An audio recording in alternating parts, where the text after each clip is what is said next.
Hi.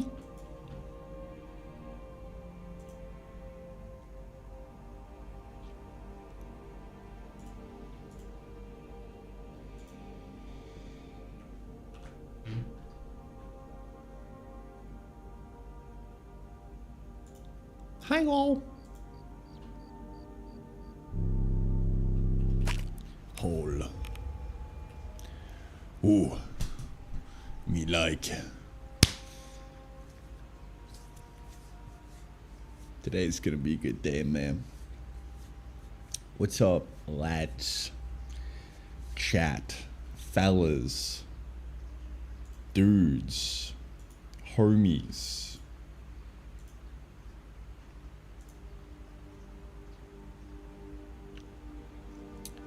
What be poppin'?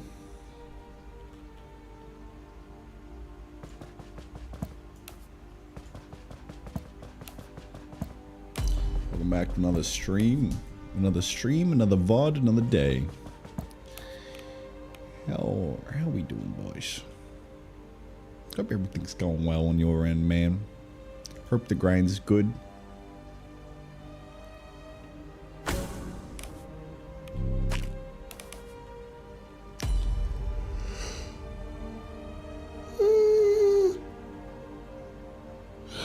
I haven't had coffee yet. Don't even talk to me until I've had my latte. Don't even talk to me until I've had my caramel macchiato. Ugh, I'm not a morning person.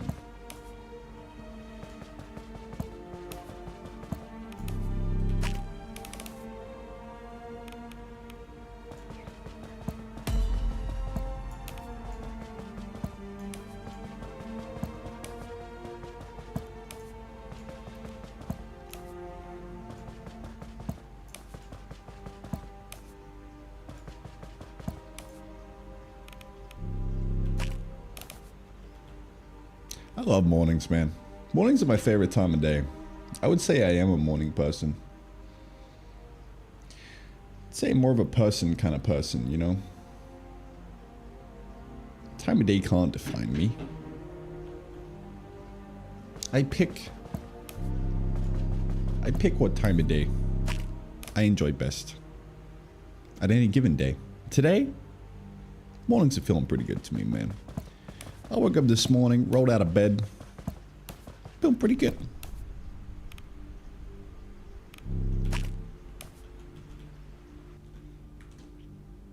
But good morning, lads. How we doing? Chud Slurper. Losing my mind trying to come up with game ideas. Need a hand with that, bro? If you do, take your favorite game and go find the smallest possible version of it and just make that. That's what I like to do. That's why Terror Factor exists today. Chaotic Gravitation, how you doing, man? Jake, what up? Glacial. Just as I was procrastinating, the goat starts a stream. You call me a goat, bro? I'm not a fucking goat. Do I look like a goat to you, dude?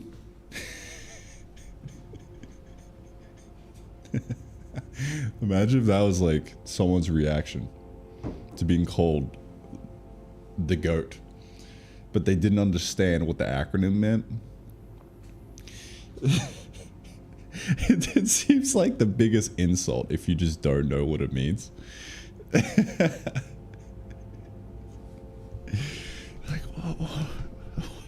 why am I a goat?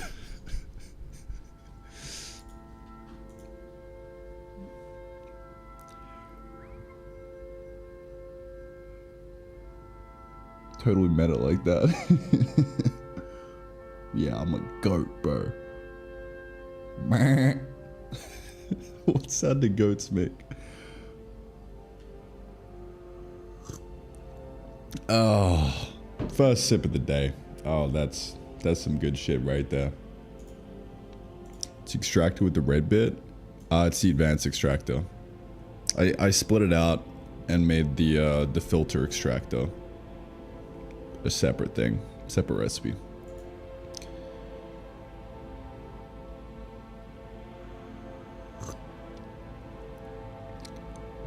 Alright. Game needs room meat? I agree. I think we've got to make that happen. Alright. Let's intro this bad boy. Should we, what world should we pull up? Man, I need to get that world switcher in, dude. I'm just like... There's too many worlds. Should do chaotic gravitations world. Or maybe I pull up to my little cozy base one.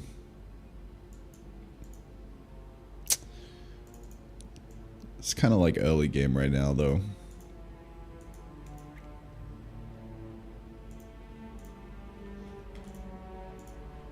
Let's do the Terrafact Goat, dude. The Terrafact Goat's world.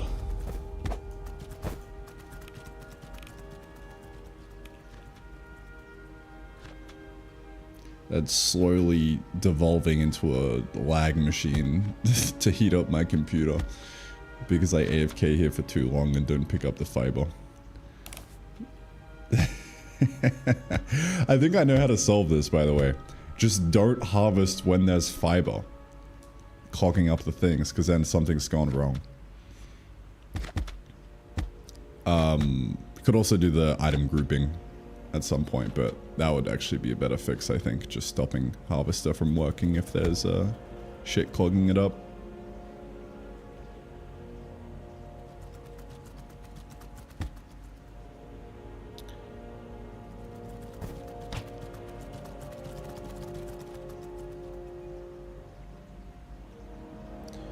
Alright, I actually think I might go on my other world. Because the lag is getting a little unbearable.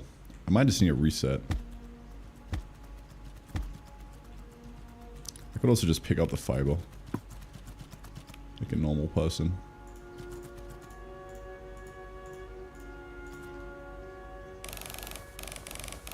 There we go. Better. Better but not. Perfect. There's more over here. Yeah, shit's getting clogged, dude. Oh no, bro. Oh shit. Oh, oh no. It's over.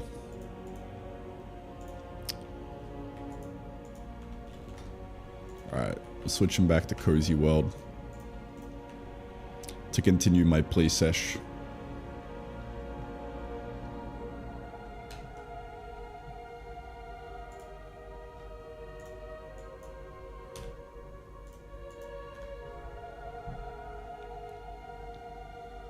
Oh yeah. Oh yeah, it's cozy time.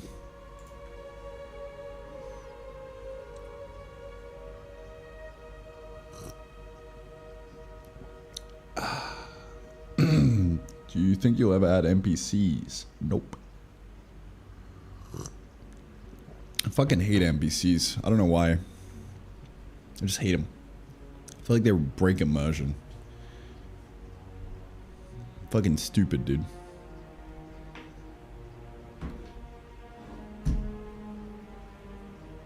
I don't know. I don't know what it is. I just like being alone in the world, you know? Remember you add an NPC in there, it's like, ugh, fuck you doing in my world, bro? Get out of here.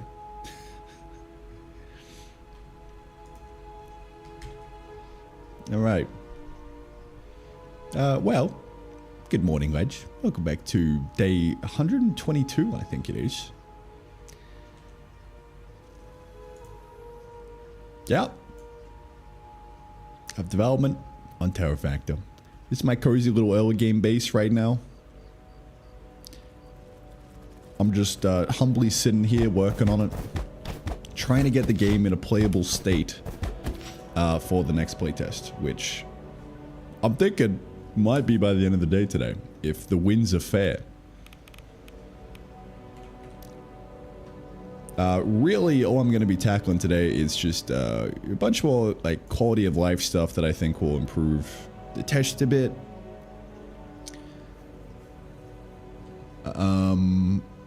So it's just going to be a hodgepodge, random soup of things with no real theme. So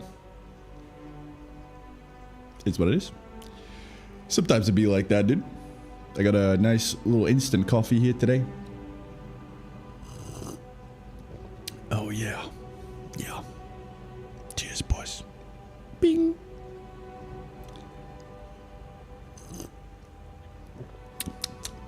Yeah. Oh yeah. That hits the spot.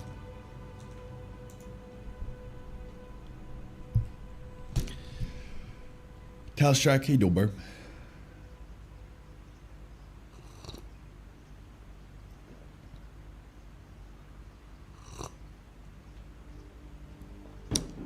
Alright.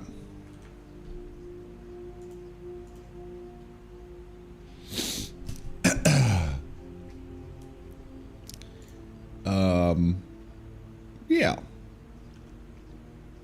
What did we do yesterday? Oh, yesterday, I mean, we got combat feeling pretty good, dude. Like, that's feeling alright to me.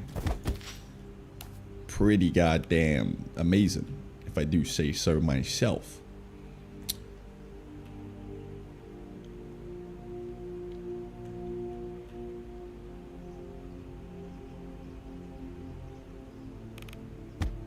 Ow.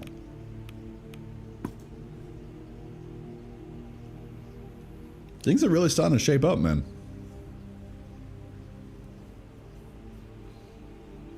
I am really excited to ship this next playtest though, so I can move on to working on more content. Because it's been a long time since I've just been in content mode. I've been kind of in like quality of life fixing mode recently, which has been good because, you know, there's the game's feeling way more refined around the edges at this point. Less jank. Still a bit of jank, but you know, a little bit less jank. But man, yeah, I'm really excited to get back into content. I got some ideas for what to do next.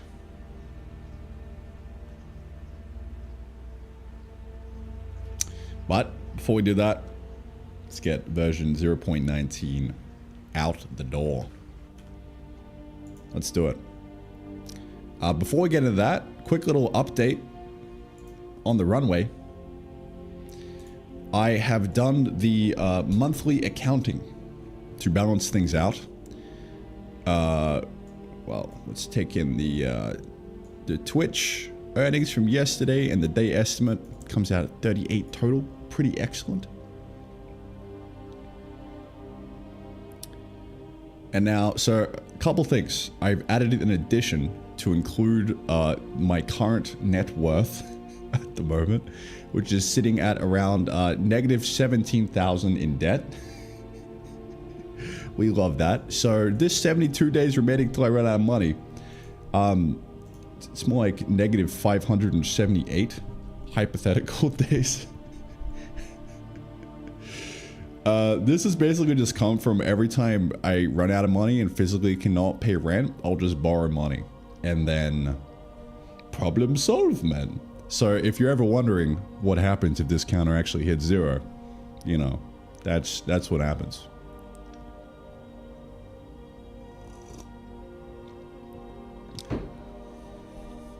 Yeah. The game will get made no matter the cost. I'm already like money. I've never seen you so passionate about a project. Love seeing your growth. Keep building. Oh, thanks, man. Appreciate it. Thanks for the 20, dude. Russell. Dude. Russell, did you give a prime sub in the middle of the night? Yeah, Russell Ocean.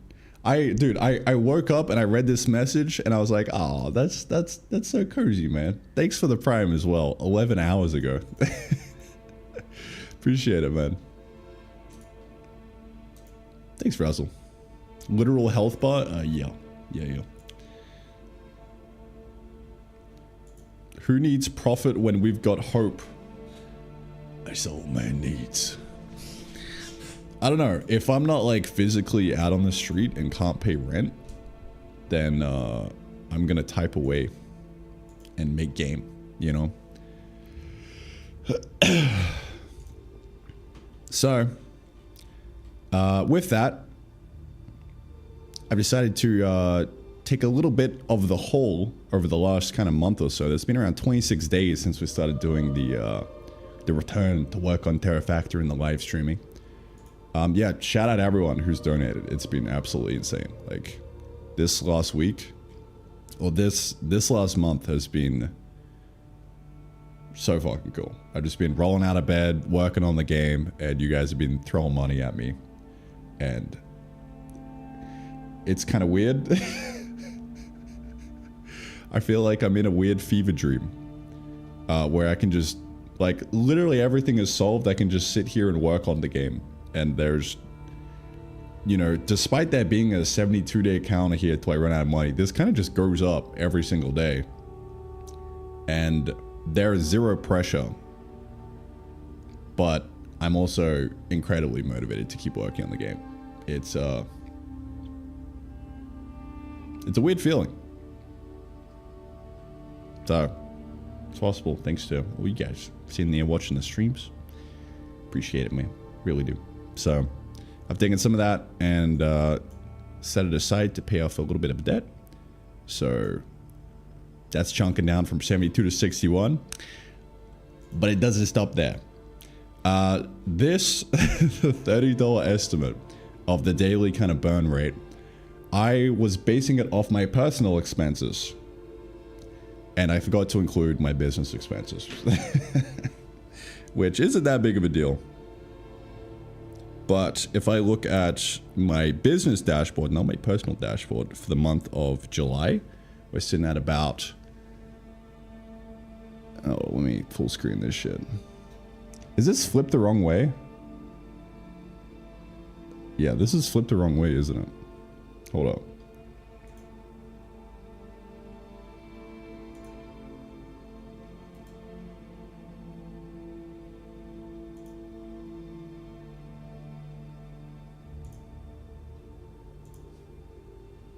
Right, I flipped it because this feels weird, but are we good now? So yeah, that's sitting at around 1,700 for the month, or 1,750. I'll just round it up to 1,800 to be safe. So we're gonna update the estimate. 1,800 divided by 1.5 to get it into US dollars, I think. What's that? 1,800 AUD to USD. Yeah, that's around about right. And then divide that by 30, and the new daily estimate is sitting at around 40. So we'll update that. That considerably chunks into that. But it doesn't stop there. I'm also going to backdate kind of the difference of the 30. So that's what this other 270 is as well. A little bit of accounting for the month. Now we're sitting at 39.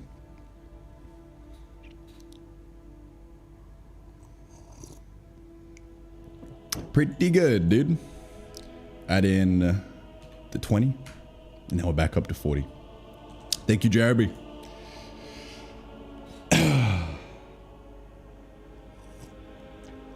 Jeremy? Where did I get the name Jeremy from? Russell, my bad. I swear I was reading Jeremy somewhere. Who is Jeremy?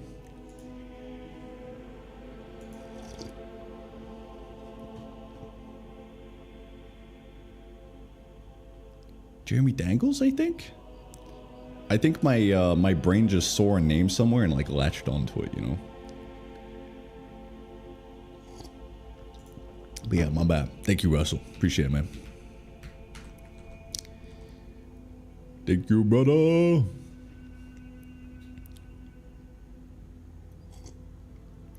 Bedtime, watch a recap tomorrow. Yeah, nice. Sleep time, man.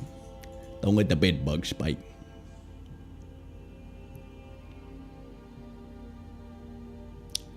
All right.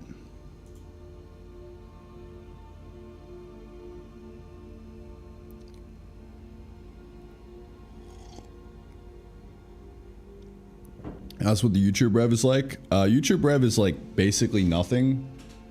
AdSense is like a horrible way to monetize and make a living. That's kind of what I did back in the day though, to like get started. But ad revenue only really works if you're doing like 100K a video consistently. For context, 100K views for me is roughly like, I think only like $300, something like that. So it's kind of crazy when you put it into perspective like that. It's a horrible way to earn a living. So you kind of need to make like 1 million views a video and like do that weekly, and like that's the only way you're even gonna be slightly profitable.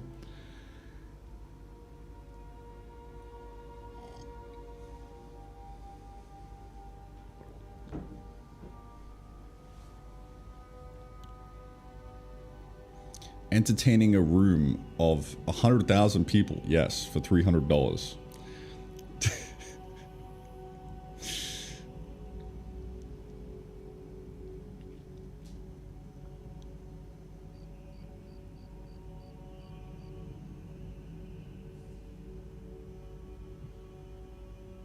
I like money. Rust is better than Odin donated $20. Alright, I'm gonna have to refund that, bro. Nah, I'll take it, man. I'll take it. Alright.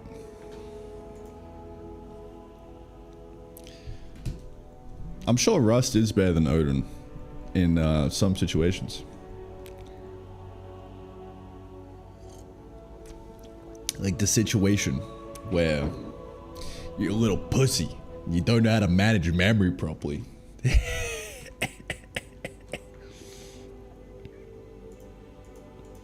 Thanks for the 20, bro. Appreciate it.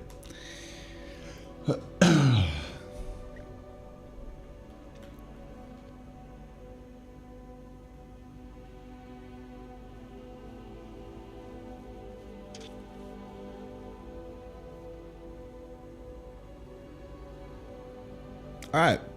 Well, let's get stuck into the day, shall we? Let's do it. Enough accounting. The accounting has been completed.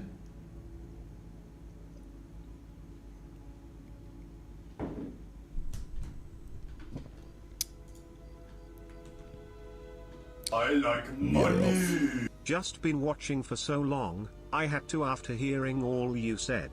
Love that you have the guts to be open about it. It's only temporary, man.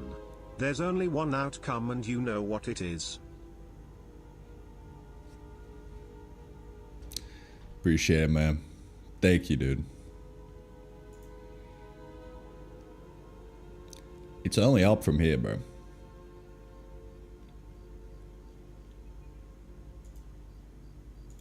Thanks for another 20. Holy shit. You guys gotta stop donating, all right? You gotta keep me on the edge. You don't want to throw too much in, because if the runway gets up to like 200 days, I might get a little bit too comfy, you know.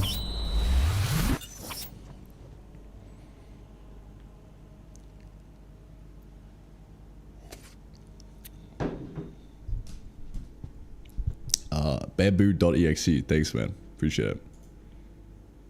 Xander, thanks for the prime, man. Thank you, my brother.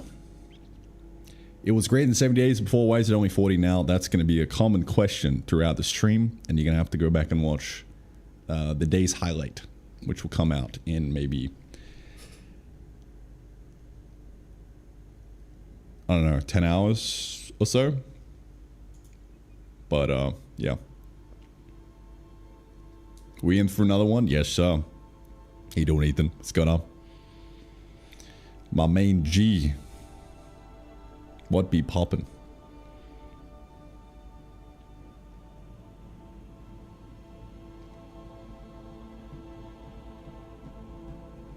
Russ is better than Erden because the mascot is a crab? Dude, what? The mascot of Odin is the literal Norse god. How is a fucking crab better than that, dude? Come on. Come on. Stop talking shit, bro. Mascot of Odin is also Ginger Bill. Yeah. Yeah. A ginger and a god. It doesn't get any better than that.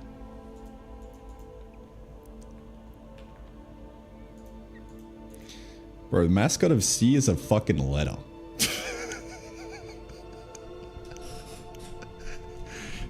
Like what, bro?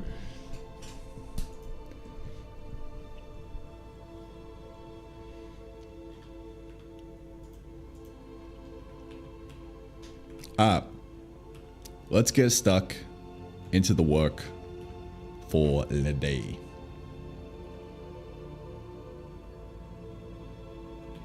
Let's do it. Yeah, so the first thing I want to tackle really is adding a few more quests into the old quest tree.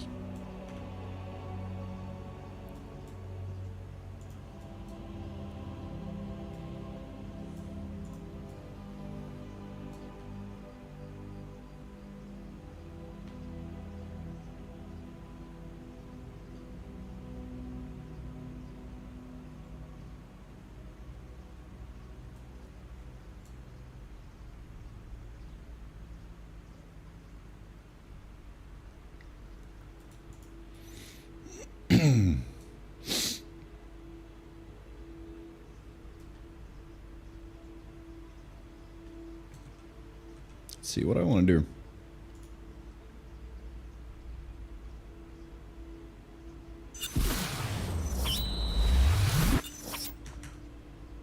Bamboo. Bro, thanks for the prime as well, man. Appreciate it.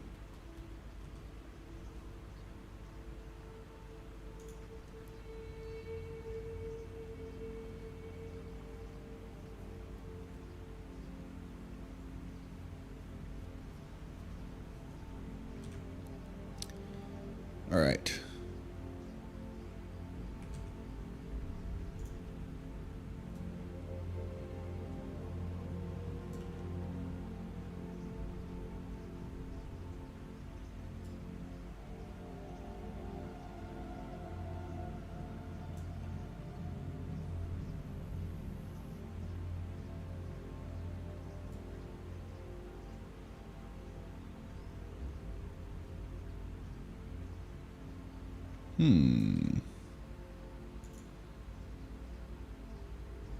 So there's a couple quests I want to throw on here. I see quests as like or let's encourage the player to do something that'll make them enjoy the game a little bit more.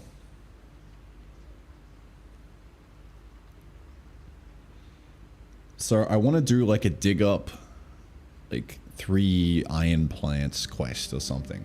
Because that'll like kind of force you to be like, oh shit, I can dig up the iron and like relocate it. That's pretty cool. It's almost, I mean, it's literally the first step in automation. I expect a 1000x return plus 50% of gross revenue. Your new publisher donated 20. 1000x return plus 50% gross revenue. All right. How about 10,000x return? Except don't actually get anything for it. There we go. Easy deal, dude. Easy deal. Then it wouldn't really be a 10,000x return though. 0x return. 10,000x return for me. Yeah. Me likey. I like money, dude. Took me a while to realize I can move cactuses. Still don't know how to plant carrots. Bro, what? What?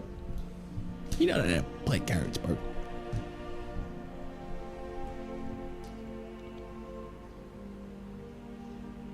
Zero X return, no ownership, and I get your wife.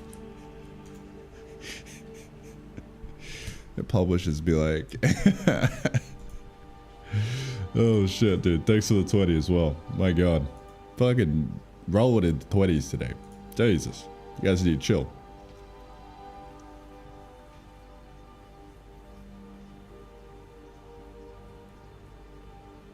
Gags, sup?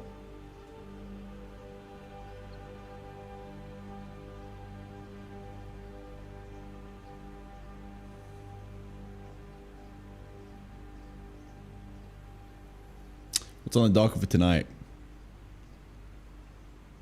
Well.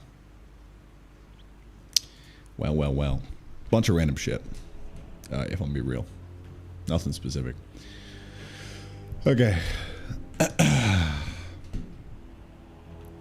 First up, adding in quest. More quest. So, kind of want to do like a... do another one over here, which will be like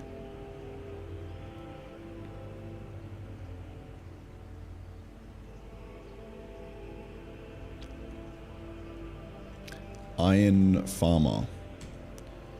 Dig up 3.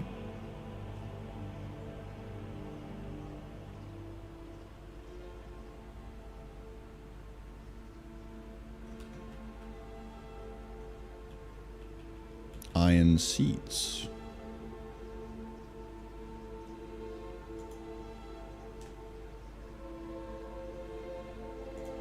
With a shovel.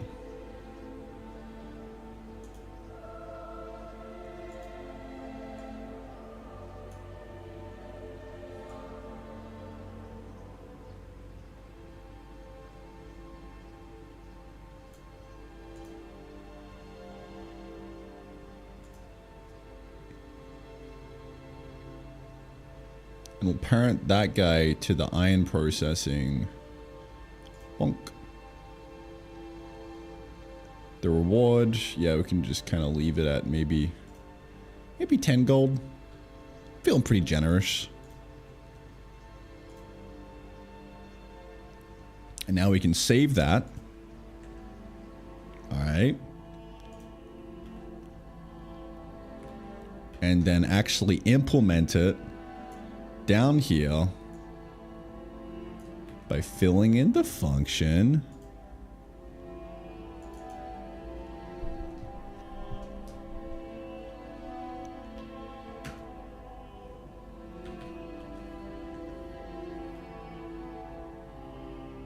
Just like this. Pretty cool, dude. I think I might need iron seeds dot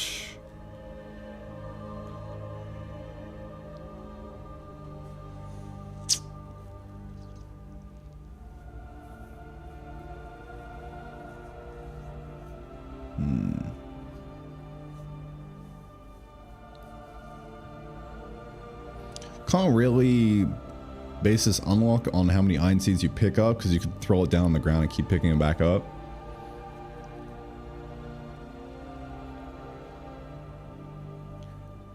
I could probably figure out a workaround for that, but I can't be honest. I think maybe just, or the same thing would happen for the amount of times you kind of dig up an iron plant as well. So I need to figure out how to make this unique somehow. All right. I'm going to go into thinking mode real quick. By thinking mode, I mean I'm going to stare at this screen in utter silence until something happens.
Yeah, so I'm gonna figure out how to make this legit. Do like a total pickup thing. I just don't really know how you would make it unique.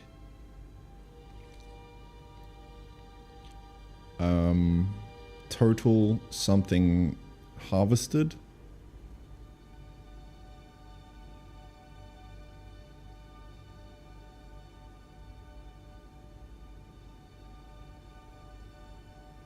I like the idea of total destroyed. Total destroyed would be good.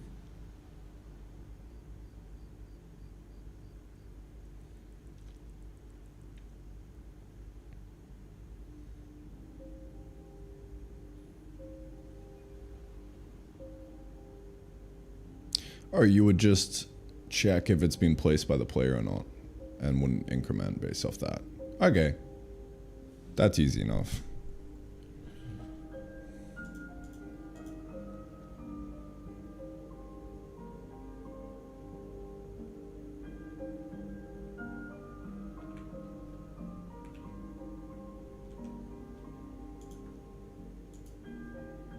That's enterprise grade commit messages, boys. Take notes.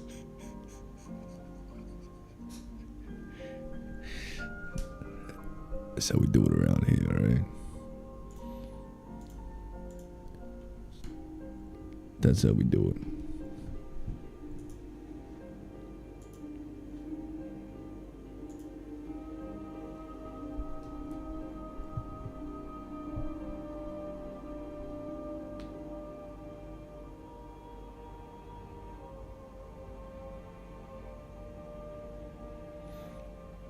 Main hold perspective is off.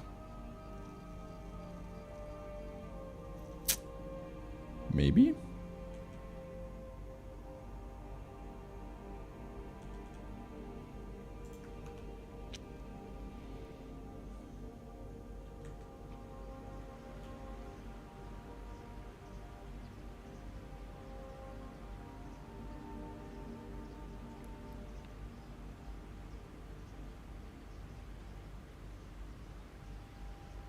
Yeah, it kind of is a little bit.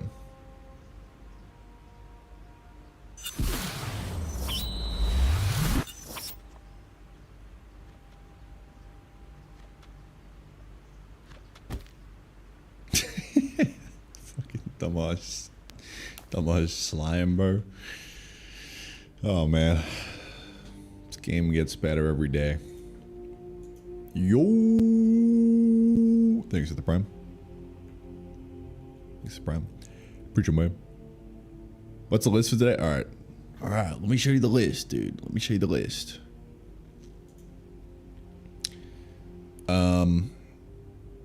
Stop Stumpy spawning in planes. Dearest Mums, thank you for the prime as well. Appreciate it. Thank you.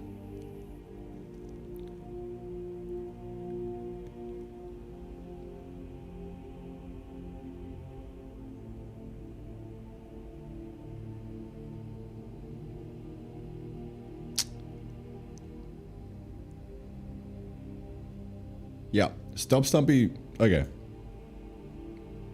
Should I just lay out everything?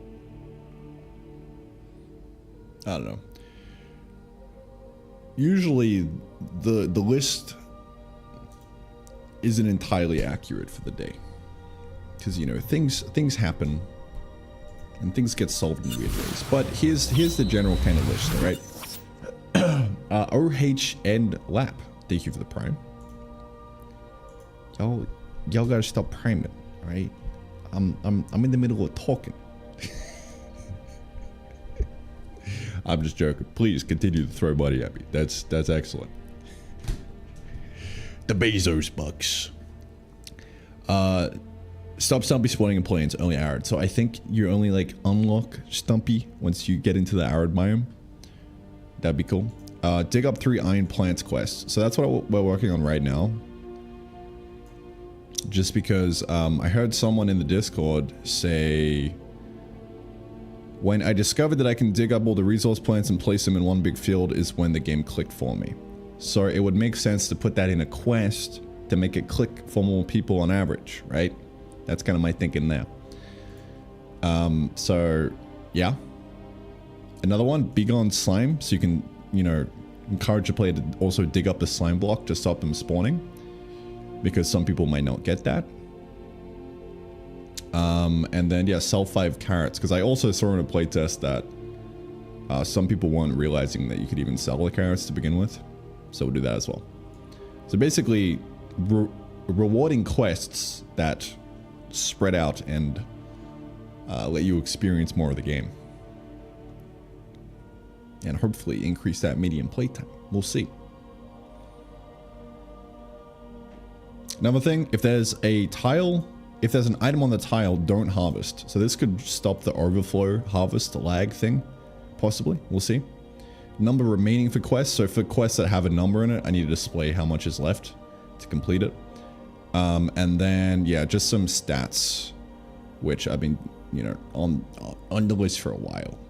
Basically just get major version identified in Posthog so that I can filter based off that.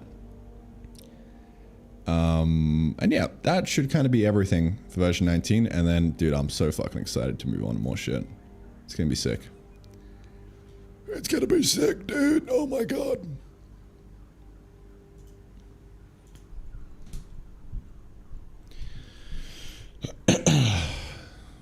So, let's hippity hoppy into it, dude. Jeremy Dangles, how you doing? Game's looking succulent. Oh yeah, bro. Oh yeah.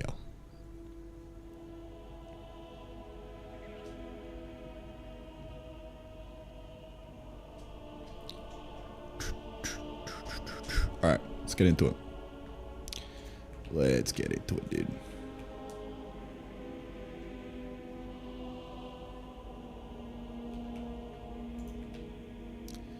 Alright, fuck.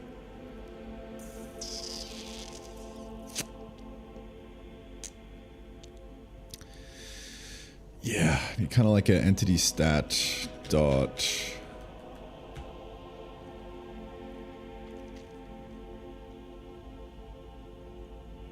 harvested amount. It's greater than or equal to 3. Okay, so let's go implement that real quick.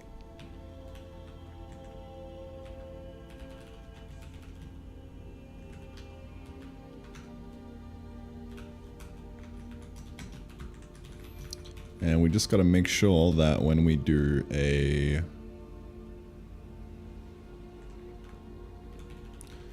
entity destroy, killed by player, destroyed before, destroyed entity is equal true. So we'll say if the entity flags if there should be like a place by player or something.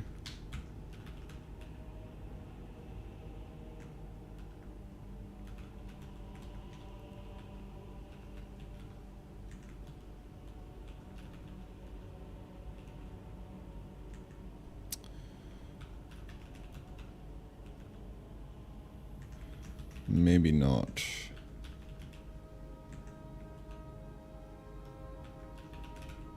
Did play a place. Yeah, that's cringe in there. Man, I hate how I've done some as bulls and some as flags. Makes me cry a little bit on the inside. That's alright.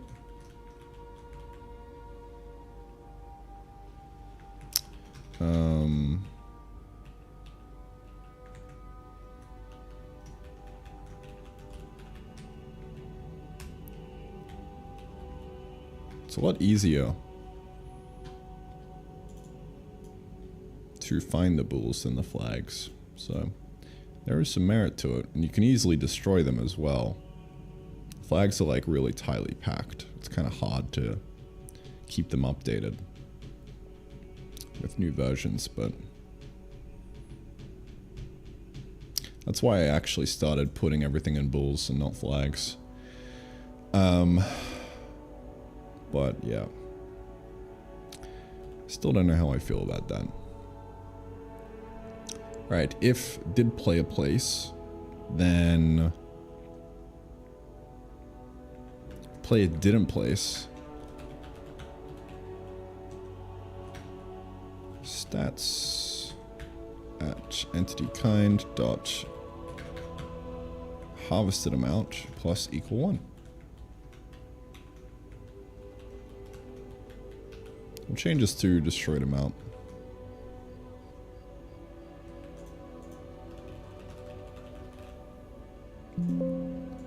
Thank you. We're just gonna make sure that the did player place is getting set properly. Equal true if we place it down ourselves. Yes. Okay. So yeah, that should be good. We'll see.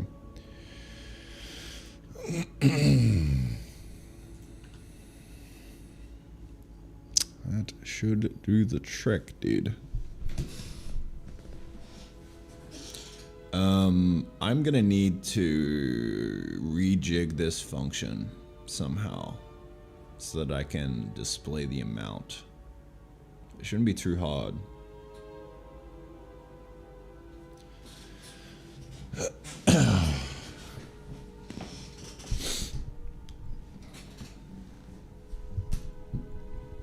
Shouldn't be too hard.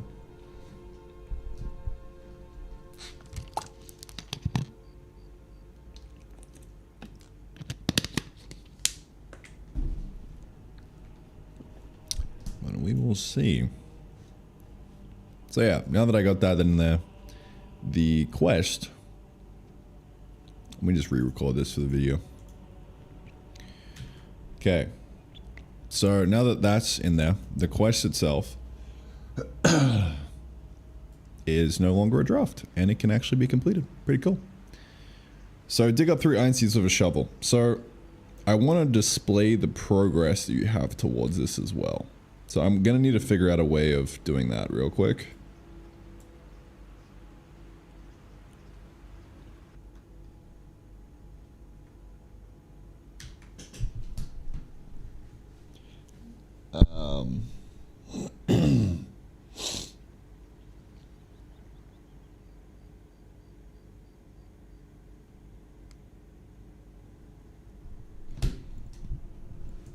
Yeah.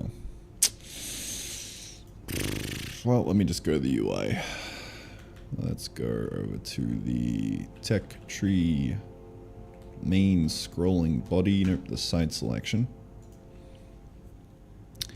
And this guy. So we've got the objective here, I think. At some point. Yeah, checkbox, no edit. So, excusez-moi.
This was kind of like a horrible idea.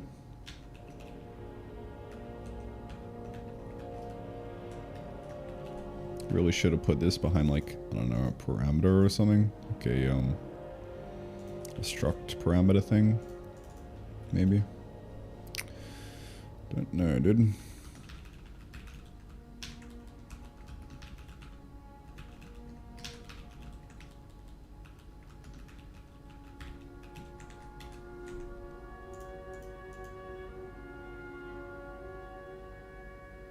I wonder if I could, like, in hindsight, do that.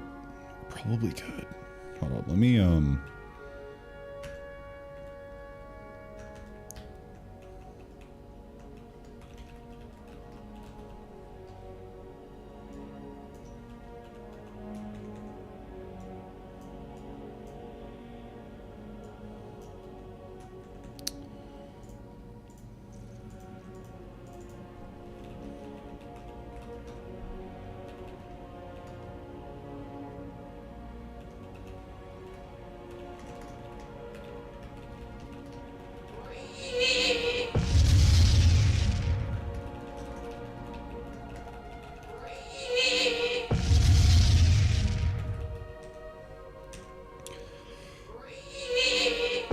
Jesus.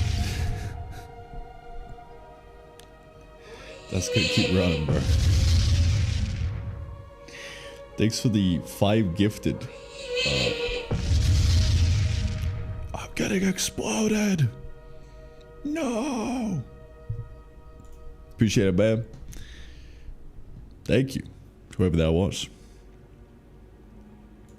Someone gift 100 right now. No, don't do it, bro.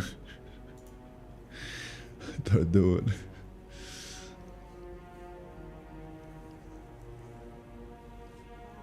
Programmer Jeff, hello. Hello, sir. Okay.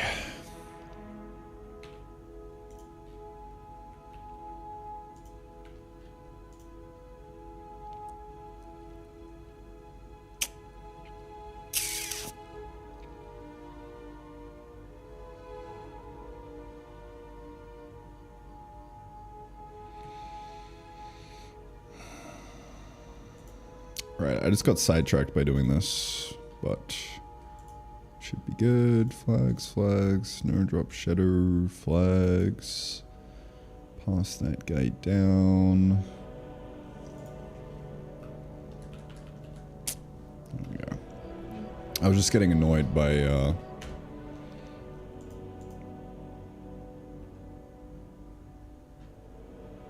UI not being very readable at nighttime. I just made it so the text now pops out a bit easier.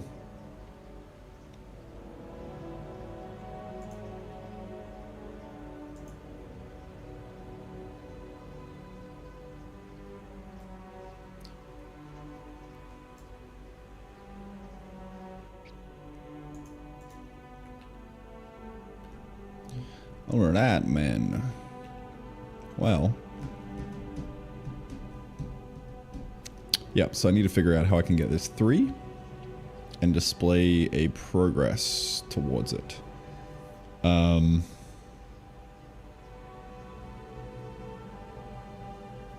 I'm not really sure. I think if we just go, let me see where that was again. This guy right here. So the requirement text is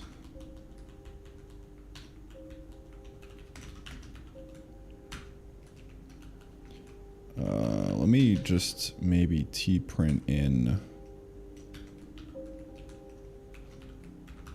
that. And then we new line put like 0 of 3 or something and see how that looks. I gotta make the new line false. A new line with the text wrapping as well. Oh yeah.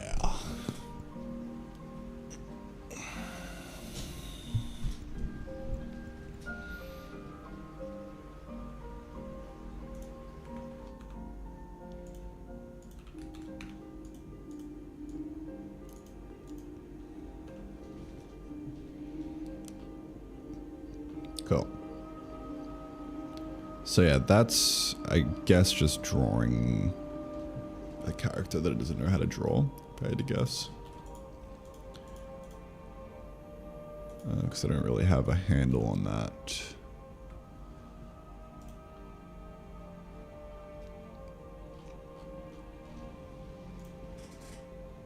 So I could do something about that. RQ, RQ.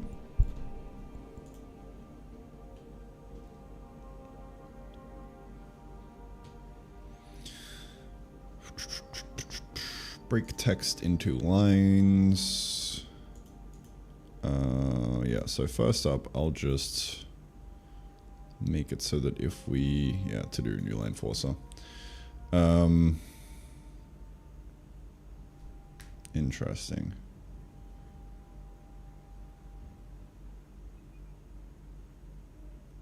I wonder. Let me break on this 830 in renderer. Whoops.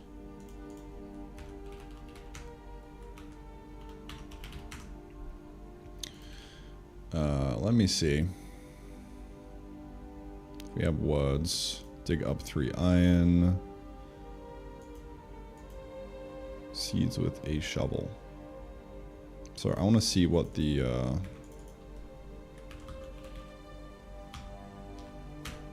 that actually kind of gets split up into.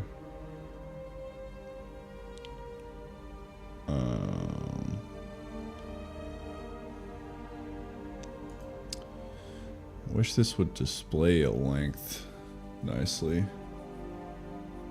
but can figure this out. Seeds with a shovel, new line 03, and then it goes with a shovel. No, sorry. Wait.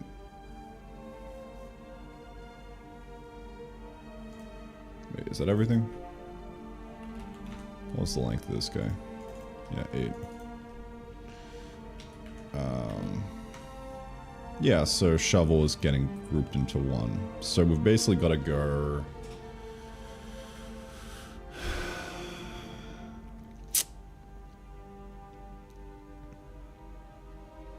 manually split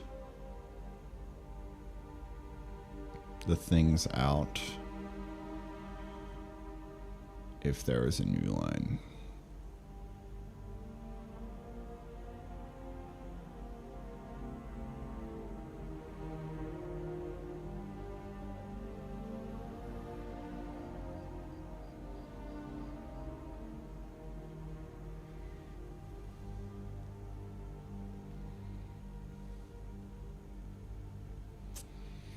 You can kind of see here, you go dig up 3 iron seeds with a shovel.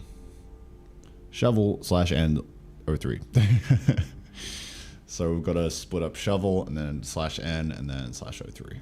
So how am I going to do that?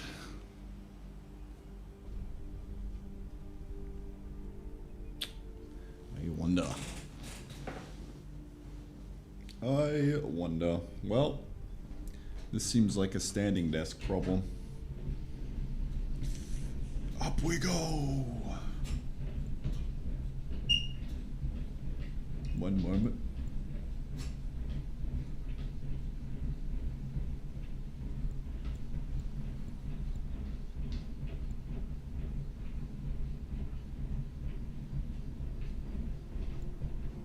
Almost there. Actually, we're about halfway.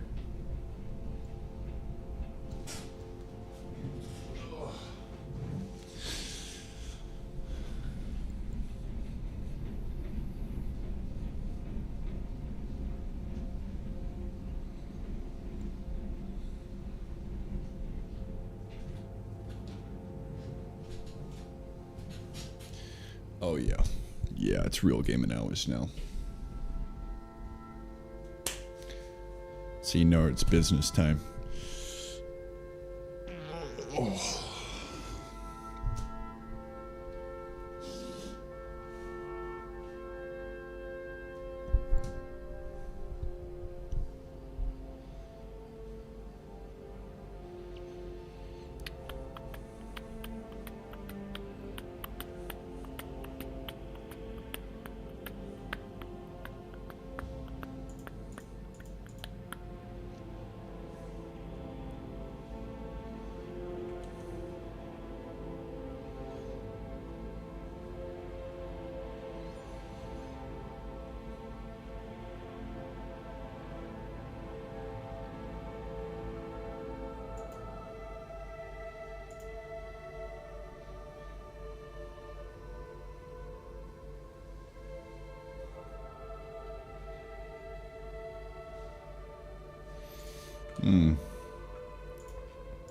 What do you think about this?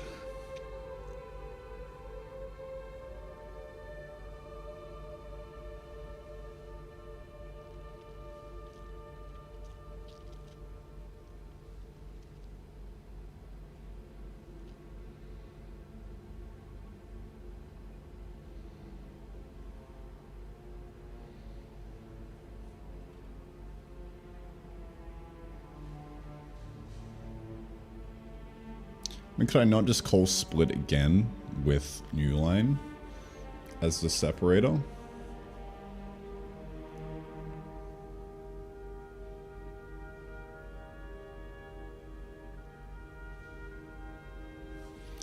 And then also maybe include it in it sometimes.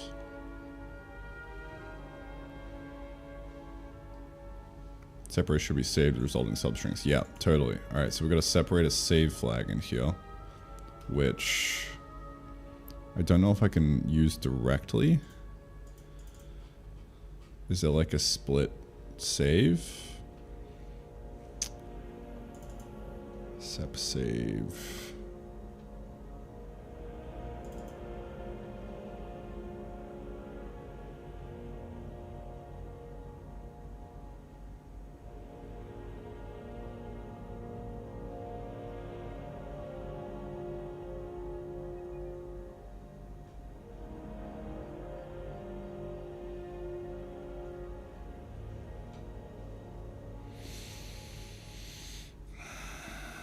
It's kind of annoying.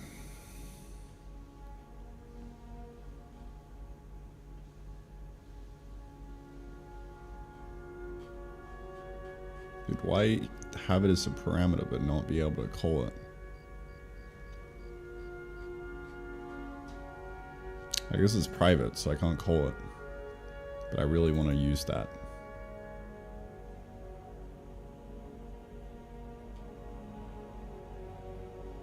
Oh no, that just, if it's saved in the substring, no, that actually wouldn't do what I think it was doing anyway.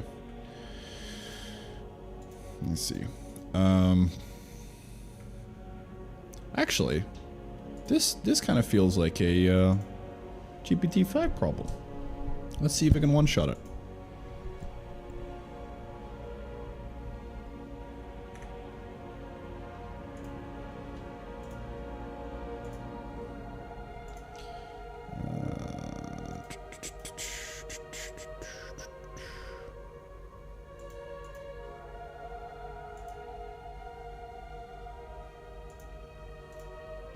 So I'm going to call this Iron Seeds Quest. And then we're going to call this UI Lighting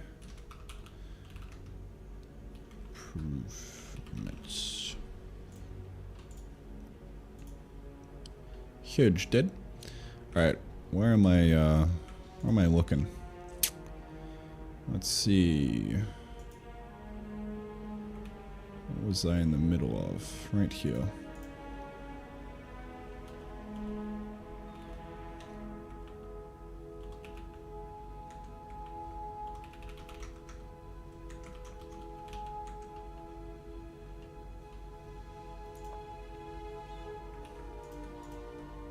Break text into lines, which is in render. So, let's see.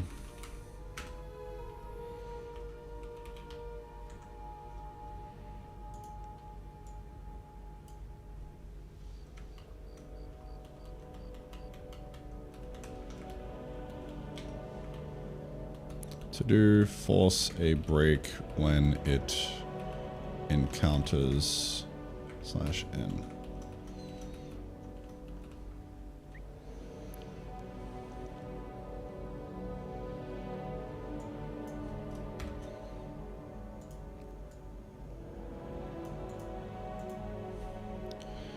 Force this. Make this also break out new lines. Please. Gotta get that please in there. See how it goes. I'm gonna take a piss.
There we go.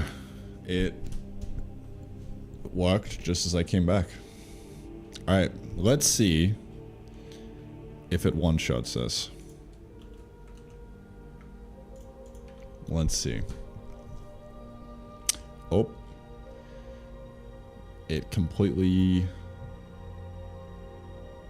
fucked some shit up. It got this the wrong way around. Interesting.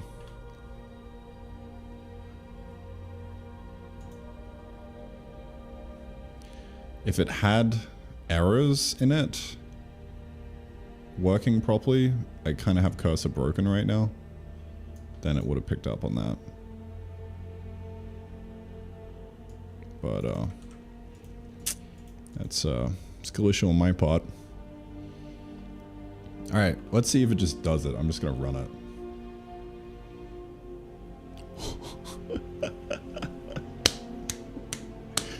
GG, well played. Alright, well that saved me about like 20 minutes of work.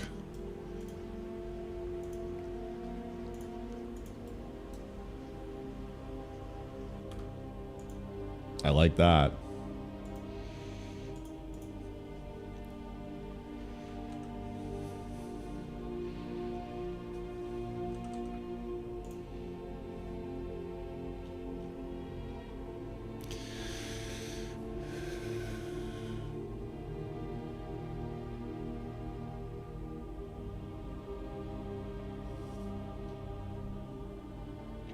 Yeah, so if it encounters a new line in the thing, it'll split it into the segments.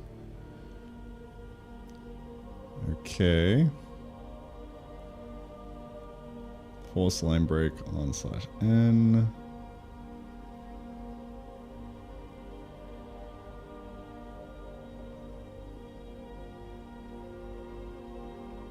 Segment I is less than the length of the segments. Take 1.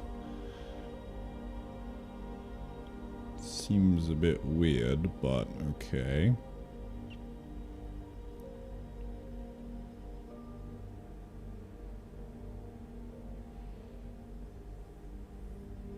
Oh yeah, meaning it would just be the second one. I don't know. Yeah, maybe.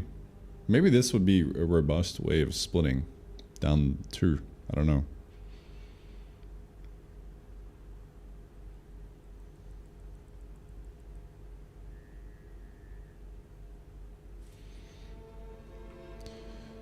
It seems maybe a little brain dead. It's either brain dead or so five head I can't comprehend. I wonder which it is. If we do one of these, if we try and double that shit up, what happens?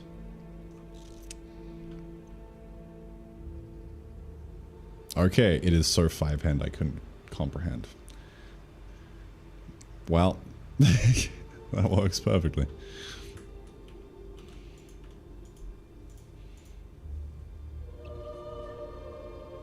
That is a GG. New line force break in new line force breaker. Yeah. That was the most productive piss I've ever had in my life. Oh my god, dude. It was timed perfectly as well. It's insane.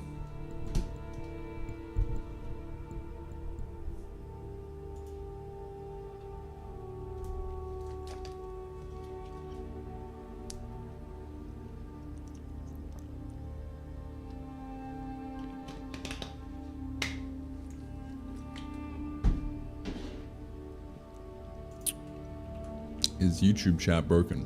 Yes, it was. I suspected.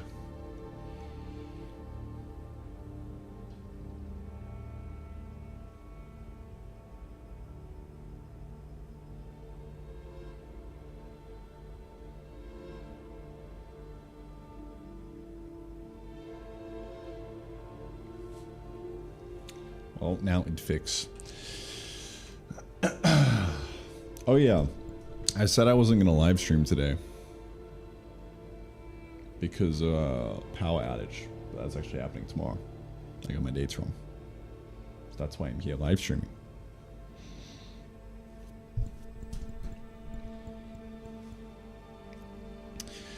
Okay. Well, now that that's sorted, could probably just append on the objective count. Put each of the ones that have like a number.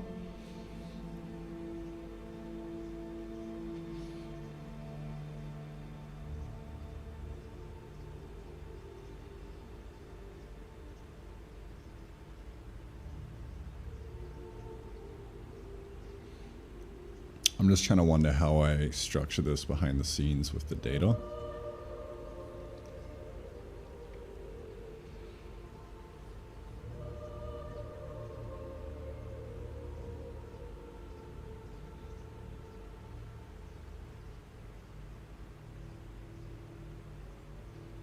I'm not quite sure.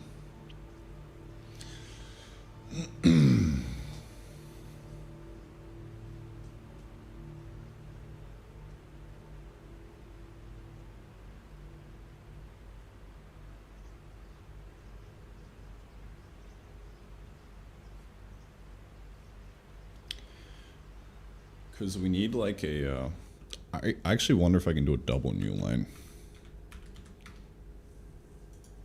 If it does, I'm going to be very happy. Oh, fuck. GPT-5 doesn't fuck around, dude. God damn. That's nasty, dude.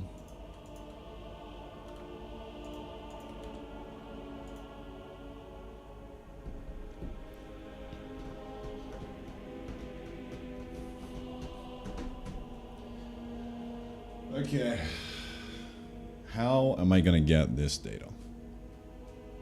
So we're trying to, right now, for everyone who wants a bit of context on the problem, trying to figure out how to make this display the progress of the thing. Now, I've got the variable right here.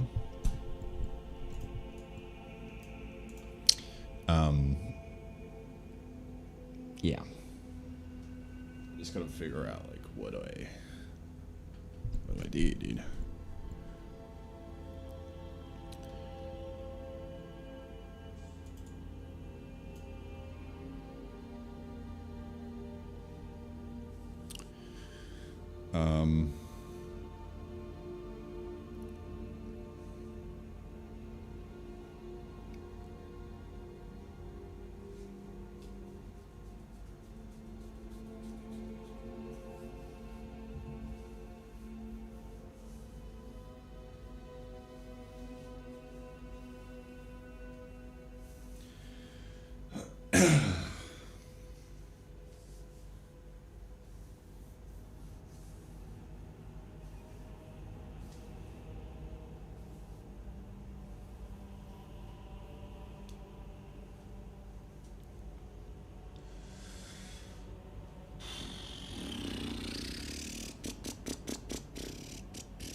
Could I have like a progress function? Progress. Rock. That returns current. Max. And target. Maybe.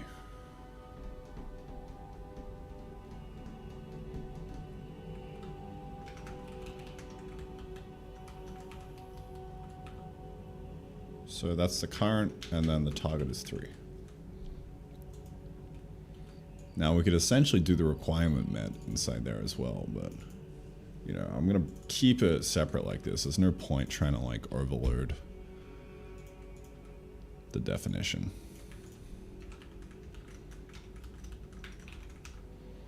Current int, target int. I'm so happy that the multiple return values work. Alright, so the thing that I actually need to do now is rejig my parser of this, because this is going to get destroyed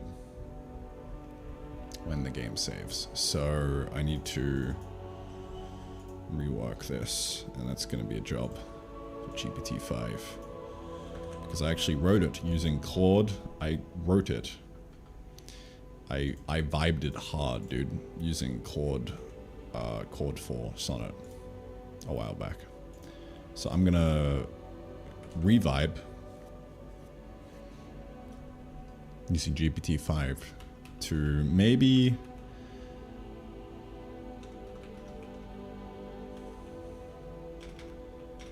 keep start, keep end. Maybe might rejig it to look like that. Maybe? I don't know. Not sure. I'm just gonna ask it a question and we'll see what happens. Tech tree generated. So there should be a, yeah, this is the parser.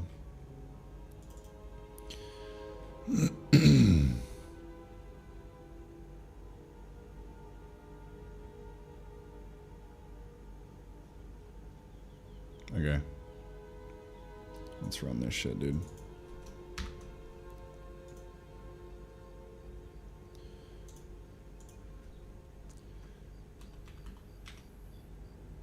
I need to upgrade my save parser here because I've added a new field, which is progress proc. Right now it's hard coded to try find the is requirement met. Func and proc and preserve that, but it feels a bit cumbersome.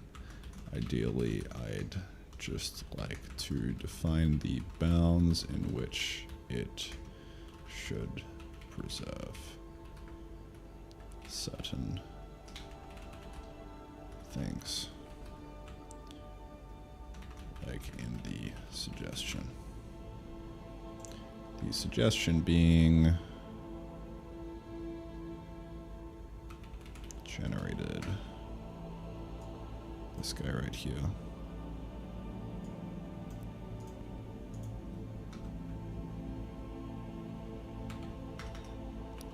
This is the suggestion.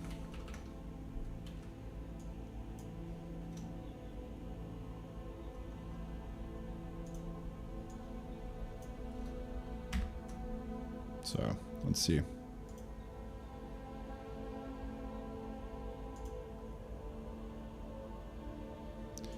Let me commit real quick before that happens. Yeah, shouldn't be too bad. Just rip it. Connection failed, eh? Come on, buddy, you can do it. I believe.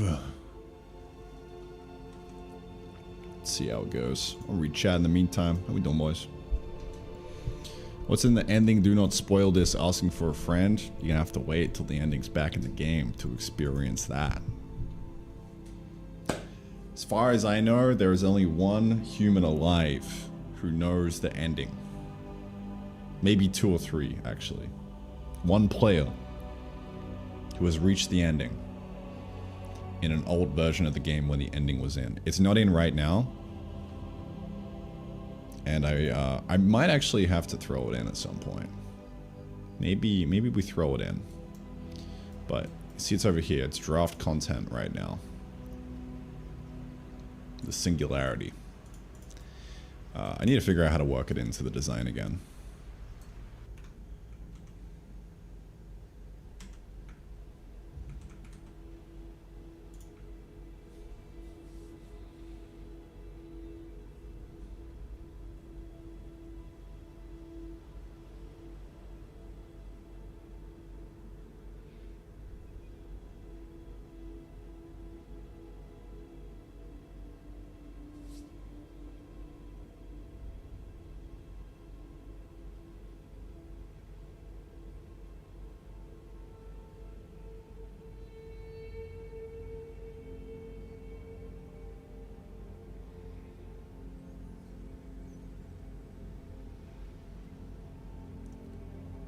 See if it does it.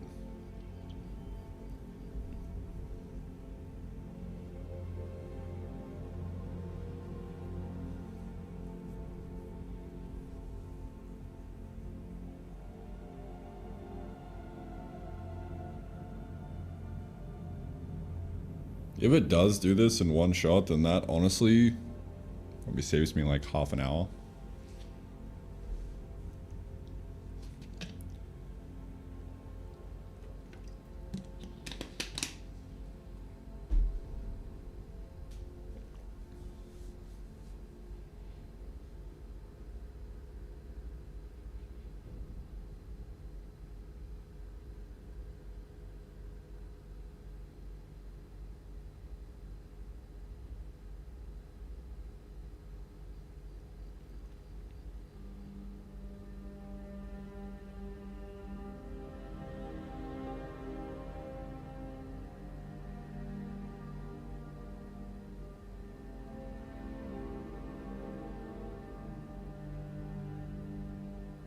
Seems to be doing it.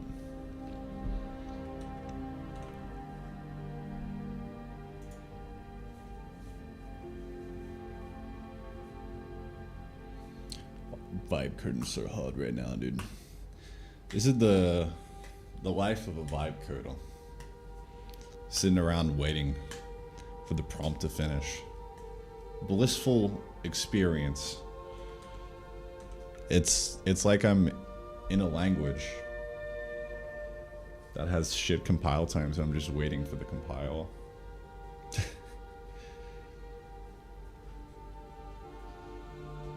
Now I understand why it's called vibe coding. Because while you wait, in the meantime, you just sit there and vibe. Okay, man. This is cool. I mean, I could literally do anything else right now.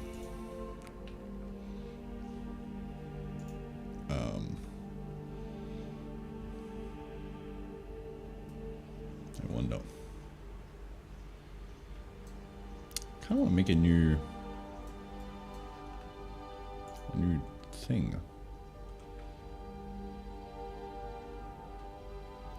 Our homie's going hard, dude.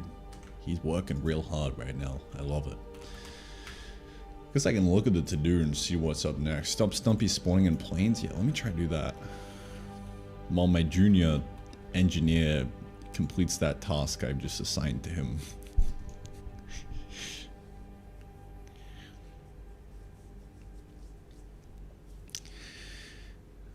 Let's see.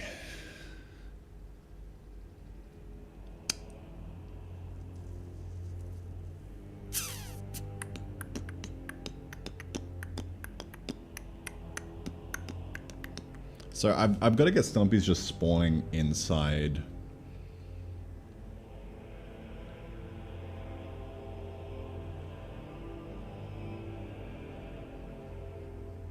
the planes. So I'm gonna look at the spawn.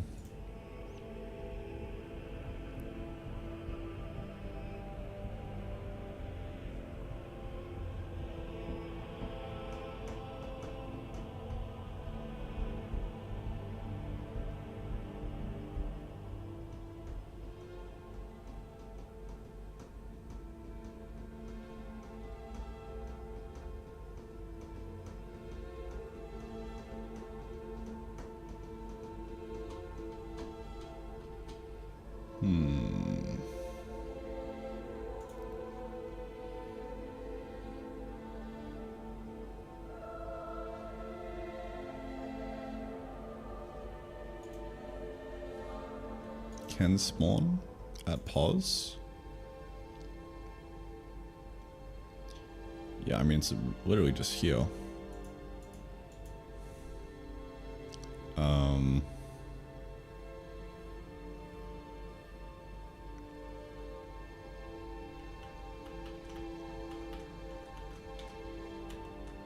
Bro, Stumpies would be spawning during the day at this rate. That would suck. If mob kind Stumpy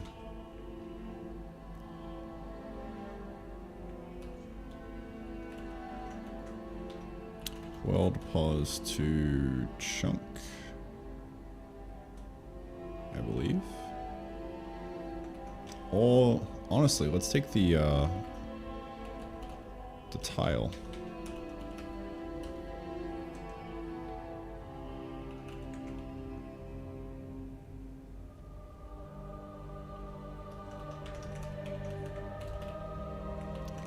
We've already got the tile.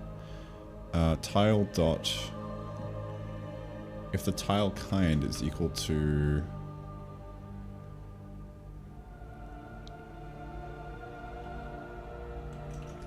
clay dirt, clay surface, clay dirt or clay surface, then we do the thing. If it's not equal to that, then can spawn equal false. So that way it only spawns on the clay.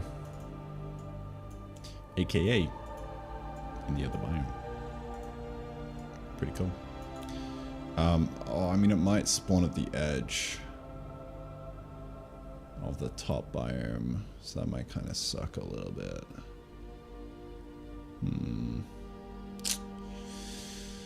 Yeah, so you almost... So I have like a little teaser of the biome coming in from up top. So they would technically spawn on these chunks, or on these little tiles, and that sucks. So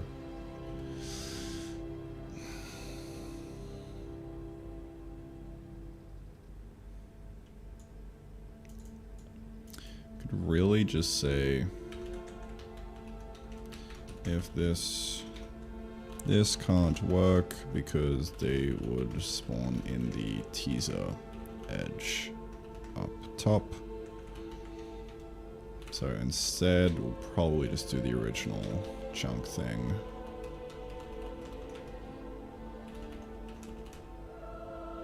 We'll pause the chunk. And then get chunk data static, maybe.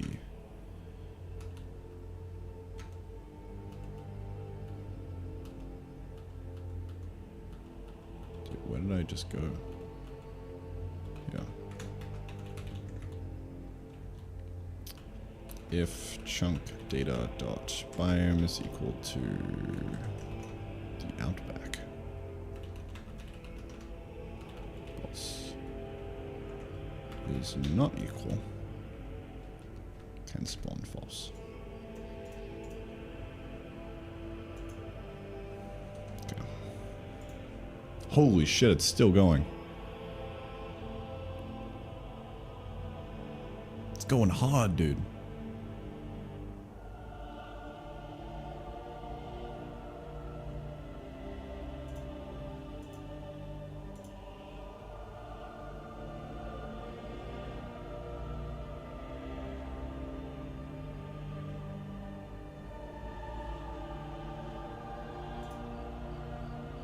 There we go. Add a parse to capture same content between the markers of each node. Update the generator and inject the capture block verbatim. Find both its requirement and progress process. Any future custom fields inside that block. Kept indentation consistent and randomly check. I changed. Okay. Parse existing keep blocks.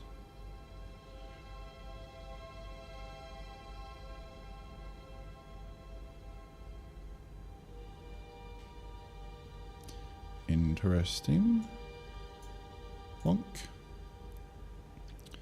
Updated save technodes file. Pass. Mid nodes. Only up to reward. Close the node. Cool.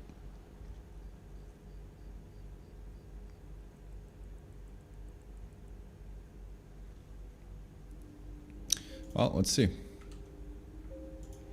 See if it did the thing. It built.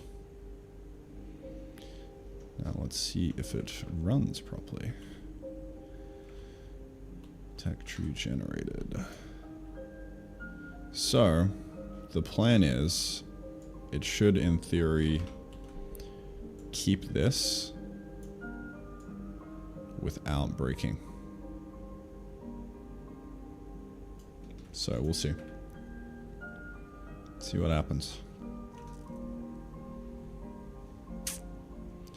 Alright, let's hit the save. No crashes.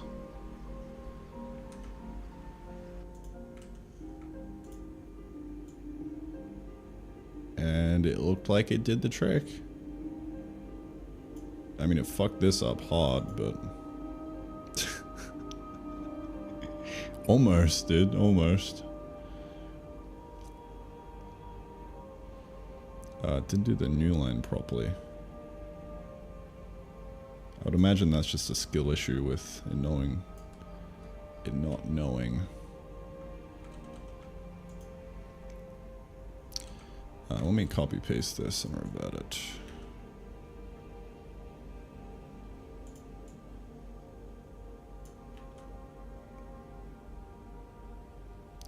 It also got rid of everything else,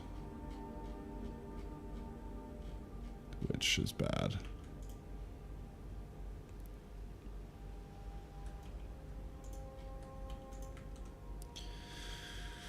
Okay, this is the output.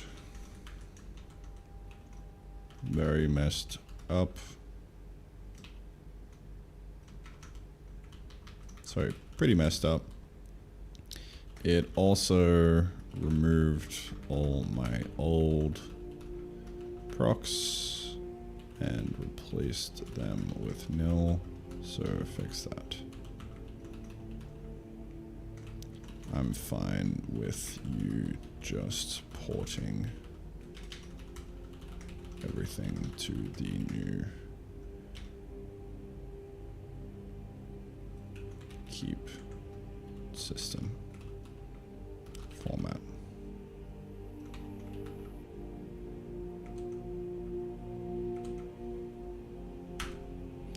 You go, buddy. Try again. Almost though. It basically did the thing. It just messed some things up, but it should be good. Let's see. Yeah, so I think Stumpy should be good now in terms of like not spawning. I guess we'll find out. He shouldn't be spawning now.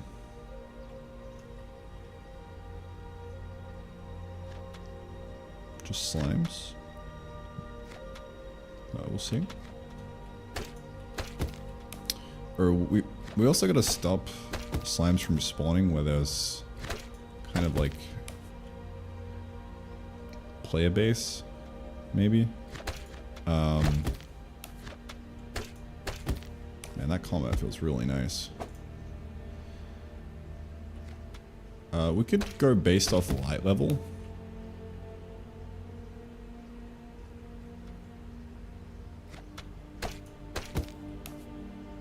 So in theory, you could place down a bunch of torches.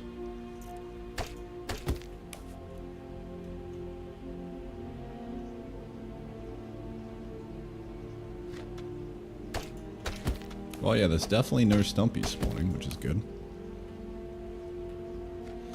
Yeah, I wonder, should I just like make it so that things don't spawn if you place torches? Because now torches would actually have a gameplay purpose as well. And those will contribute to just preventing stuff from spawning.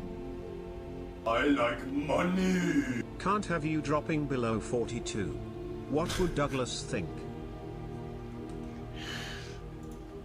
Thank you, brother.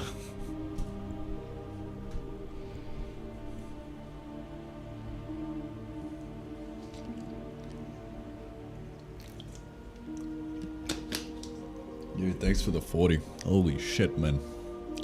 Holy shit. Crub.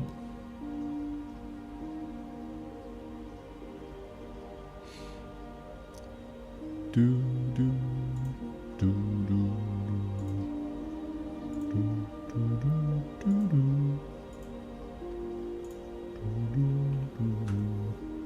42.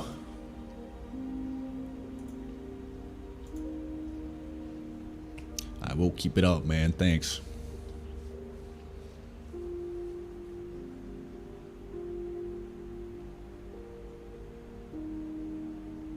It's taking GPT this long to give a half-baked solution. I don't want to know how long Randy would have to stare off into space to get one. It would honestly probably be an hour or so for this task. If I did it specifically, the way that I'm telling it to do. But if I had to do it in reality, I would do it the super scuffed way. And just like do a brain dead patch. Yeah. Bro, don't auto migrate it.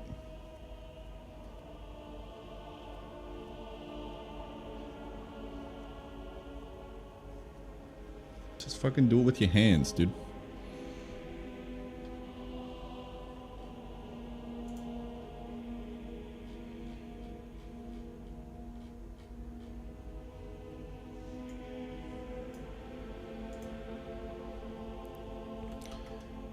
Just manually update the generated code right now with your hands.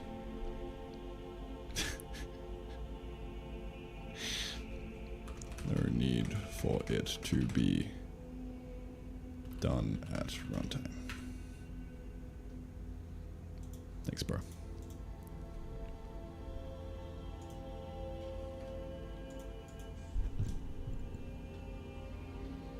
be fair, it was really polite.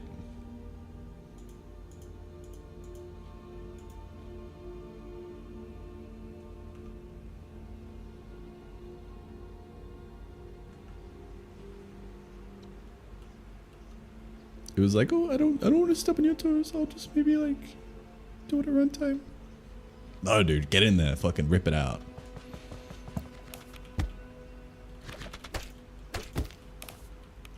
All right, yeah. So back to the lighting problem, because right now, in theory, slams could spawn inside your base and it would kind of suck.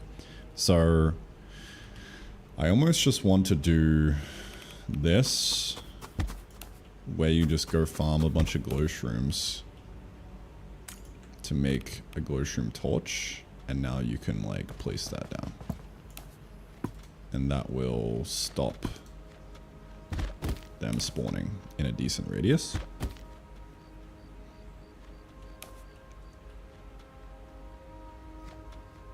It's kind of what I'm thinking.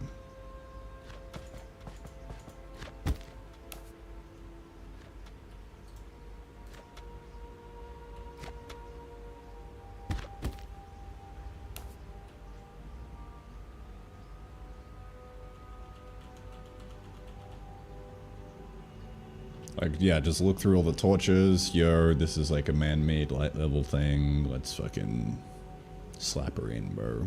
Easy clap.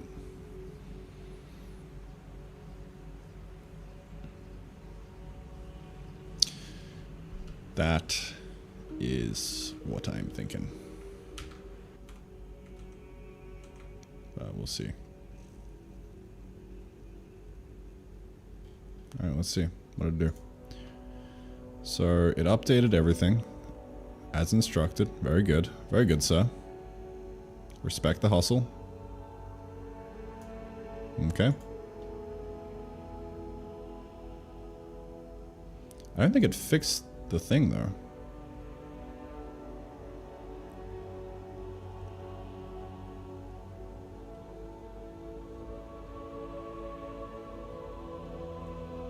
It fixed the malformed output, which involtations are now wrapped to keep markers from park. Okay. Wow, let me regen. Didn't actually solve the bug, but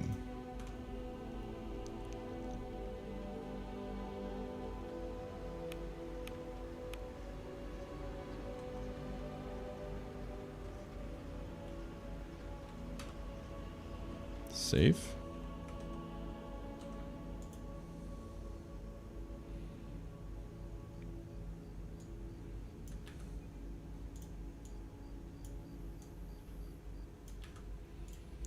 The bug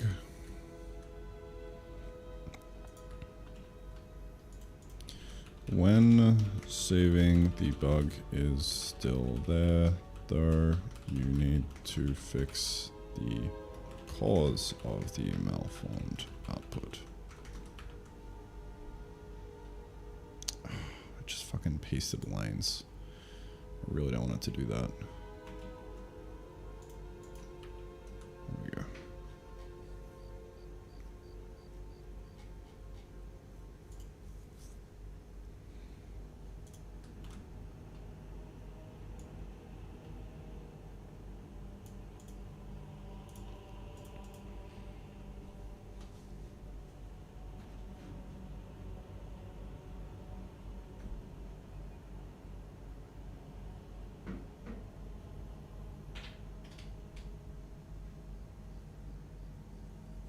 I don't know if this is just a tricky problem, but it feels fucking stupider than Claude Force on it.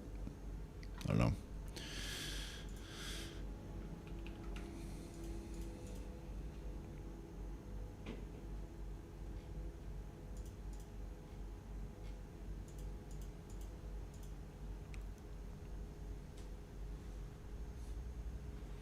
Maybe it's just because it's taking less initiative. I don't know.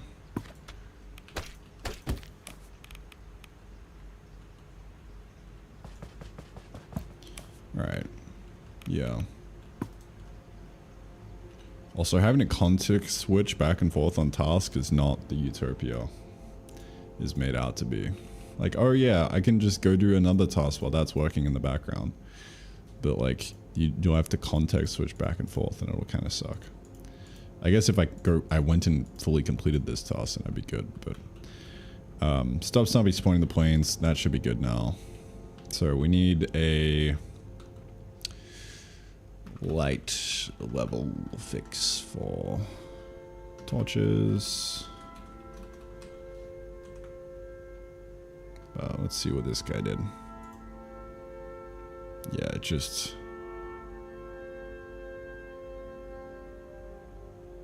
Bro, what are you talking about? The backtick version? Oh, yeah, that totally might have been the case. It's doing some sloppy JavaScript, dude. It definitely feels like it's getting... It's worse specifically for Odin development. Because it's assuming way more stuff. And not sticking to what it's given. So, for Odin specific stuff, it might be better to actually use something else. Because if that was the bug, then like maybe it's the bug. I don't know, but we'll see.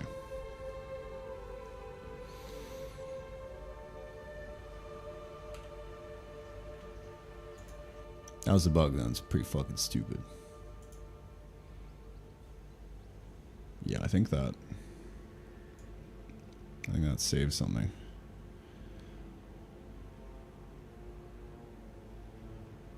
It's also not fixing the indentation.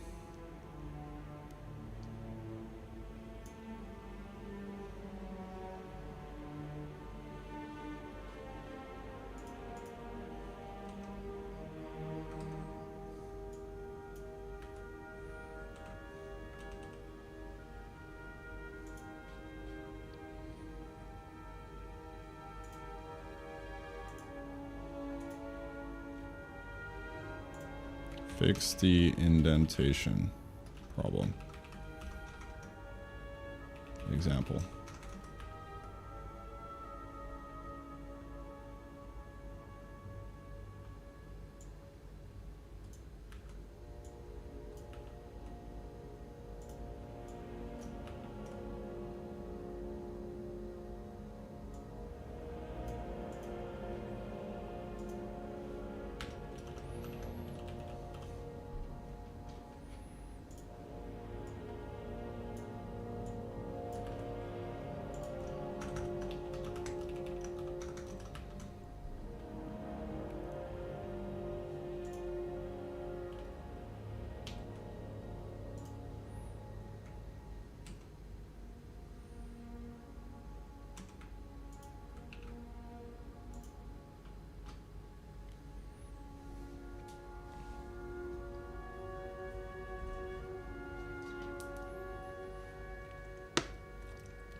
Maybe it's because I'm like reverting. Hold up. I have reverted the file back to good indentation. That's why I'm copying it here to show you the output result. I have reverted the current file. The issue is still there. Feels like I'm having to like baby it more. I don't know.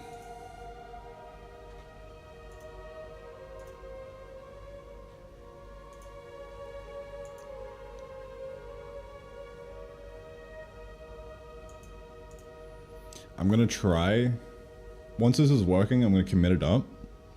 And then I'm going to try redo the whole thing with Claude to see what the result is. Same original prompt.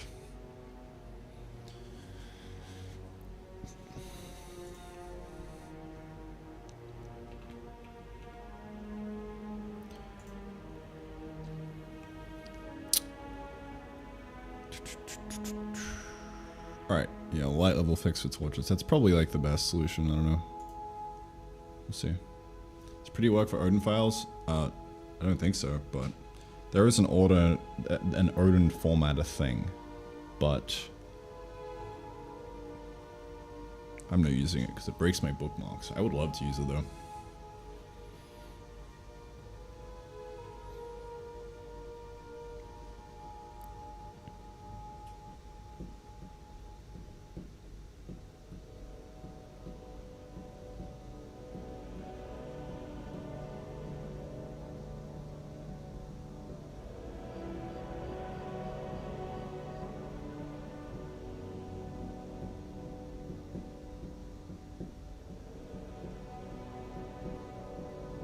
Isn't GPT-5 being hated for being bad? So, I've seen the opposite. I've seen GPT-5 getting fucking glazed hard for programming. But it's always been in the context of like web stuff. So, don't know, dude. Metaphorical hands, yeah.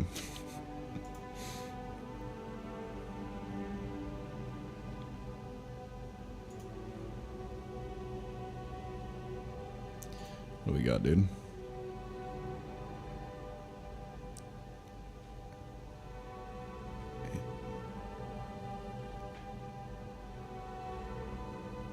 Leading tab before the key block and fallback insertion. Now the generator writes. Or was it because the tab was up there? Yeah, that makes sense.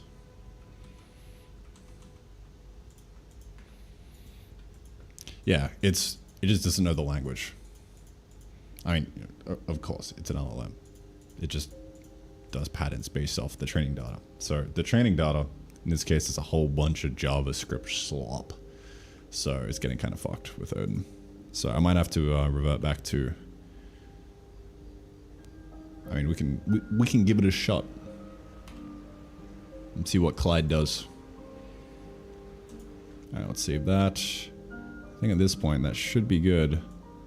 Yeah, that's looking good. All it did was just add in a bunch of the.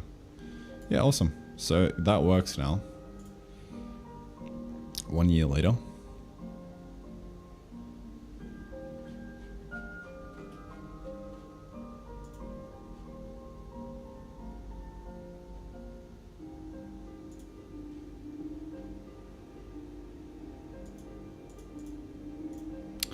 Better parser for keep blocks in generated file.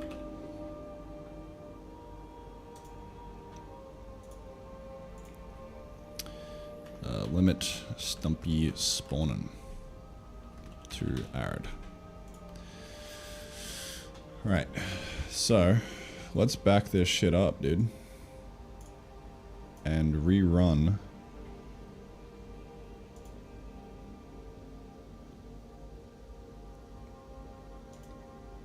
with Claude 4 Sonnet thinking.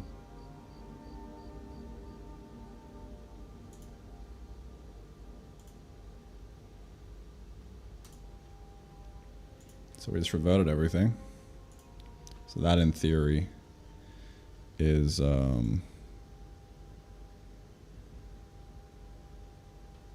God, why did it revert like that? It fucked up the line ends on everything or something. That's bad. Oh well.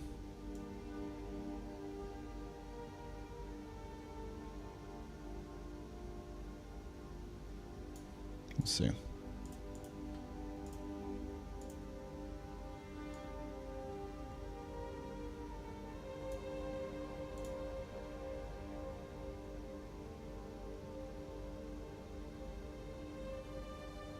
So I reverted it, I gave it the exact same prompt, and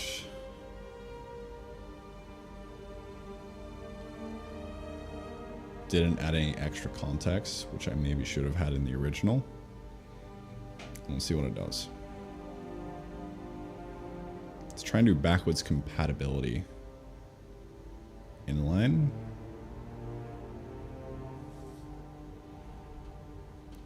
Which is interesting.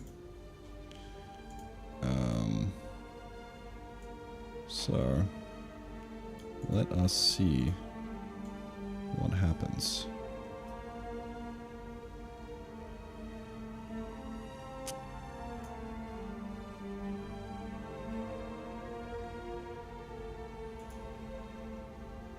Compile that.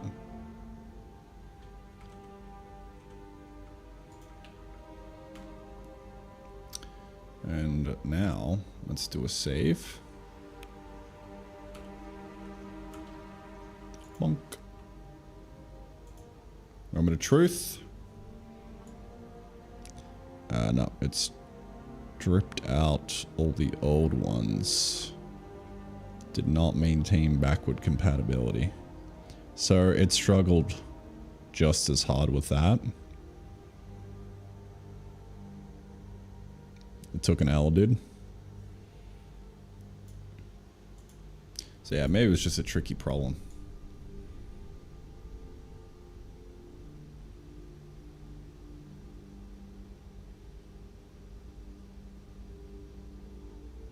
It does feel like it wrote less code though, which is a little crazy.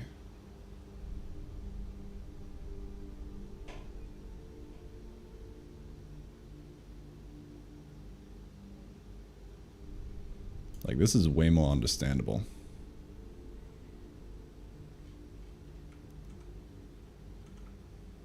Alright, so let me add that extra kind of thing on. This revert. I'm happy for you to go through and manually port to the new format for all existing ones in the generated file by hand first. Hint, hint, nudge, nudge. Continue and revert. Oh. Wait, I think everything got stripped. Wait, hold up, hold up.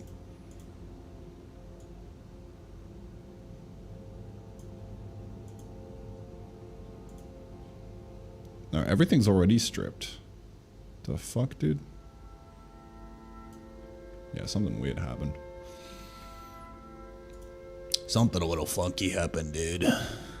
Oh no.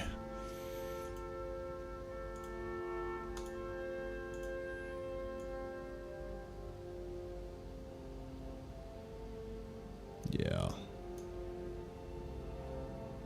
Yeah, we're just gonna move on and call that experiment a dud. Because I think, yeah, I think it might have just reverted to the wrong position. So I think it probably did the right thing.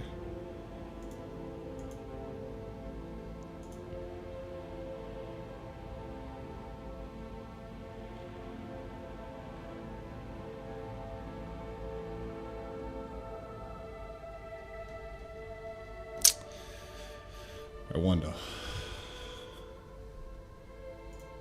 Let me just revert this specifically.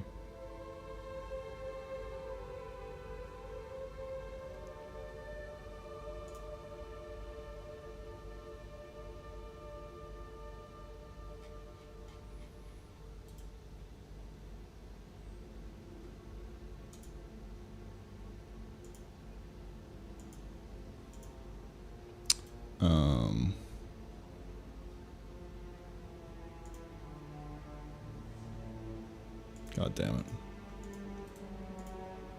I meant to undo, not revert.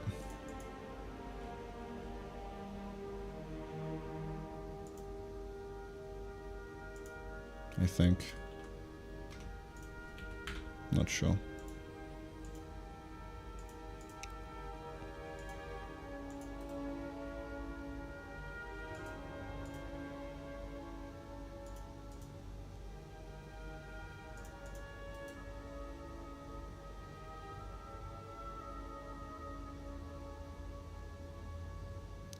Oh yeah, no, revert and then undo, right?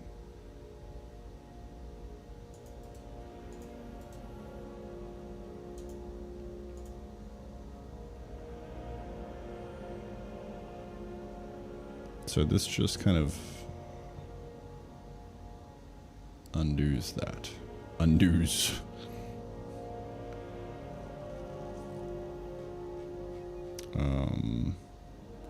Get rid of that though.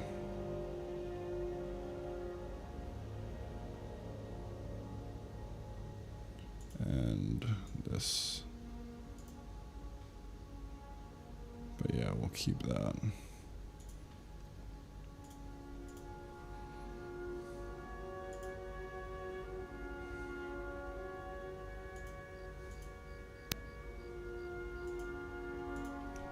Stuff.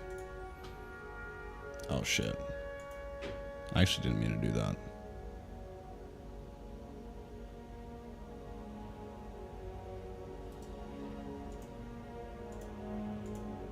I think I just want to discard this.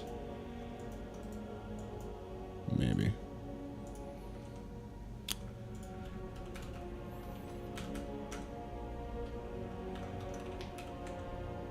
Yeah. Alright. Well, now I'm back on an even playing field.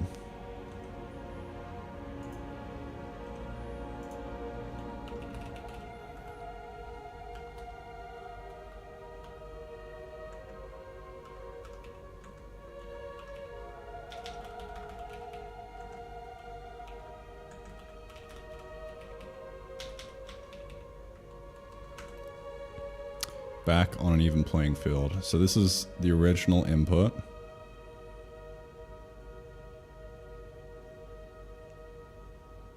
And then we should have the suggestion down here somewhere. No, I think I removed the suggestion actually. Oh shit. My bad, G. Let's see.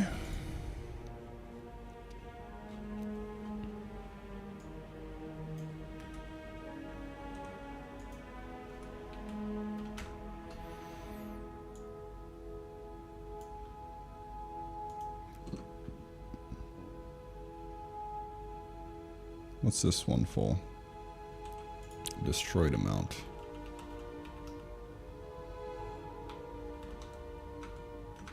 This one. So that is the suggestion. Right?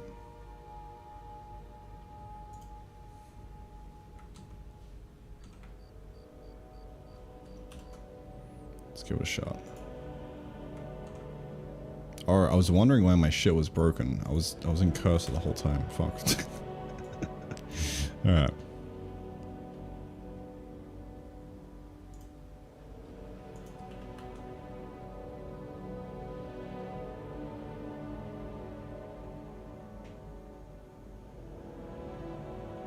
$159 to $177, $159 to $177. Yep. And the tech tree, yep. So I'll get rid of that end prompt. Maybe. And see what it does again. So I'm curious.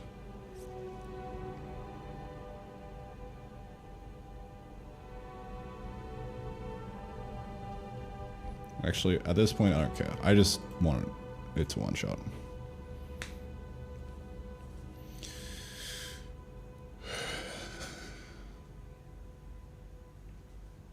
And then move on. Because I think we learned a valuable lesson here. GPT-5 sucks ass. Specifically for Odin stuff. Because it's trying to treat it like it's JavaScript in a lot of cases, and it kind of sucks.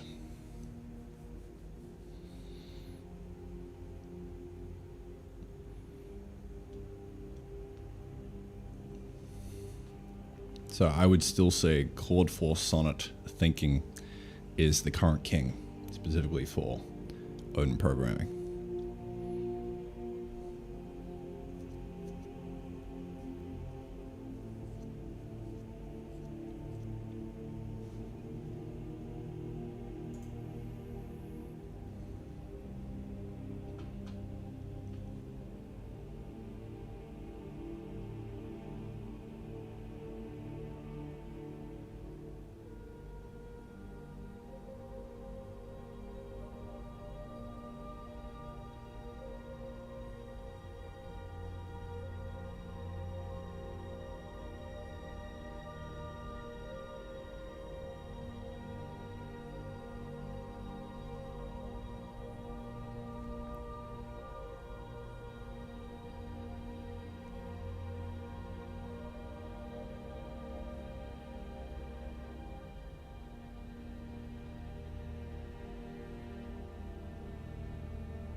Okay.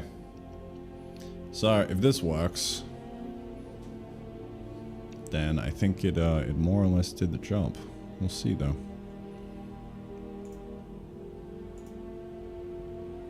So yeah, it updated all those.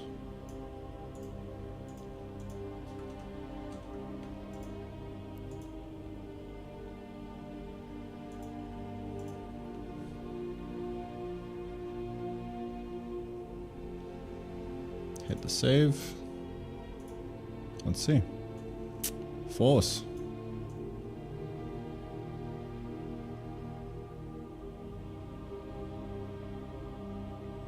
I believe it is flawless.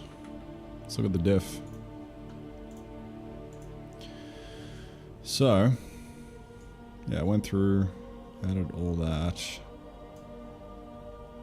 Kept that. Yep. Parser is looking good. And as for the actual code, what did it do?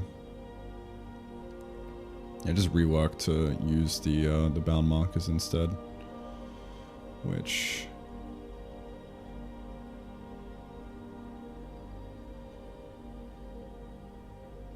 was really just this. Like, it wasn't much code. Yeah, pretty cool. Pretty cool stuff.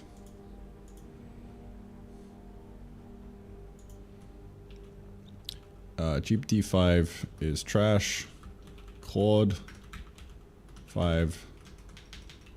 Sonnet still king. For Odin.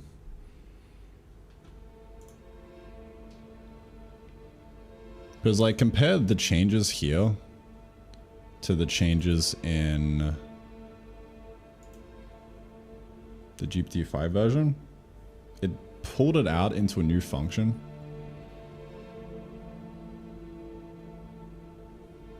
And I mean, I don't know. This might seem a bit more readable, but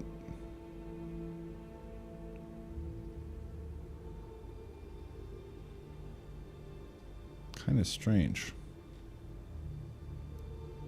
Kind of strange, dude.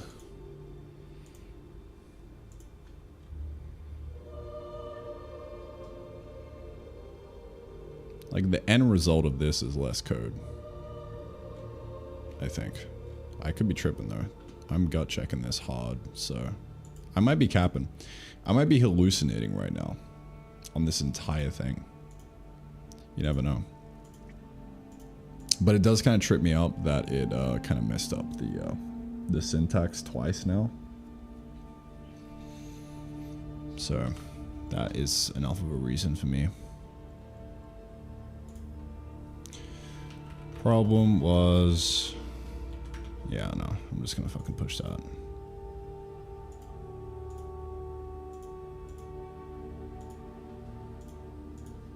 Alright, GG. GG, well played, dude. I've tried using GPT-5 across 4 or 5 difficult problems so far. It only got one of them right. In a one shot. Even then, it actually didn't get it. I had to fix a syntax error. So, yeah, it's not feeling great for me. I'd be curious to go back and actually try all those problems with Claude. I just did for this one, and it did it better in one shot. So, yeah. That's like a little TLDR update on the whole GPT-5 thing. So far, I haven't been too impressed, but I could also just be totally tripping and getting very unlucky. But, I mean, I've tried it like 4 or 5 times across a few different problems, so yeah.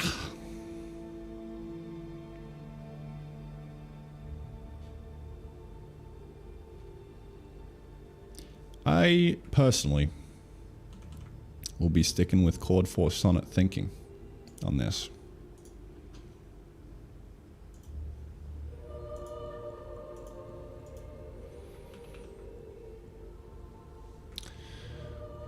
going forward.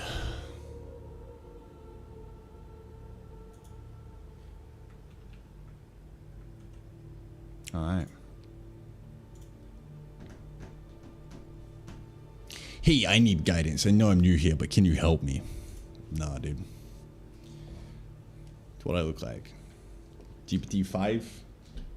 Go type that into chatgpt.com. It'll tell you where to go, dude. It'll probably be a better answer. Found Chatty G to be pretty good at straight C. Interesting.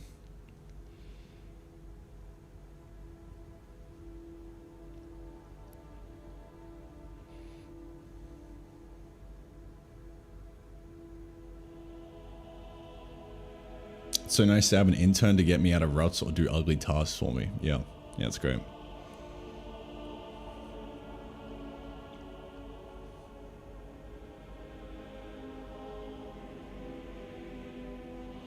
Even for web, it's not as good as Sonnet/Opus. I hear some people saying it's better for UIs, but I haven't seen anything convincing yet.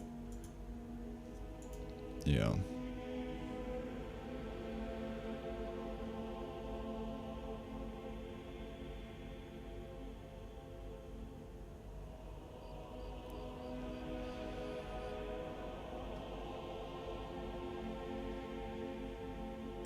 Alright, well, back to it.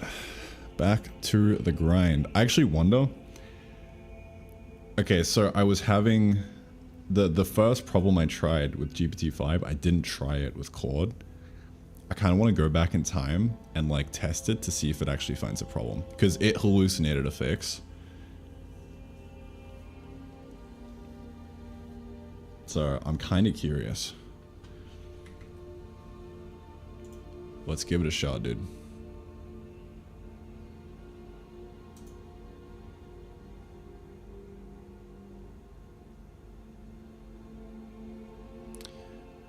Where was it?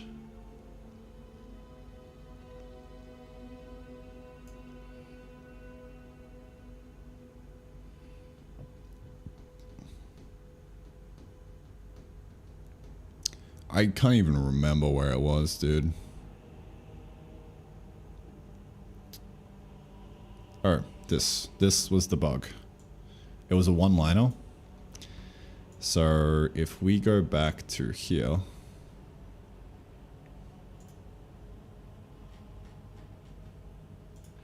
and retry the prompt, let's see what it does.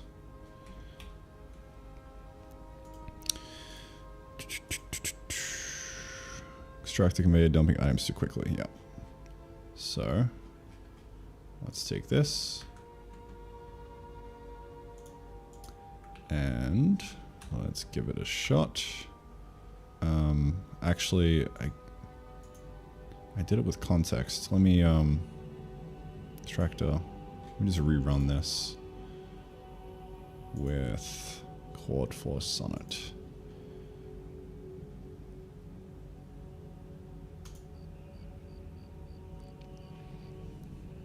Let's see. Let's see if it does it. Because I know the fix that GPT-5 did. It hallucinated something. I was like, okay, let me just put a limiter on it. Let me like put a timer on it so that it doesn't instantly pop off. And it's brain dead.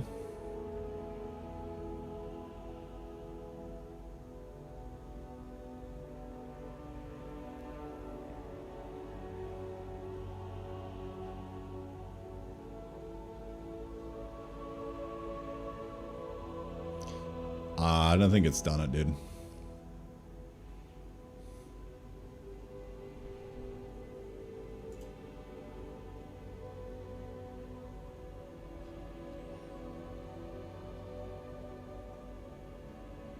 No.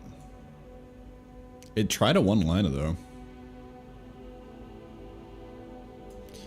Item claim equal to nil, conveyor lane at 0 is equal to empty.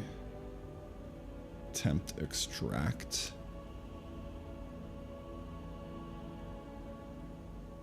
Maybe?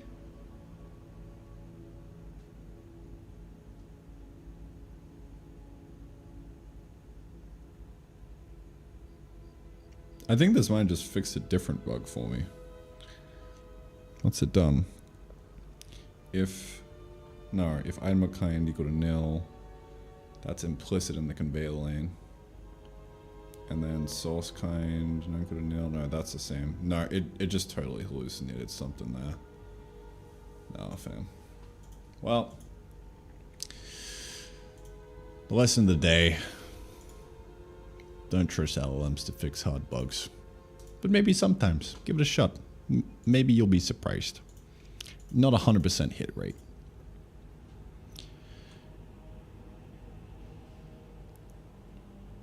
Our AI overlords. They're not here yet. Okay. Well, let's go back to work. Let's go back to work, dude.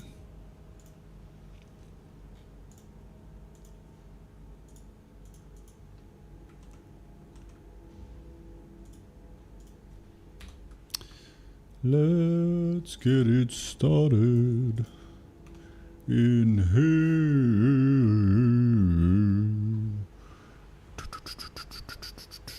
here. Just keeps running, running, and running, running. You know what I'm saying? All right. Well, now that we've got this this new kind of keep system in, which should ideally not break.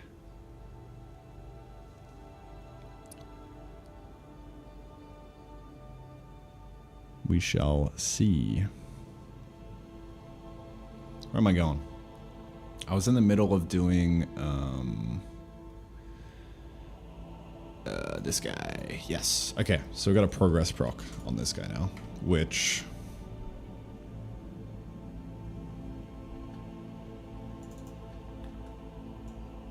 actually, I wonder, what did it do for the singularity? Or it just did that. Yeah, that's fine. That could actually probably get removed. I wonder. What would happen?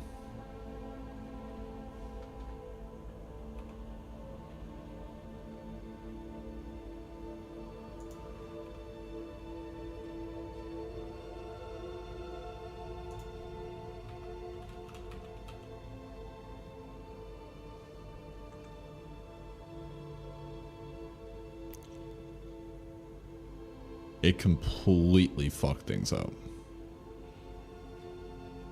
Like, unbelievably. Interesting.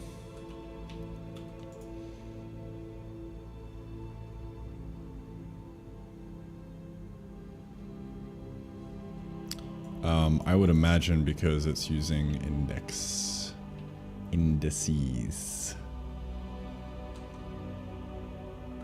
Let's see.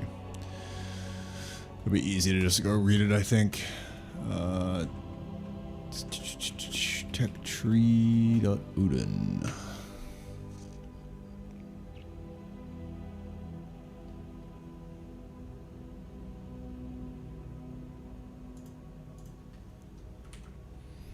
Let's go back to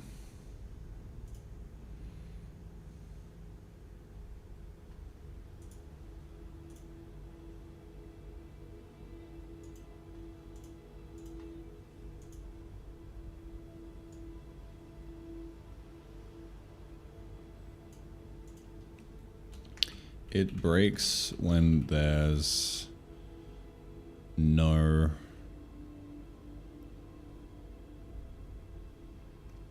hash keep block. Make it so if it doesn't find one, it's fine.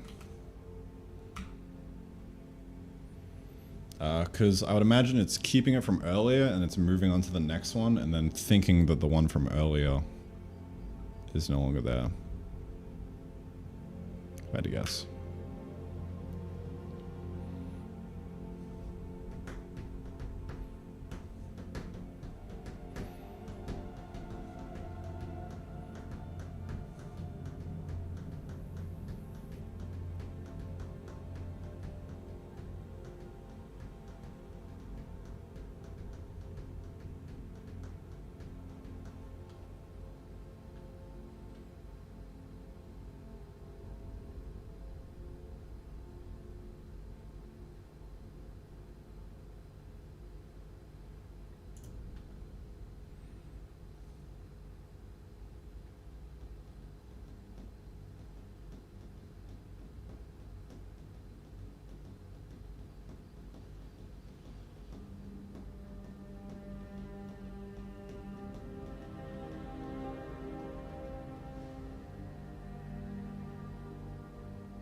Check over recent enter this load without finding bounds.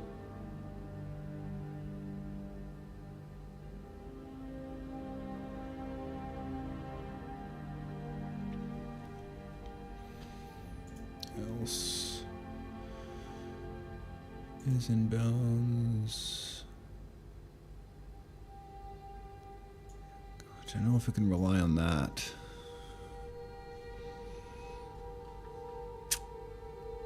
Not quite sure.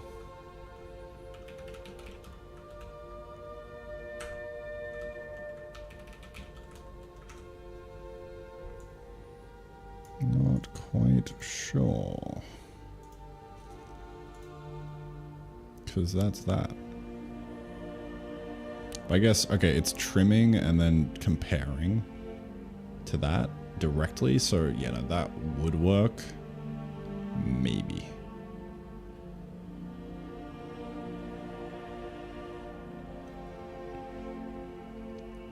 No, because, like, what if that happens? I mean, it should in theory be fine. It's just sketch. So, yeah. We'll see, dude. We'll see. Okay, so, yeah, let me get rid of the singularity here. And we'll see what happens. It should remain the same. We'll see. Honk.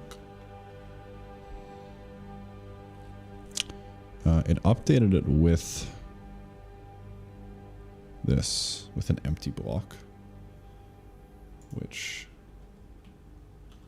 isn't quite what I wanted, but I mean, in theory, it should be fine.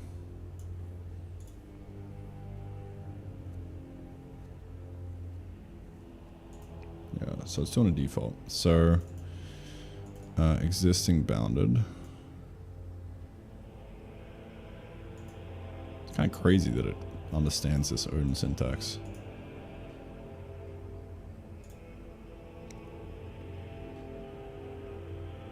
Like, I don't even know what this is. I haven't learned to do this yet. But it's just seen it elsewhere in the code base. I was like, yep, I'm gonna do that. Clyde my goat, dude.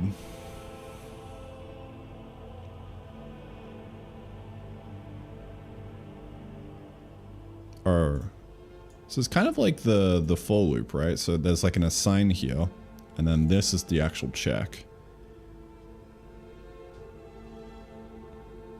Interesting.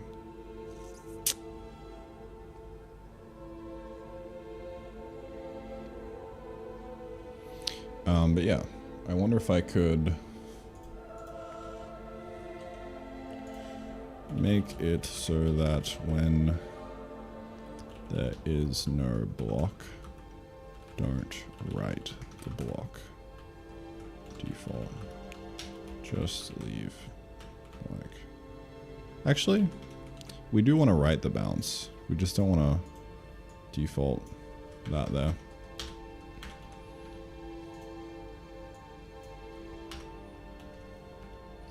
Because I want to be able to sneak something in later on. Because if there's nothing there, like in the case of this, then I'll want to start programming this later.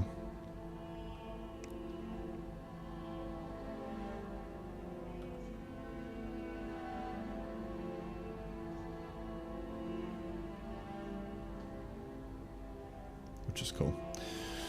Okay. Now it's finally time to go back to being productive. Fixed buggy with blank stuff. Yes.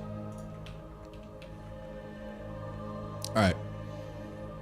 Well, that was a nice detour.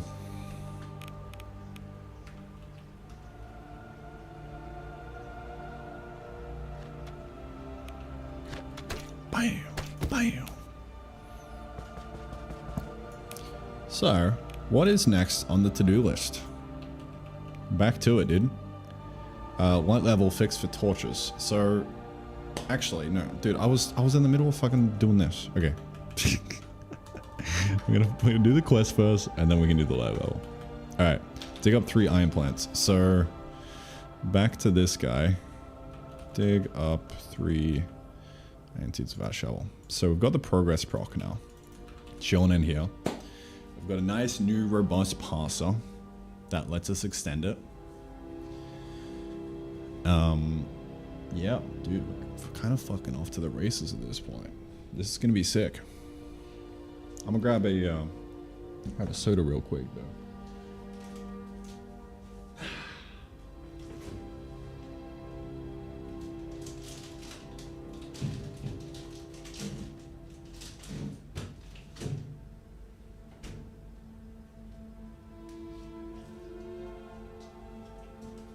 Hey!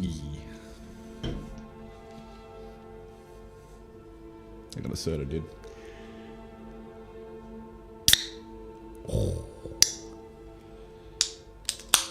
Oh yeah. Cheers.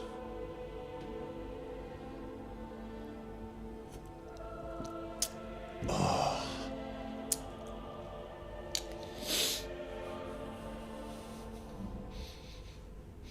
I'm ready. I kind of want to blast some trance music right now, you know?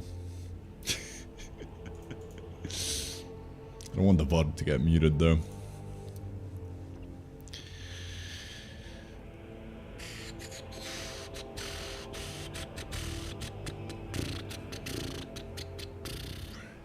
Dig up iron seeds with a shovel, 0 of 3. Beautiful.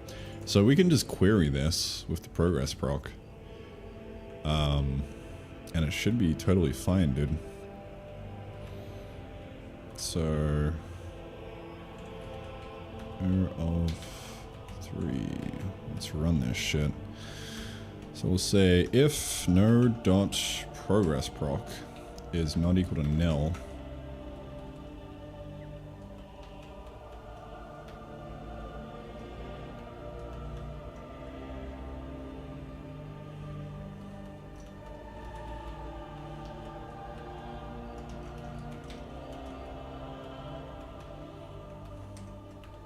then we're going to query current target.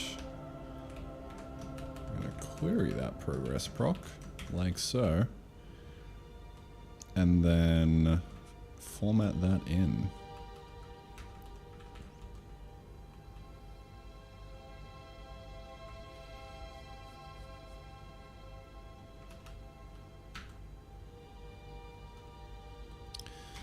So, if current is less than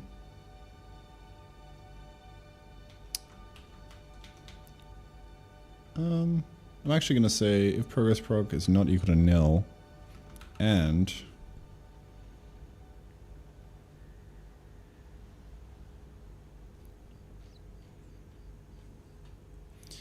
node runtime progress state is not equal to done and claimed.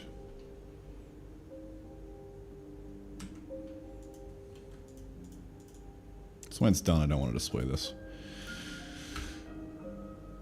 So what I'll do here is we'll tprint in this guy, make sure that we don't have the separator here. Nope, that should be good. So to print this in with %v current target text equal this. There we go. So if it's got a progress proc now, then it should be able to display the progress towards the goal. So dig up 3 iron seeds with a shovel.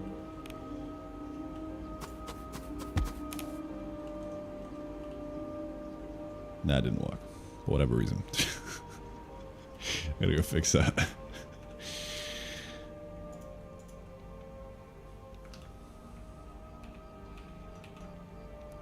I think it's because I'm using, yeah, iron seeds. Instead, we'll say iron plant. Or really, resource 1. Plant. Destroyed amount. Gotta get that right. Remember truth?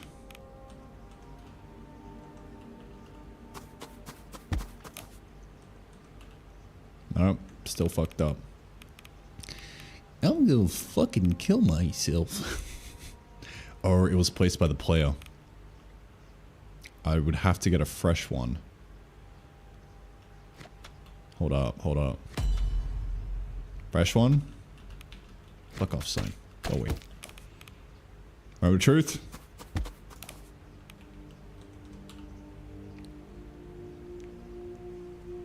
I'm a failure.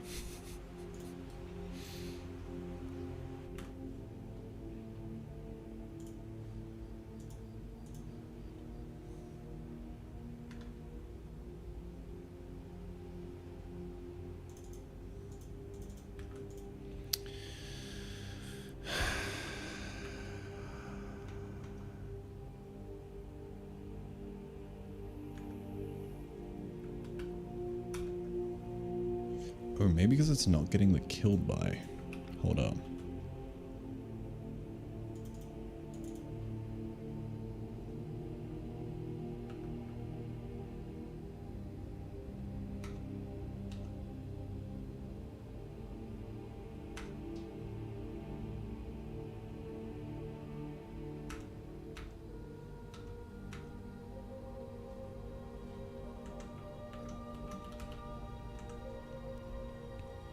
No, we're damaging it. It should be getting the killed. Oh. No, we don't have an attacker attached to this.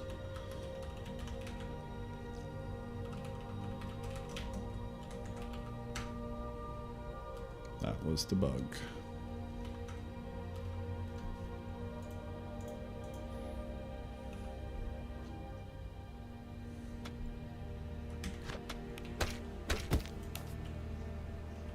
Alright, one more try.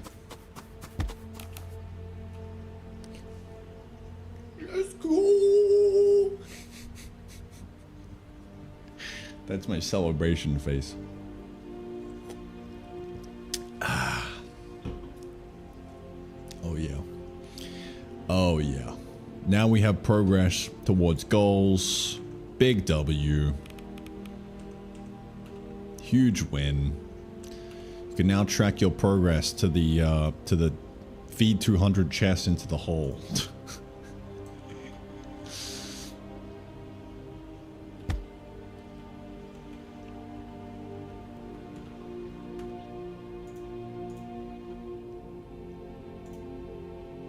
In fact,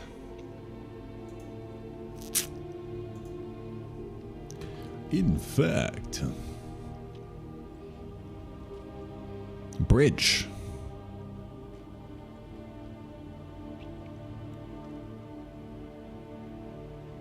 I mean, you could just place a dirt block underneath, though.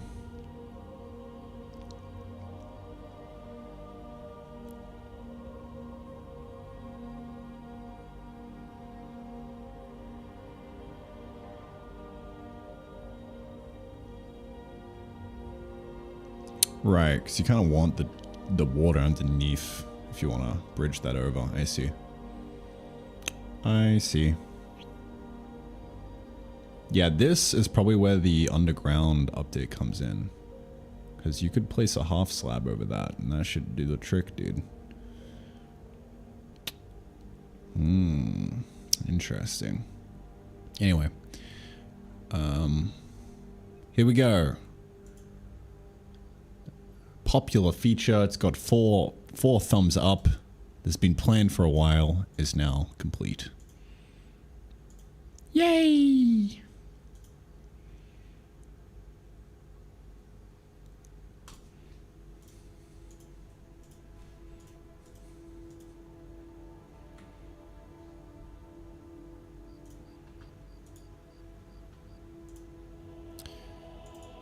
Just need to go through and update this for everything.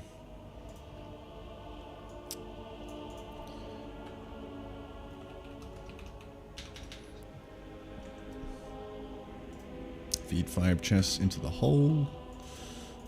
go. Target amount 5.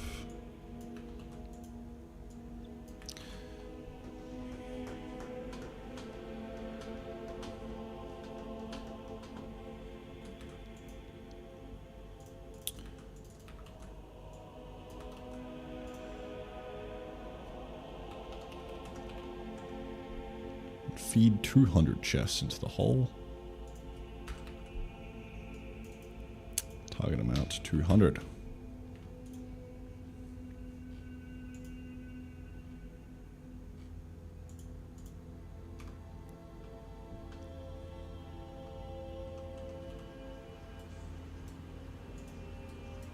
There we go. Now we're cooking, dude.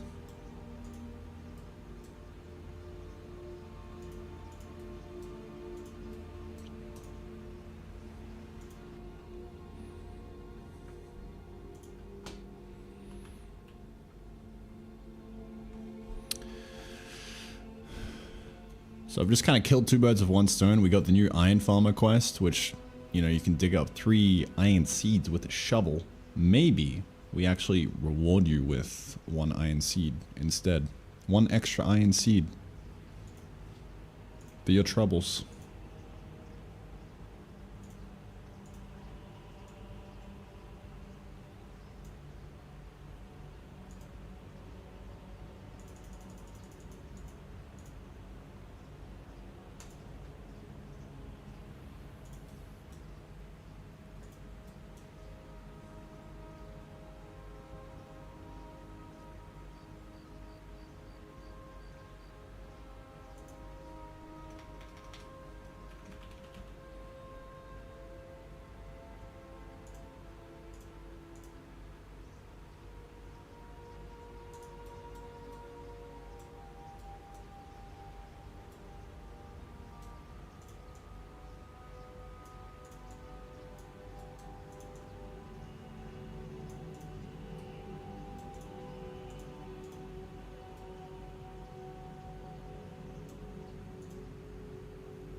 It's always a good day when the skill tree gets a little fatter.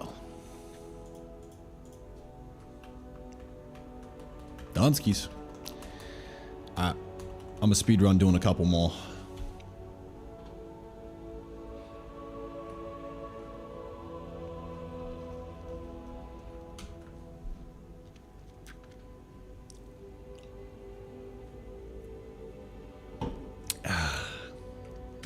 Okay, this video is going to be a silent speed run.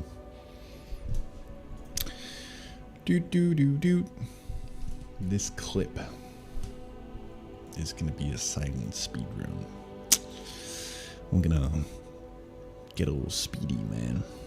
Be gone, slime, dig up 5 slime blocks. That is another one I would very much like to do. Oh shit, I forgot to save the layout. I need to do something about that, because that's going to happen. That's going to happen over and over again.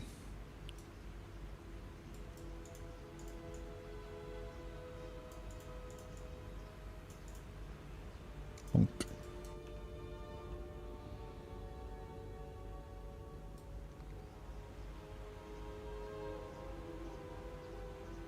Alright, my shit's broken, dude. Something's fucked up. God damn it. God fucking damn it.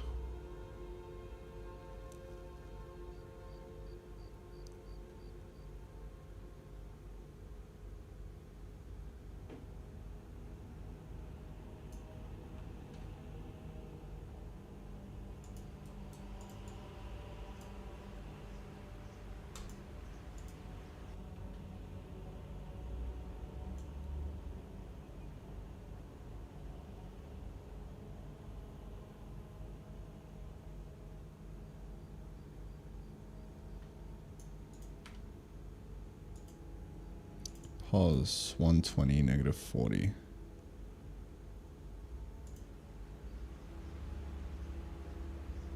Why did that work?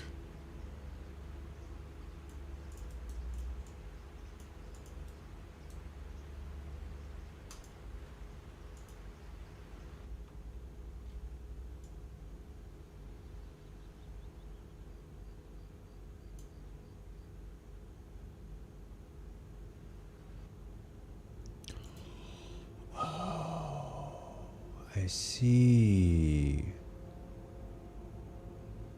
Right. That's just a fundamental problem with the design of the system. If you don't recompile, then you're not going to get the change. Interesting.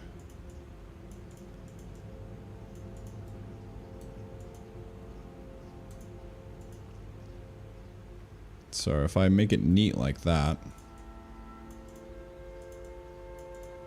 save, it's saved out all the positions, but since I haven't compiled it, it's gonna use the old one. Interesting. But yeah, no, that works fine now. So yeah, that's like a fundamental problem with it. I wonder if I can like invalidate and put like a flag somewhere. I don't know.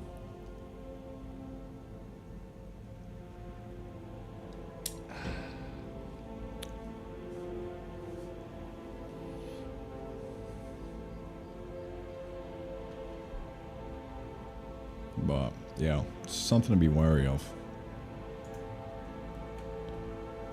All right. Well, let's get back to the old quest design. So I want to reward the player for digging up slime blocks now. So I got to figure out where that should go.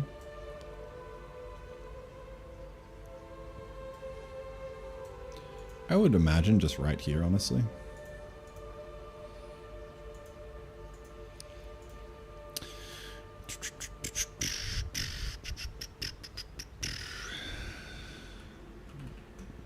Be going slime. Dig up 5 blocks. 5 slime blocks.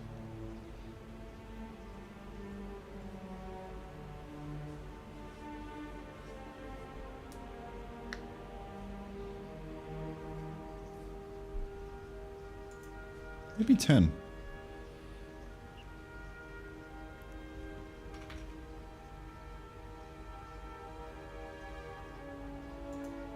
What a decent chunk of change for this. Maybe 100.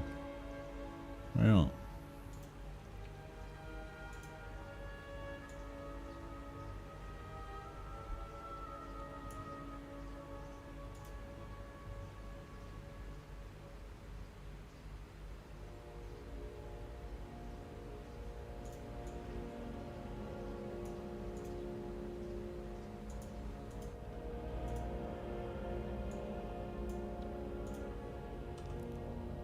So, I'm going to yoink this from here. And it's going to need to be a tile stat.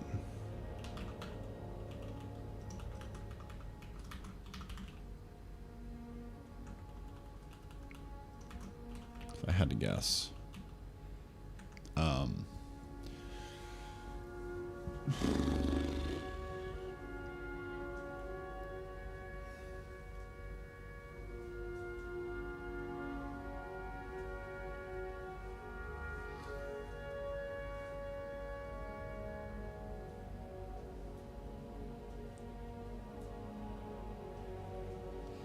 Yeah.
So I use this.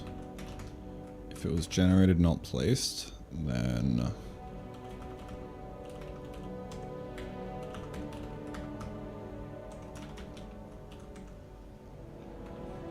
we can do that.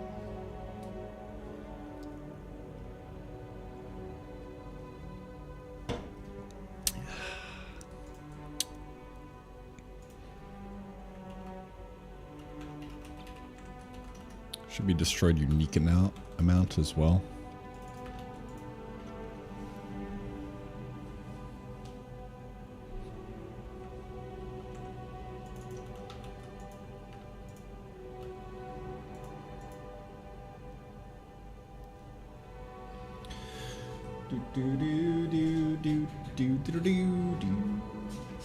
Oh yeah.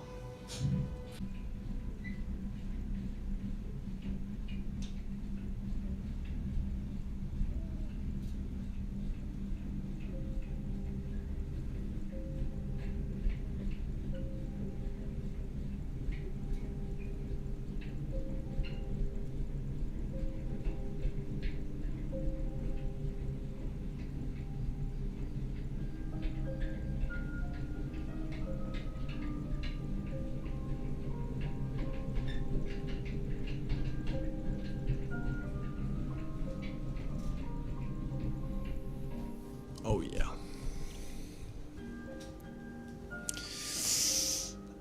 Yeah.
This won't work with existing worlds.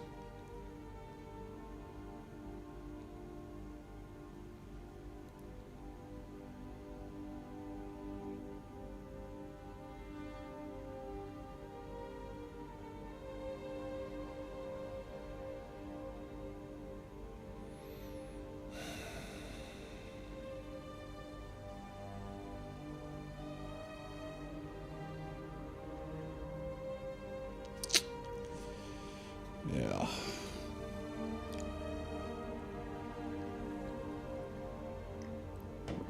A bit of a problem.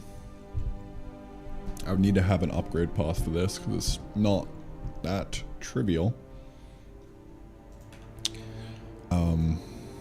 Yeah.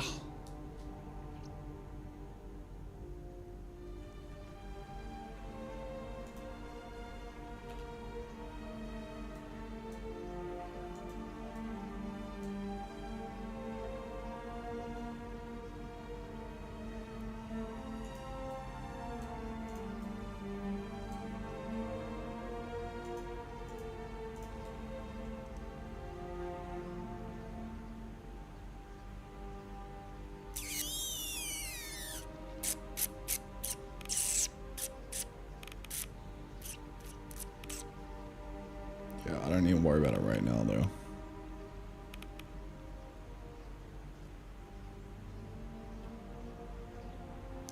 Not really.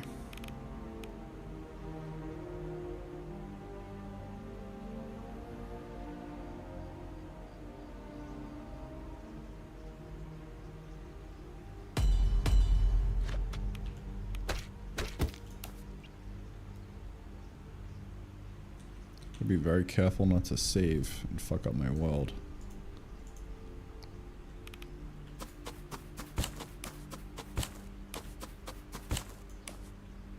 There we go. 3 of 5. That works.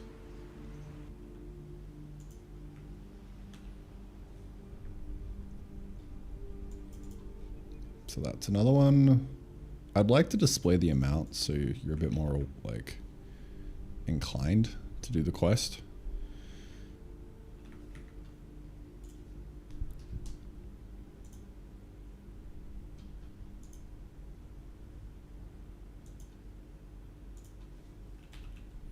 Quest content / progress indicator.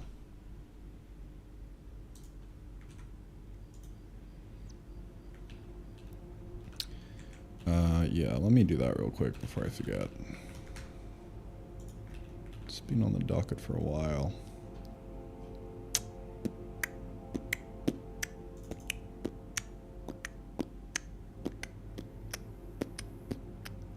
Reward icon UI box. Could I simply do a push parent box and then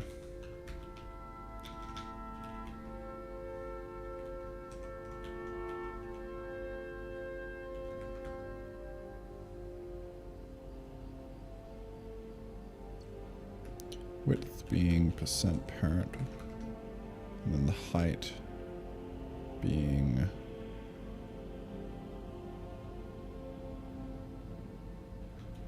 maybe %parent as well, I don't know.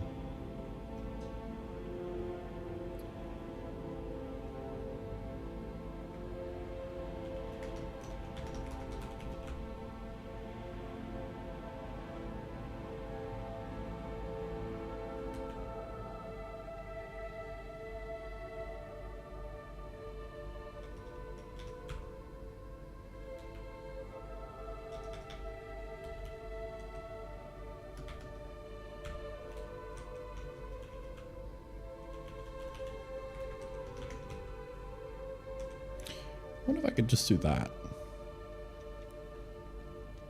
It'd be cool if I could. I don't know if I can though. Oh shit, I can. That's awesome. That's perfect.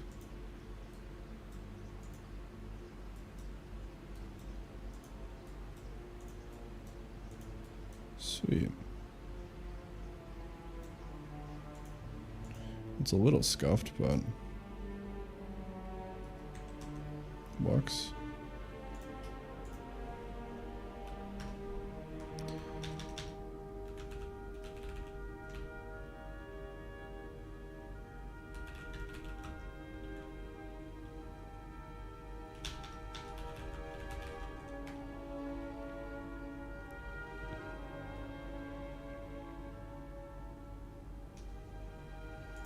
There you go.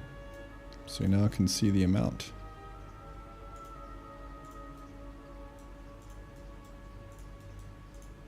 Little quality of life thing.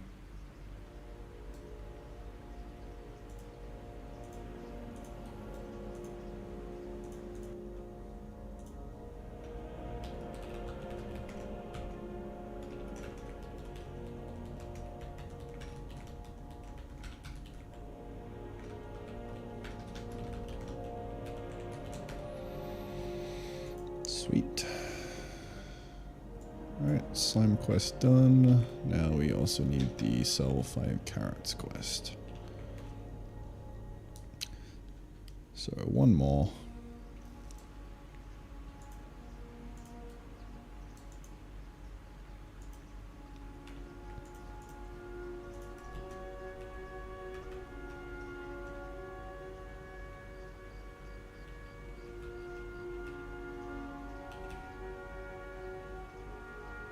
How do you spell entrepreneur?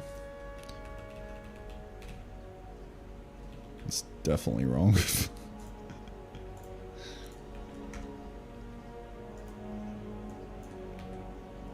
Carrotpreneur.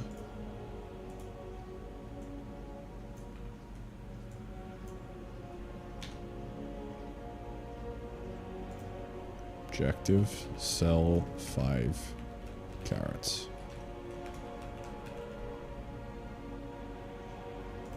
Reward.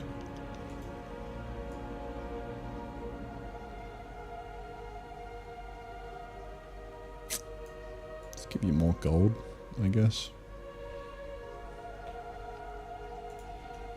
The rich get richer.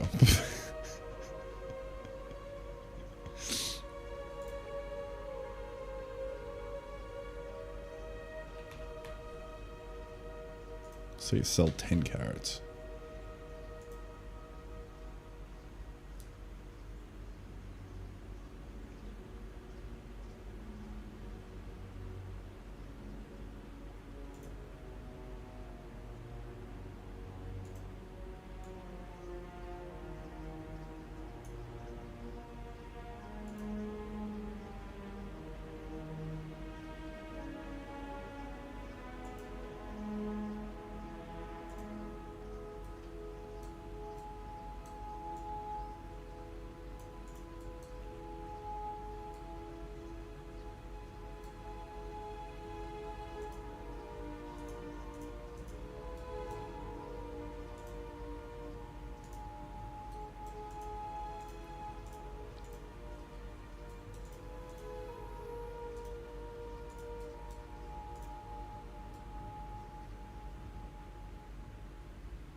Cool.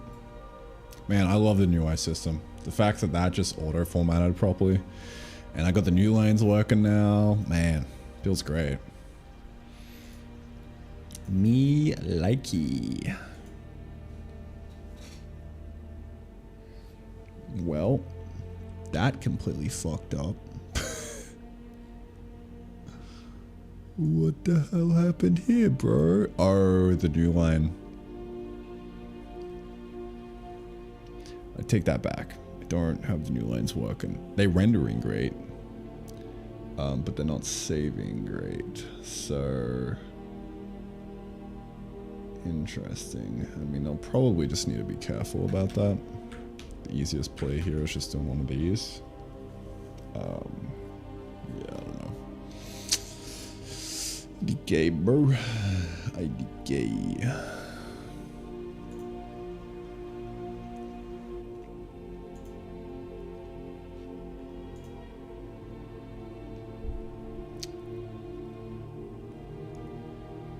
We shall see.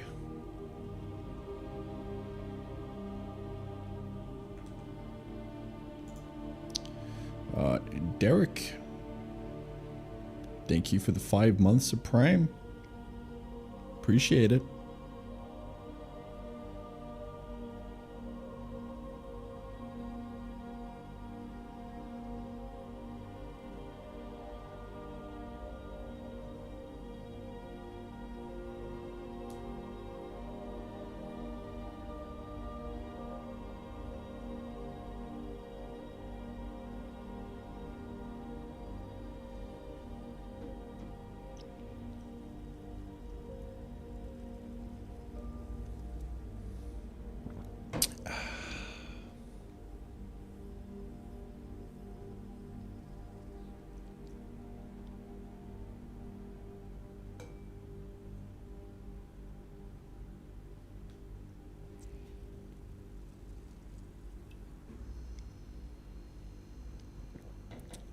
I think it's a it's just the T print not taking into account the new lines or something. I don't know.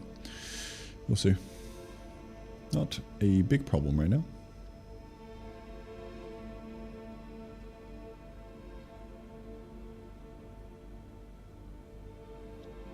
Shouldn't there be a shovel quest for INC? Do you think it's too handholdy? Yeah, it's too handholdy. I'm like constantly trying to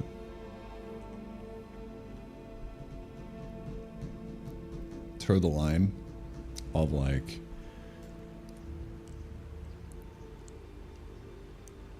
we don't need to do every step of the process, you know, kind of assume that people are smart and they'll figure it out. But just as long as we're hitting the high level big picture things, then that's fine to me. Because, you know, technically, yes, both of these are dependent on making a shovel. So, you know, you could do tool upgrade, you know, you could do shovel, make shovel, and then, you know, other tool upgrade, and then blah, blah, blah. But just the fact that it says dig, it's like, okay, maybe I need a shovel, you know?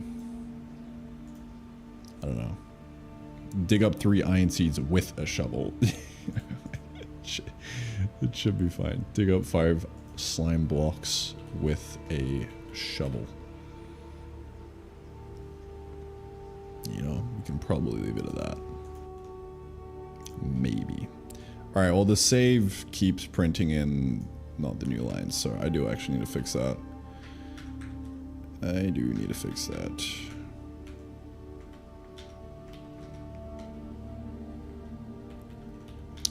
So I'm going to save this. Well, let me actually just kind of throw this up there real quick.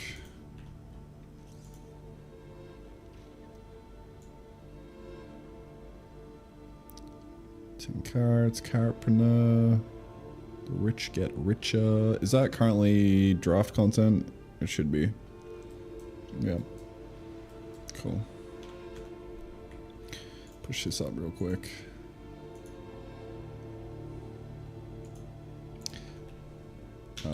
Reward amount preview. Plus more quest content.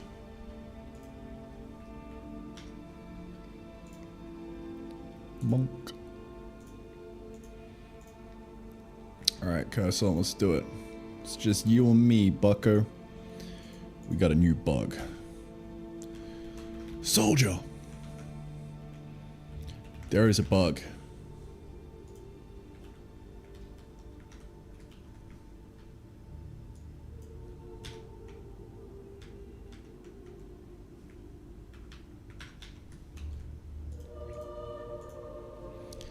In the code gen where it's not taking into account the new lines that we're getting from the I'm GUI front end.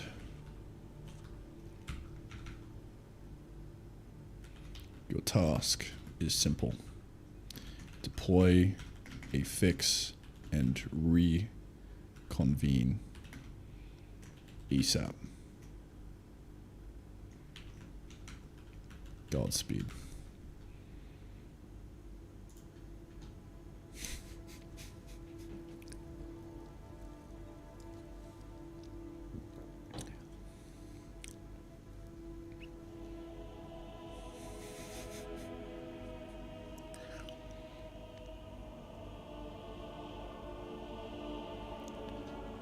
It called me soldier.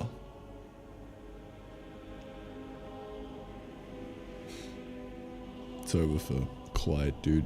He doesn't respect the proper chain of command.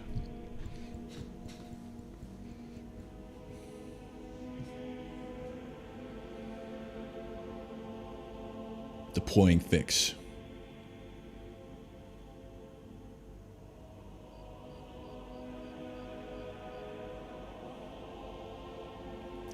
Mission accomplished. Bug status neutralized.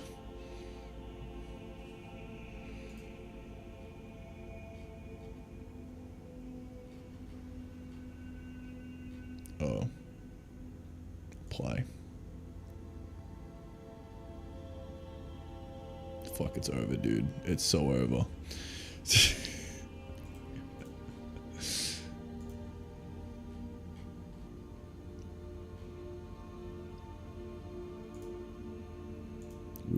We want in agent mode. Sorry. I am your commander. We gotta fix that prompt.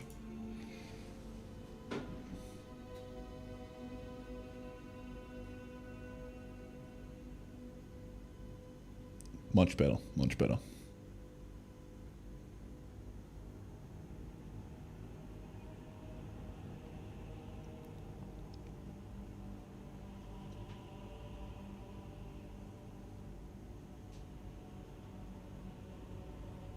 It understood the issue. Good job.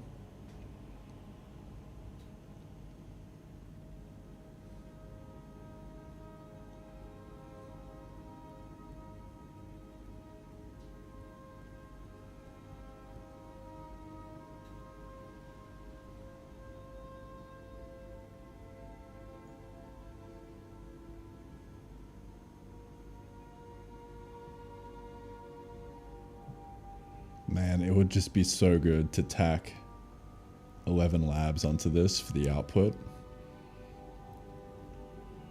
My God.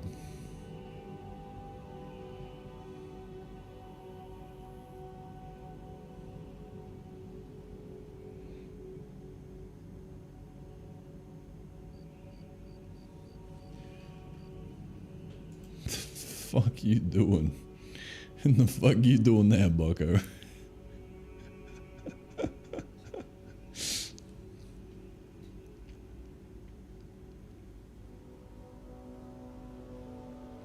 What are you writing a test? Fuck off. Fuck the test, bro. No need. Chill, dude. Chill.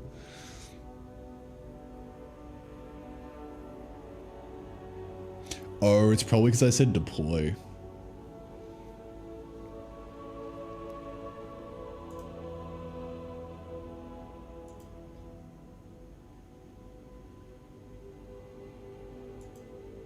Escape string for Odin.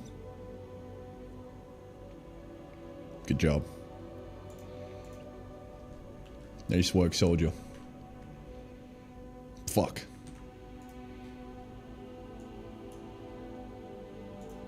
Dude, this scares me. Every time this file breaks, it instills a deep fear. A deep primal fear in my bones.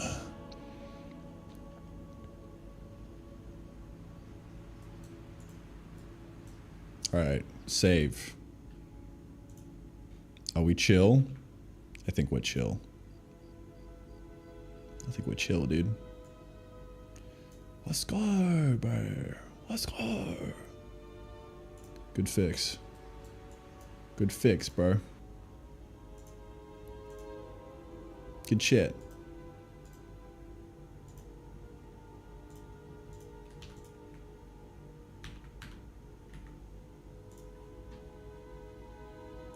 Clean. Succinct. I like it. GPT-5 wouldn't do me like that, bro. Clyde, he gets the job done.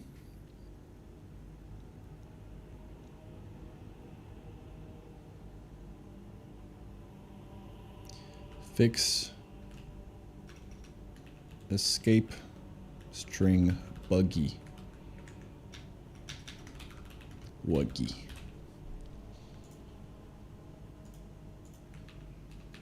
Ah.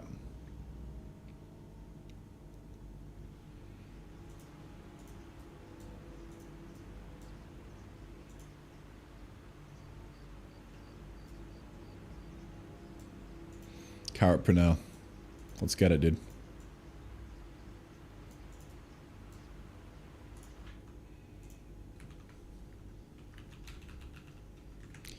So, in order to do this, that's actually going to be pretty easy. We just do entity stats dot carrot.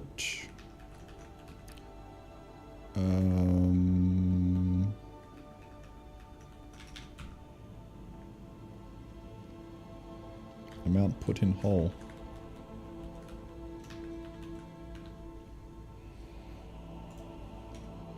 $10.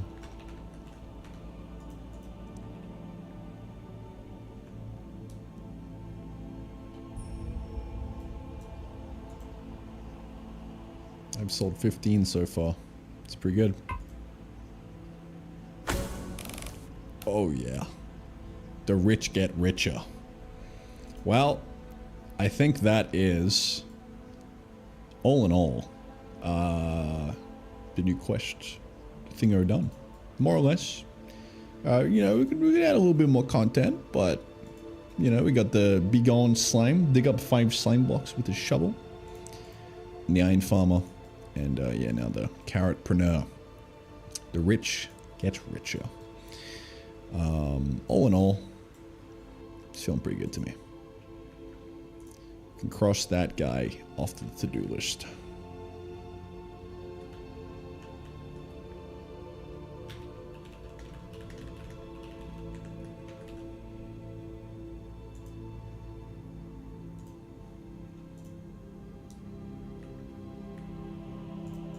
So we got another 4 hours or so, I think.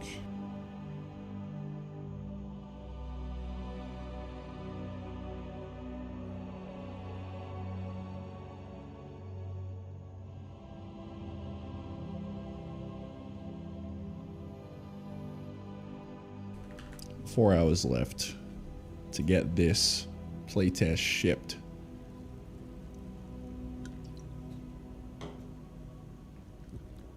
So, I'm gonna start with the most important thing first, which is this. This absolutely needs to be in there, otherwise I'm fucking up my data. What else do we need? There's an item on tile during harvest. Now the light level needs to be fixed as well. Yeah, and then really I can't think of anything else that'll tangibly make the playtest better aside from new content. If I had to guess.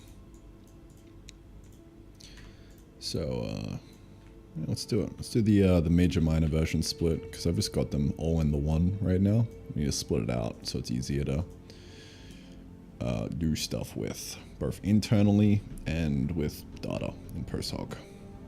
So that'll be cool.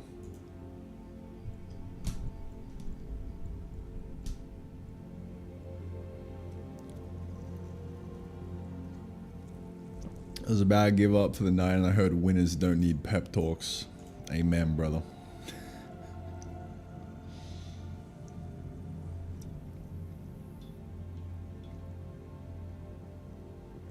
If you do the torches, make it so slams don't spawn, won't that invalidate base defenses? Kinda? Kinda. It's a push and a pull here. If it were open world, then it wouldn't. But, yeah, technically you could just place down like 2 torches for every single new chunk, and it would essentially stop things from spawning. So you could basically give the peaceful mode players what they want as well. With that, I don't know, maybe.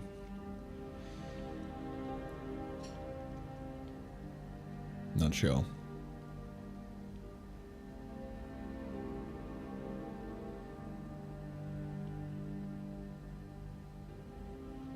I think the checkbox should be aligned with the text and not the counter. The way it right now feels weird.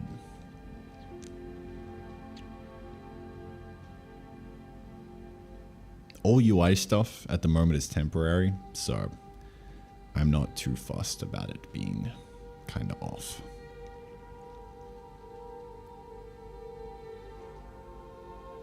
Requesting playtest access on Steam, all I need to do, yes sir. Yes sir.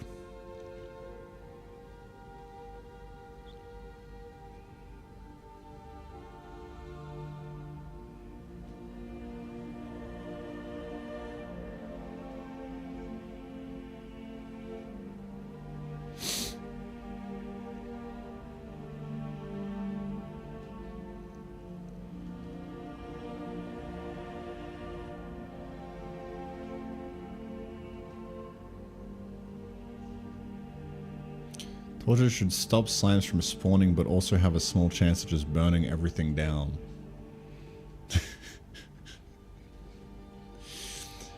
Fire would be pretty cool. I do want to like just set Stumpy on fire during the daytime. Entity fire would be hype. Also set the player on fire when you run over the campfire. That'd be cool.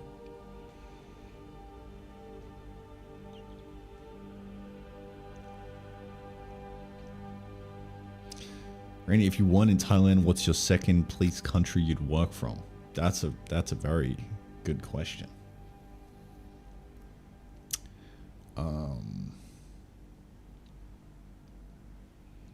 Bali. I do want to go back to Bali at some point.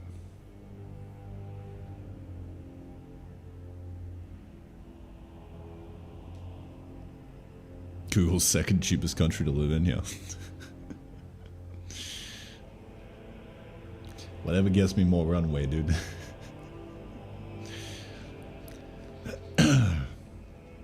No, it's not just the runway and the cheapness, right? You gotta balance that with like quality of life.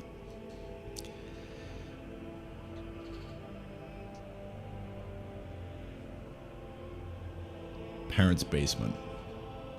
Quality of life, you see? Quality of life would be just kind of medium with that.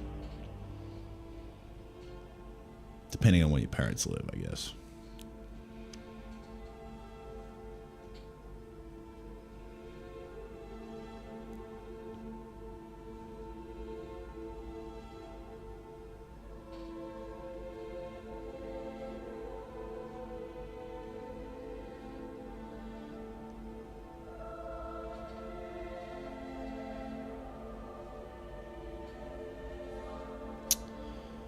All right.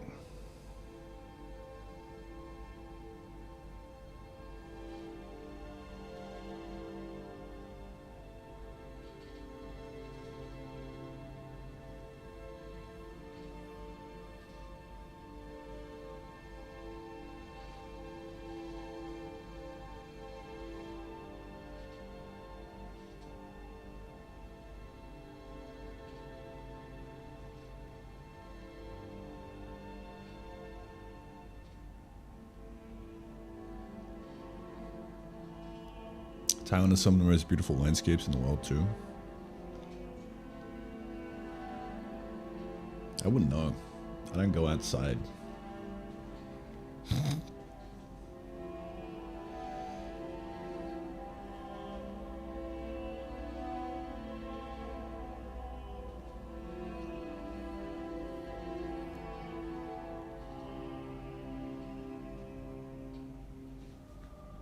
heard it's good out there though.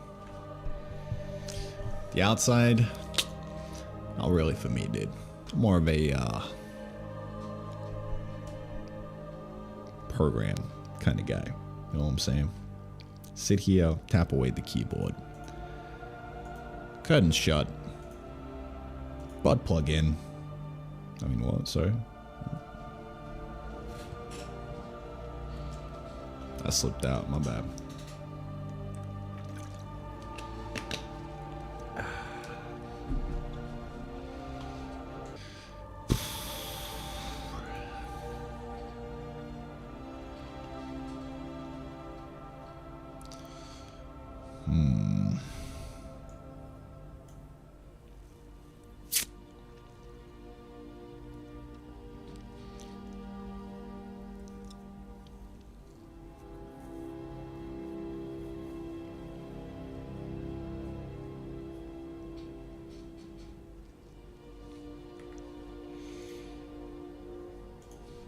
The rich get richer. Man, it's so fun just designing new quests and content in like a single file. It's beautiful. Me likey. Alright. Well, we're gonna get back. Patch in the version stuff and then figure out how to solve that fucking light level thing. We'll see.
Oh yeah.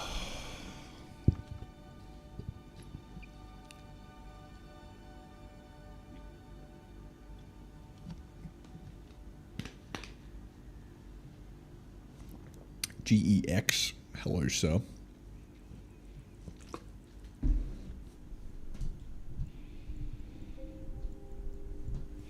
Assume you live in a crate? Me? A crate? I live in a very nice one-bedroom condo. Very sizable.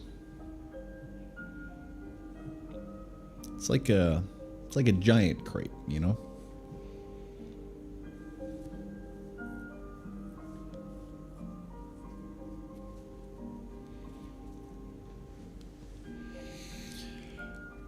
Demon Knives 2 when? Never. Actually, I am gonna essentially remake Demon Knives inside this game at some point with the dungeons and the bosses. Except it's not going to be demon knives at all. But top-down combat. It's going to be fun.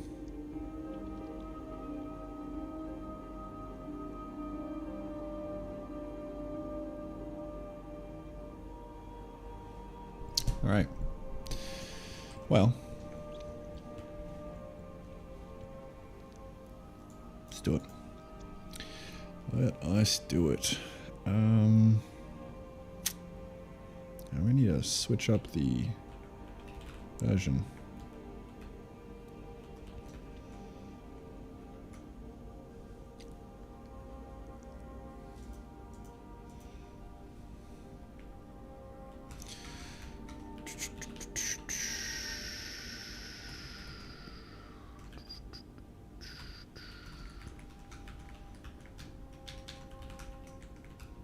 Really, this is just numbers now.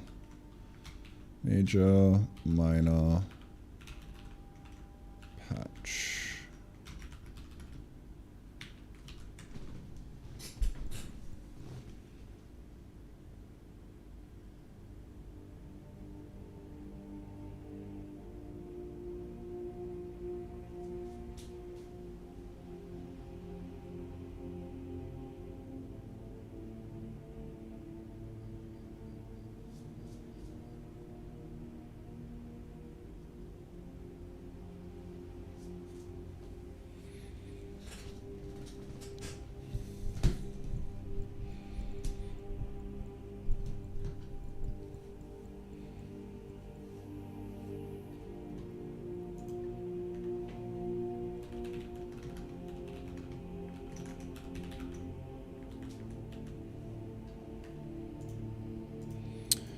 Okay.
Easy clap. So this now gets yeeted, and I'm gonna go fix all the buggies.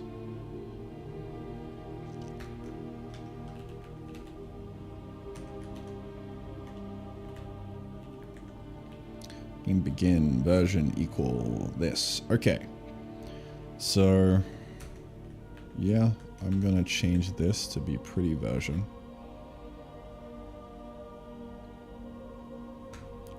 And we're gonna change this to be version major, int, version minor, version patch,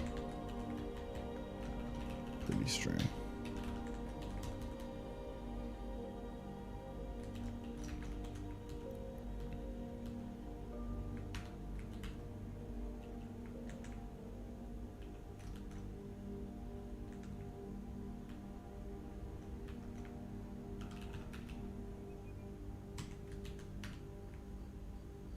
I'm going to come back to this because that's something we need to update. But there we go. We now no longer have the version It is now in the pretty string.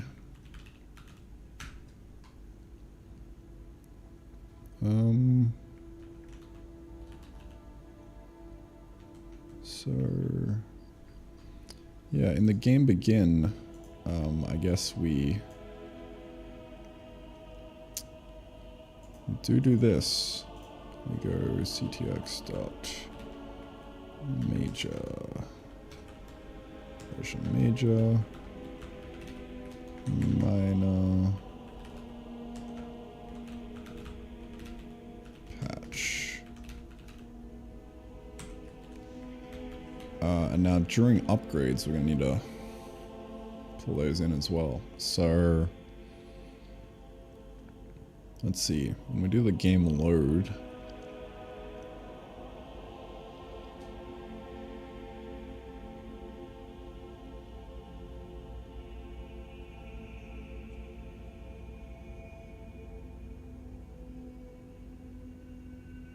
we need to do something about these guy.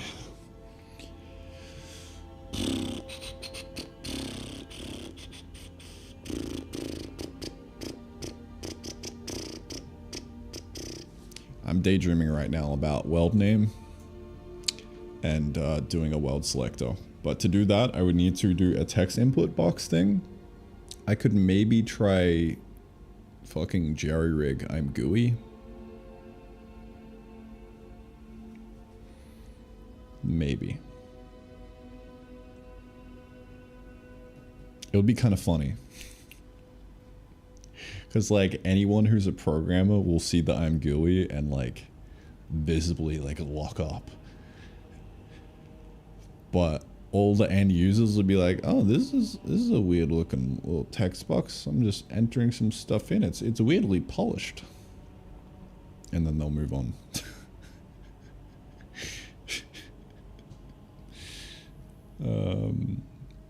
It would be interesting to do an I'm GUI text box inline like that. It'd probably be more trouble than it's worth, though. I don't know.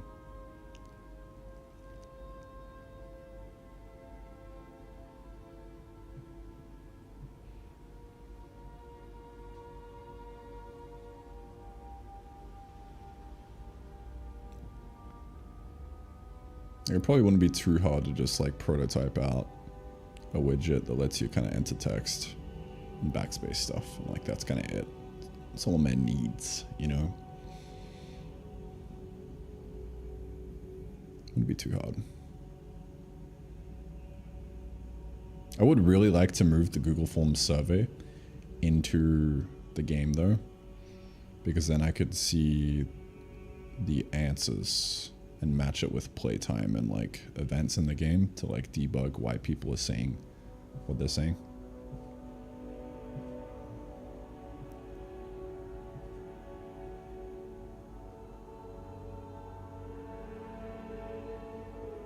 Because I find it kind of hard just reading feedback on something and like not having context as to how long they played for and like how far they got.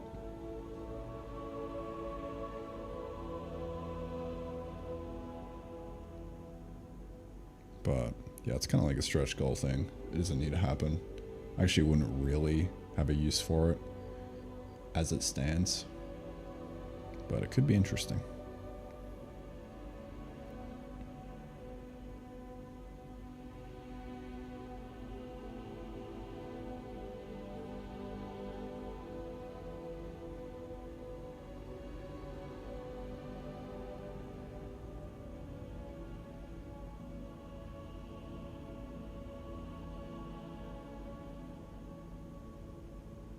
I'm just trying to think how I make like a report generator in SQL that like spits out playtime. Here are all the key events. Here's the answer to the survey. Export that out to JSON or something. Feed it into an LLM to summarize. Man, that'd be sick.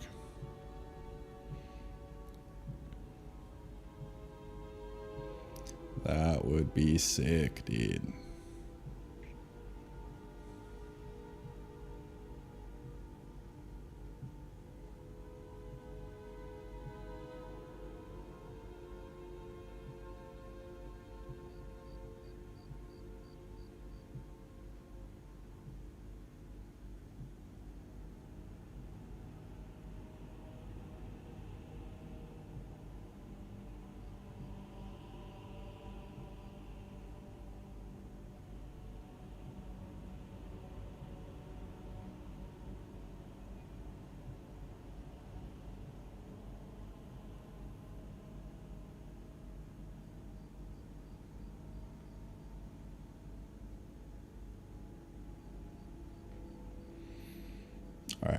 Daydream over. What was I doing?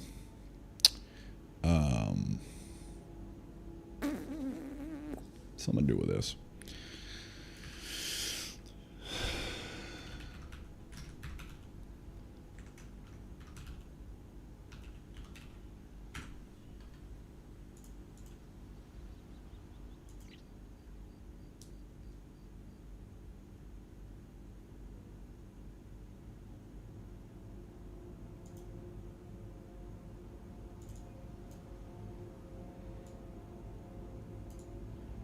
So this unmarshals the game state.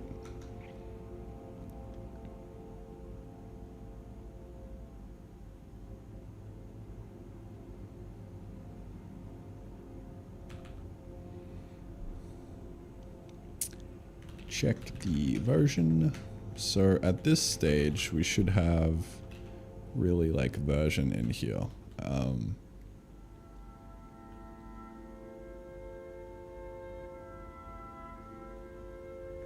So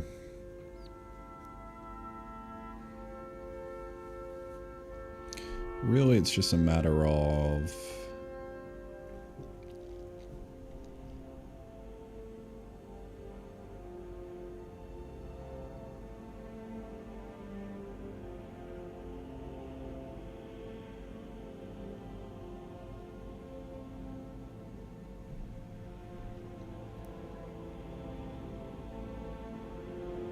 what am I trying to do specifically?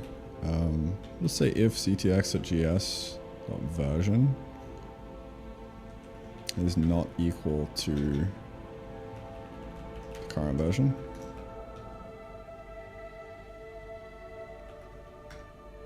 Different version. Doing an upgrade.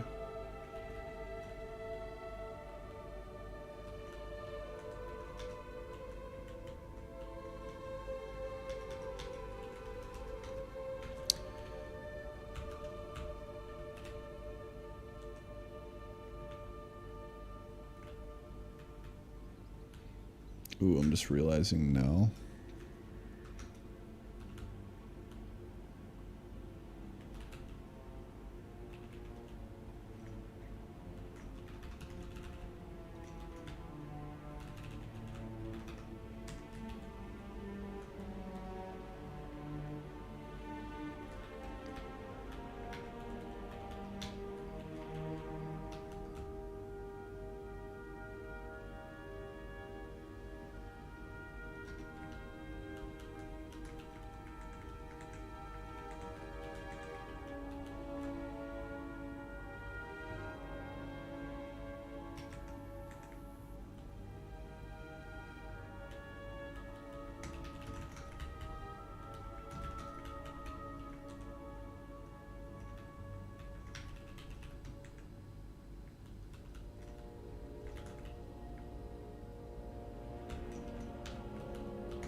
Yeah, I'm not going to make this implicit because you need to kind of tell which allocator it is.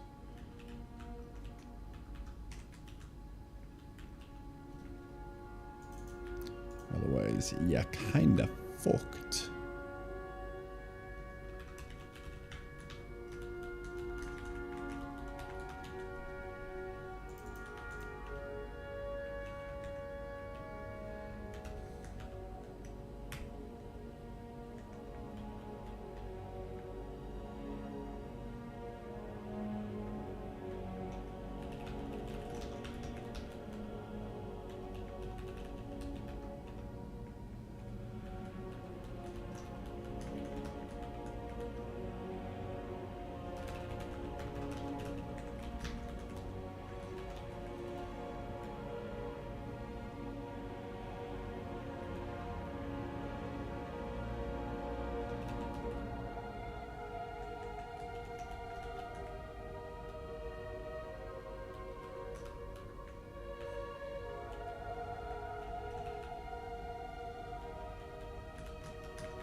mostly.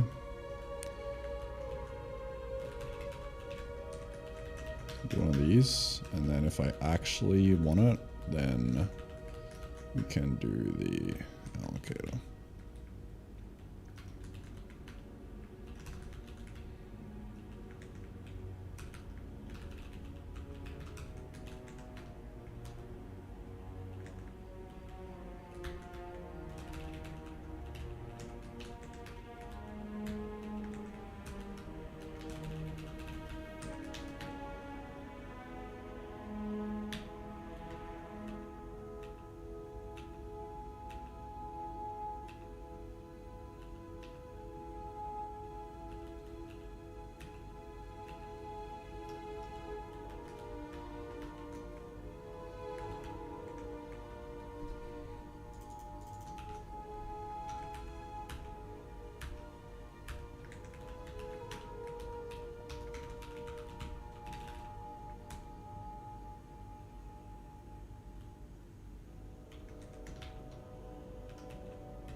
Note, should probs store the old version somewhere?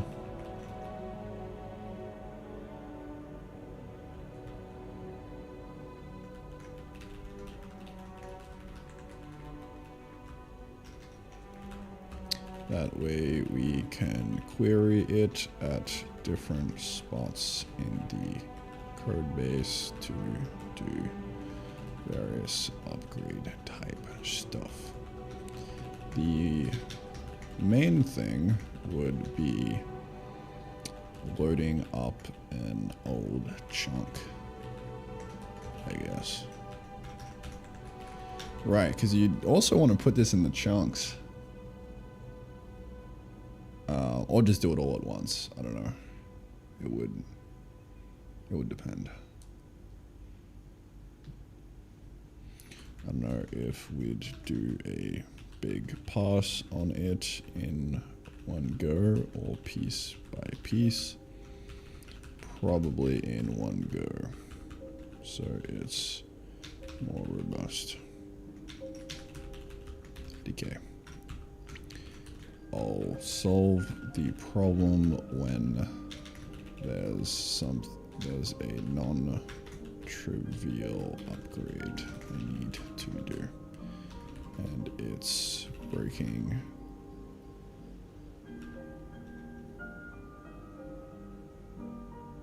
ARL with users. My favorite way to solve the problem: pretend it isn't a problem. Wait until a user runs into a problem, then solve. Alright, so that should be kind of the version, like, upgrade stuff. Major, minor, patch, yep. It should be good.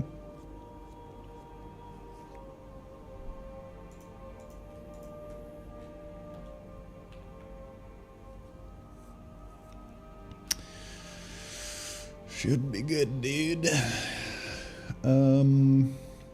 Yeah.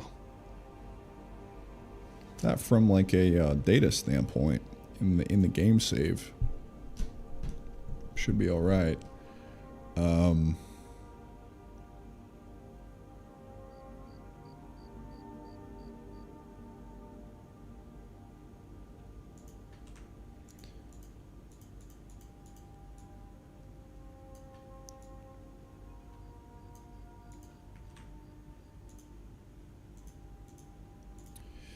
Split version into parts. And now what I want to do inside post hog is one of these. So it's kind of cool.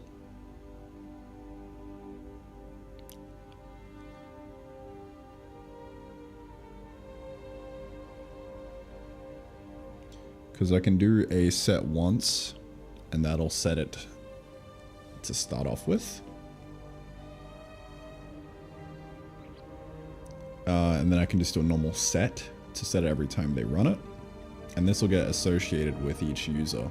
So I can query like, alright, what was the first version they played in?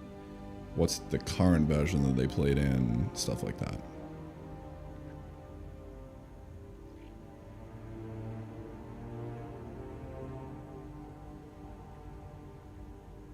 Oh, I've also got session playtime in here. Interesting.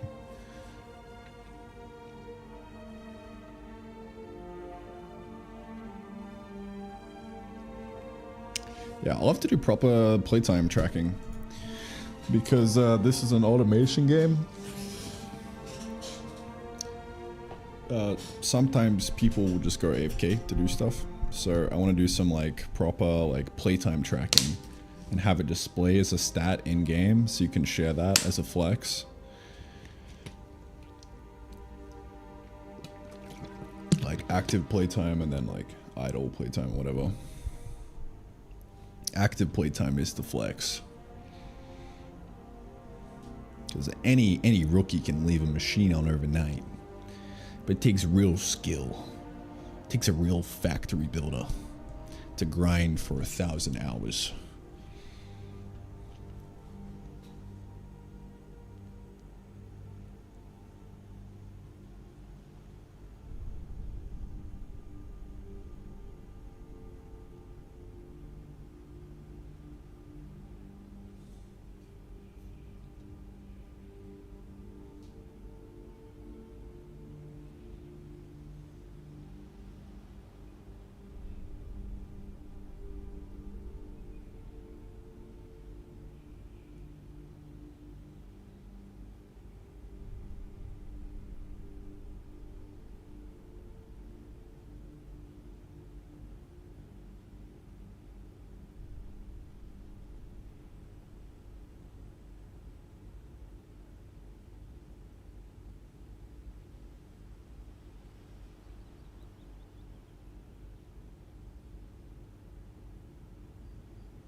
Alright, so let's add in some stuff. Should it happen on game enter? Yeah, probably.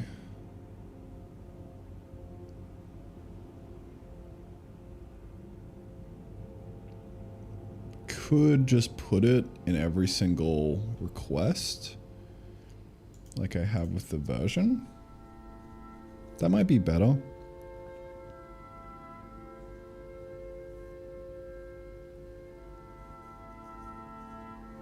Maybe?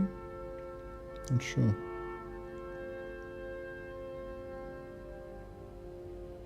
I mean, the version's already there, so I think,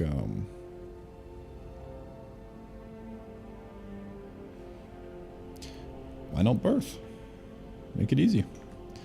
Because if there's one thing that I've learned with trying to write fucking SQL with post-hoc, is that more is better. Like, just trying to join tables together is such a fucking pain in the ass, dude. Holy shit. God, I hate SQL. So we'll say version underscore major.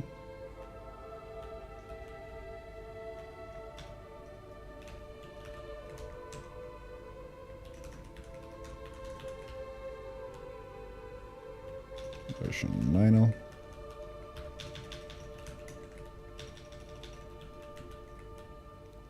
And version patch. Okay, major, minor, patch. Those are good. Nice.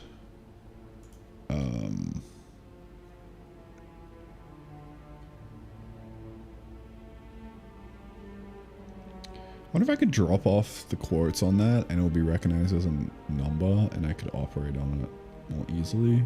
I don't think it would really matter.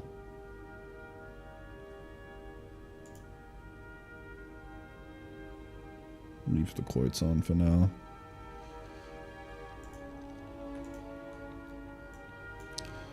Alright. So next up.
I think just on the game enter.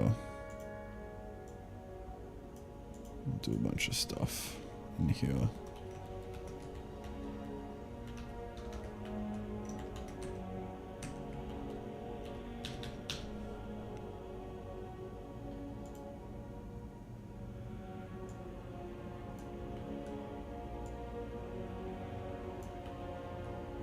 Set once.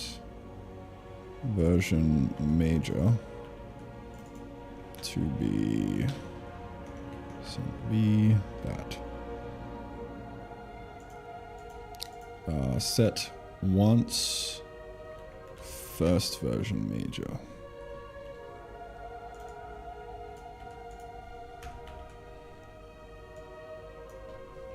First version minor. And then first version patch. This might be weird. Should be fine. First, major, minor, and then patch. Yeah, that's fine.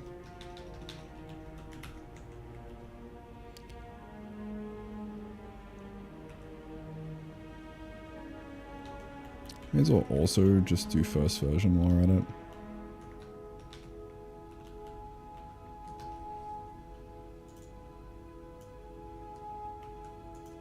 Why not? Major, minor, patch, major, minor, patch. Okay. And then we'll also do in here.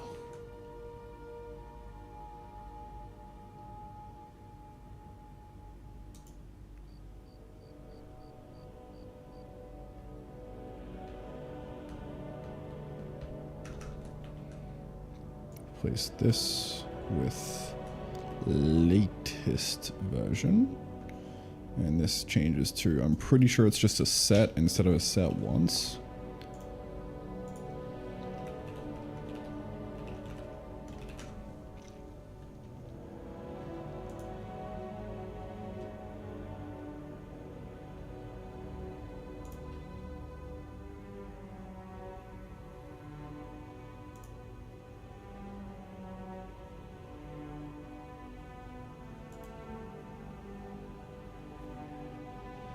Here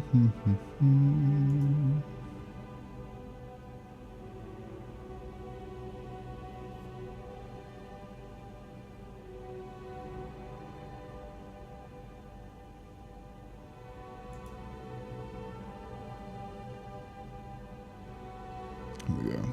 Custom properties docs. Here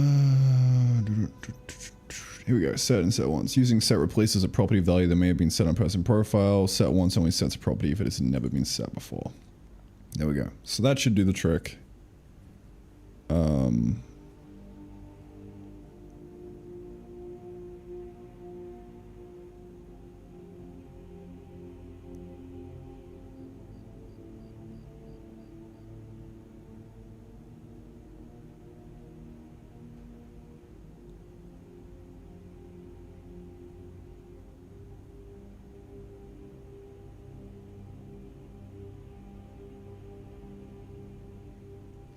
512 kilobyte per person record.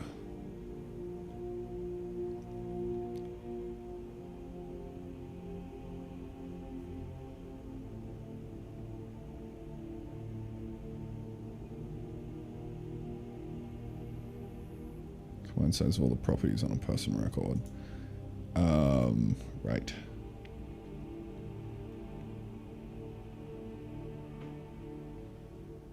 I guess we'll just run it and see if we get a warning.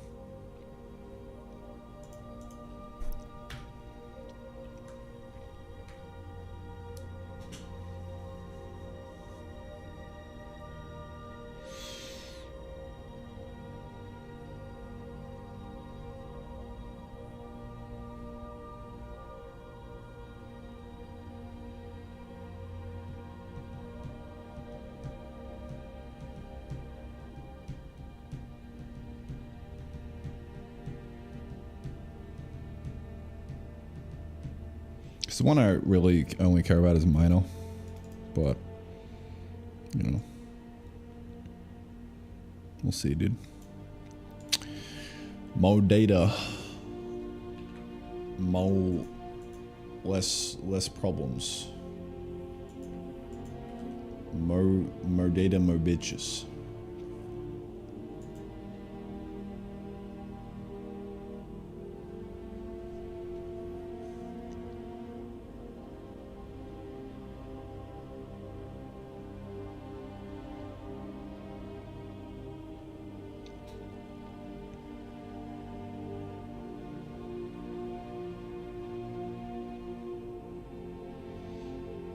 Claude can do that, integrated feedback system? Yeah, maybe.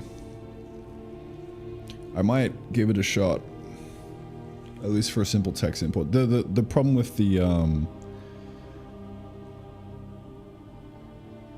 big text is that it's like multi-line text editing is complicated. It becomes a pain in the ass pretty quick.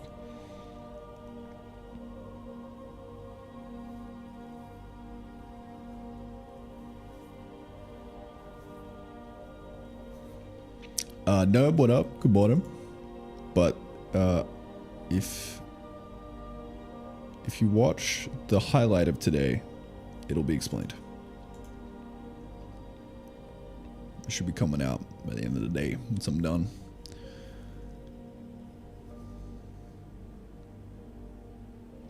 Jokes on your active playtime of an automation game. Yeah. I was like thinking about that as I was saying that. I'm like, how would you automate that? I mean, like, it would depend on what you use to measure it, right? Like, there would definitely be very trivial ways around it by just having a simple macro thing that just moves you left and right. But I wouldn't want to do like mouse input. I think it would probably just be movement.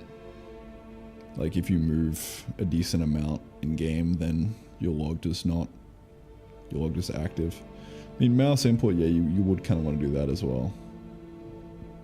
Really any input, I guess, would be the easiest. Any input event whatsoever. But like, what if you, I don't know.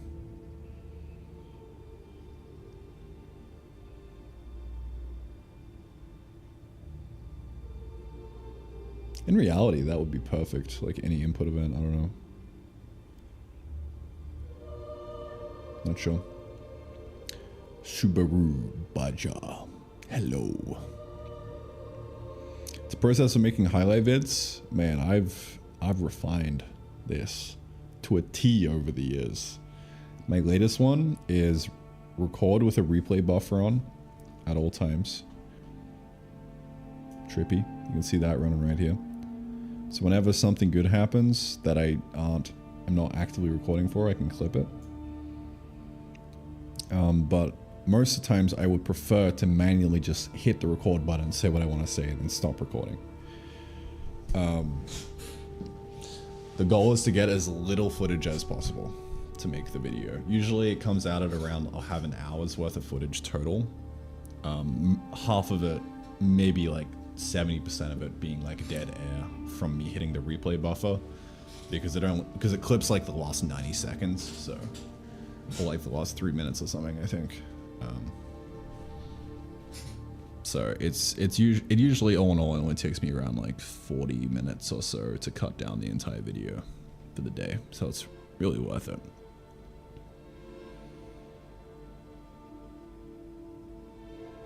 Not worth battling? No, it's not at all worth battling to make that perfect. Like why? Like why would you? If someone wants to get around the system, they can get around the system, you know? It's like one of those things where cheating only matters the moment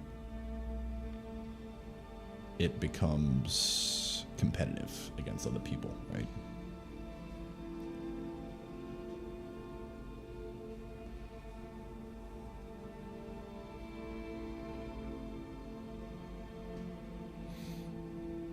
Yeah, as much better than scrubbing through the mod, Jeremy. Because I have tried that as well. It takes a long ass time, dude. Many hours have been spent doing that.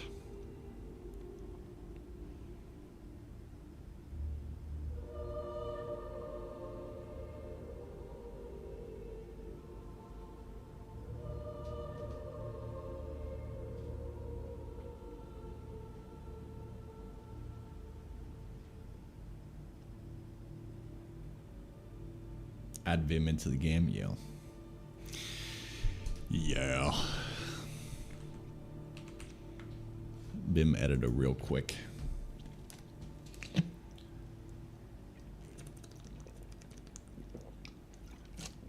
Bro, imagine. A full-blown text editor just for submitting feedback.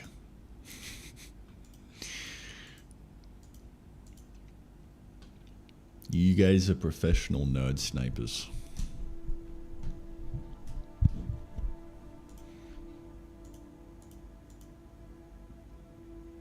Alright, well, in theory, if I run the game, then that should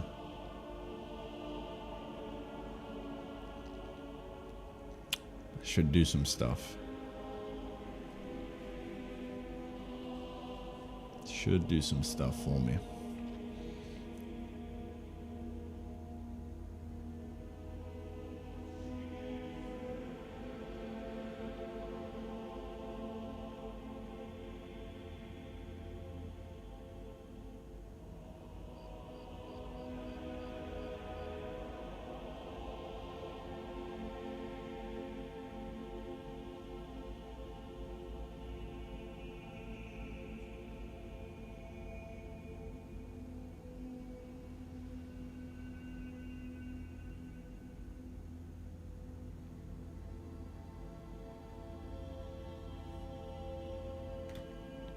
I think.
Okay. So let me do a release build real quick.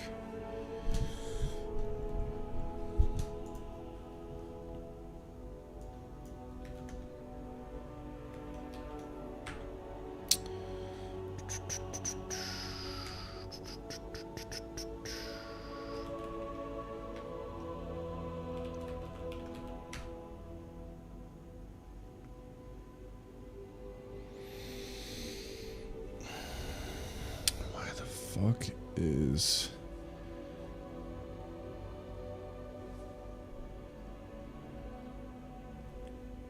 oh, it's the Odin path. Interesting.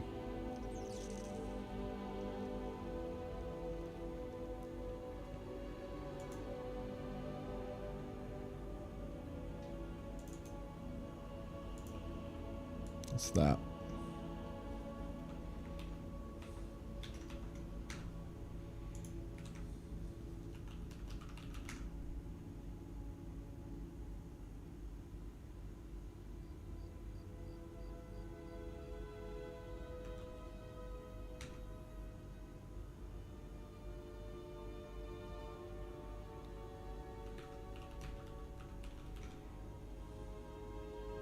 Forget I need the little dot. My bad, bro. Alright.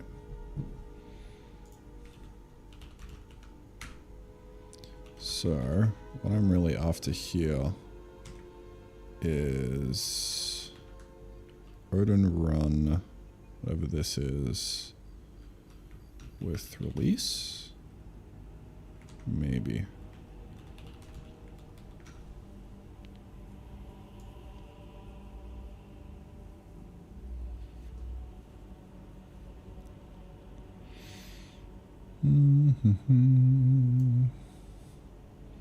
Yeah, it'll go Windows _ release.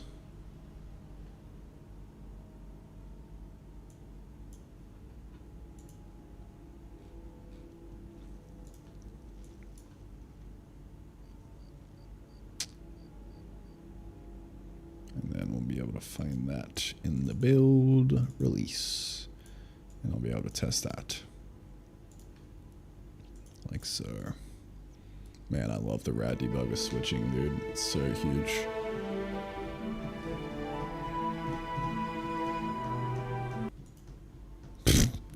Dead. Game dead. Jova. GG.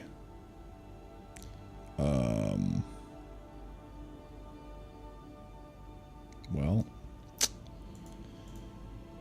debug symbols would be great.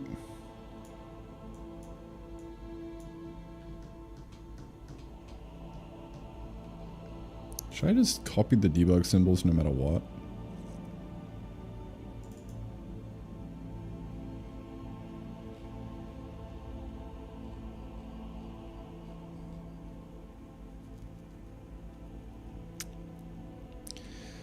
Yeah, I mean, you kind of want to do just a release debug. Hit me with one of them, dude.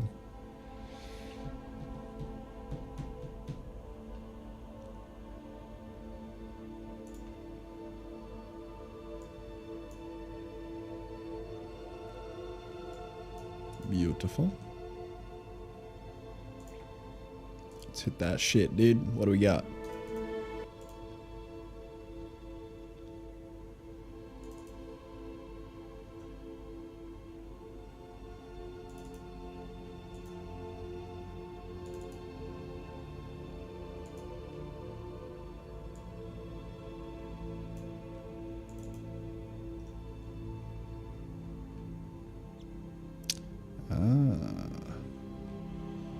Interesting.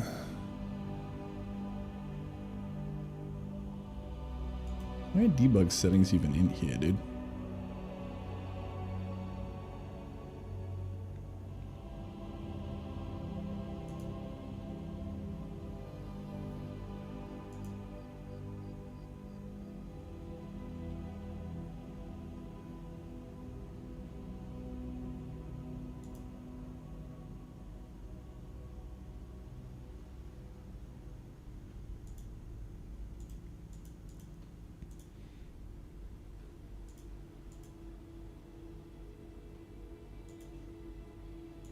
Where'd the debug settings even come from?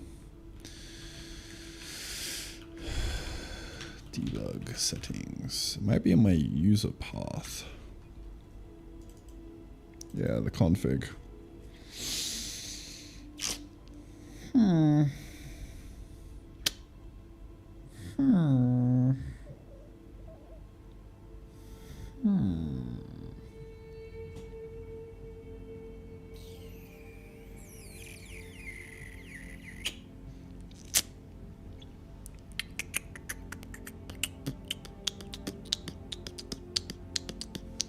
Well,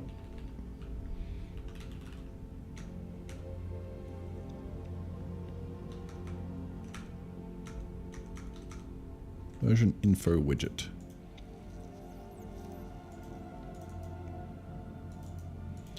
Let's wrap this in an if ctx.gs not equal to nil. Problem solve.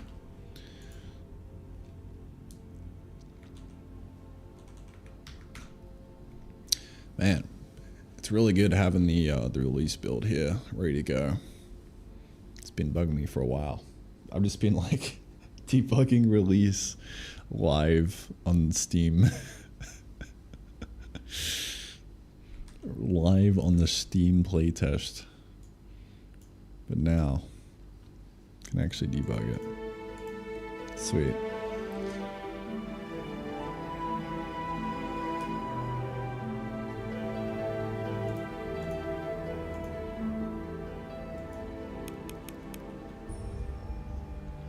Oh yeah. Boom chicka chicka. Oh yeah.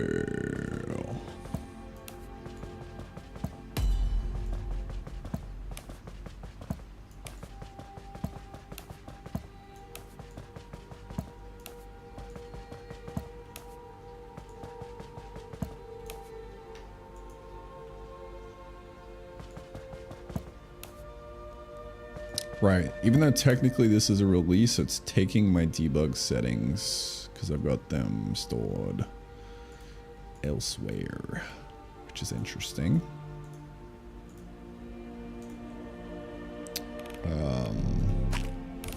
But for the most part, things are looking a-okay, dude.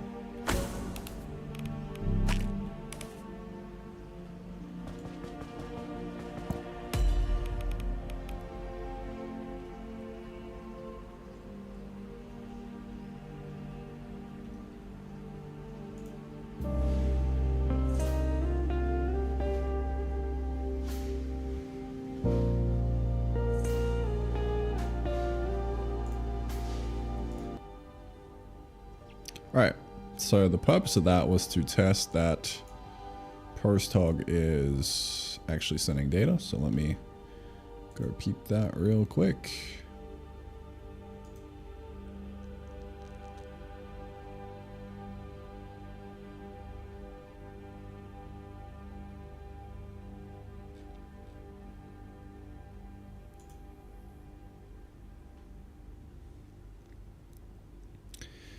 Do. We doing chat? What's poppin'? I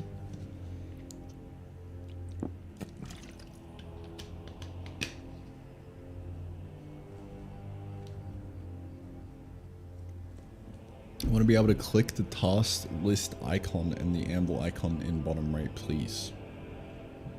Explain your working. Show your working, please. And I will consider.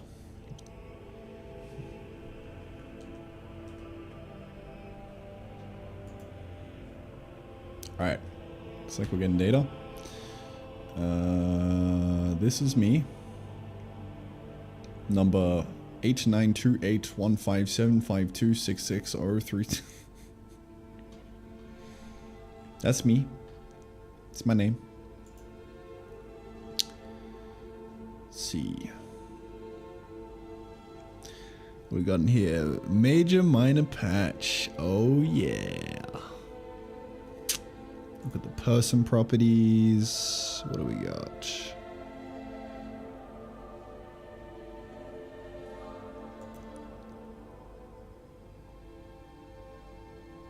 It's not looking like the... Oh no, that's the wrong one.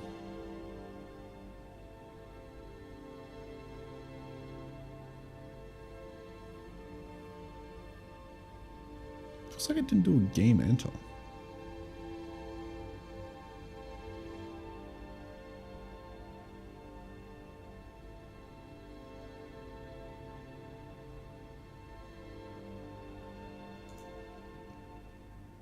If so, that is a very massive issue.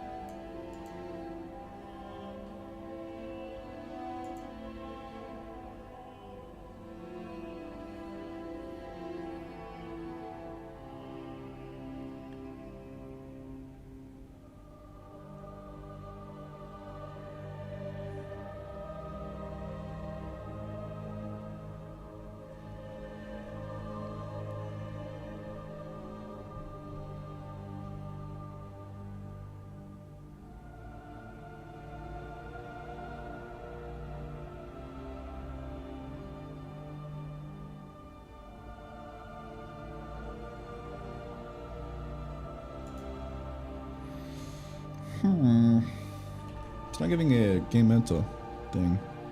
I wonder why.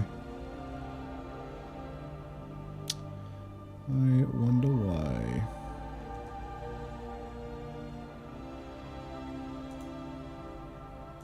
Very strange.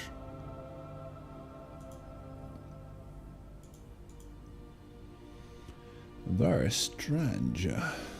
Oh no. Game enter. Oh, because I didn't fucking enter the game. Maybe. No.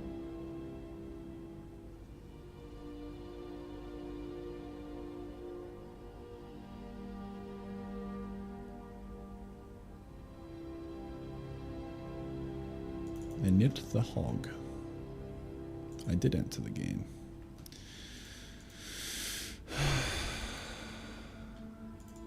Event name.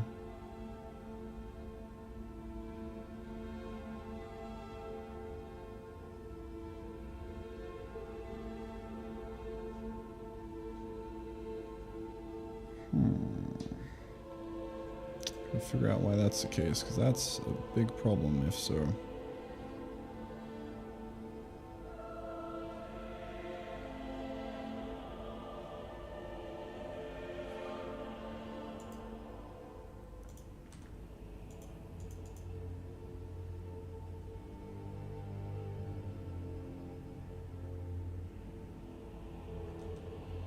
Is there anything in the rad debugger? Oh, nice. We've still got the fucking output here. Huge. Parsing event game enter.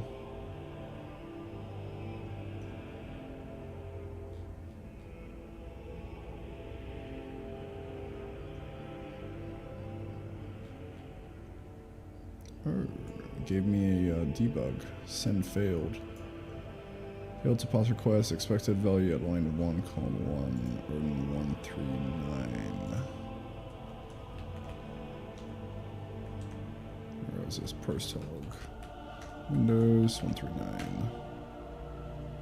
Yeah.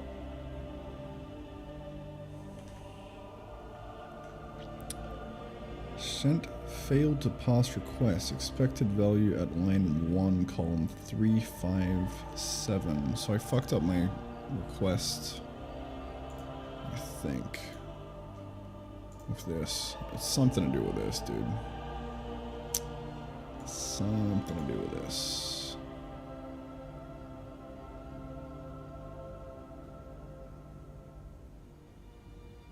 Although I don't know what. I could paste the whole thing into LLM, see what happens. This is a ChatGPT problemo. Oh, well, that'll do it. Set once missing close brace. Oh, this is the same problem that we had earlier.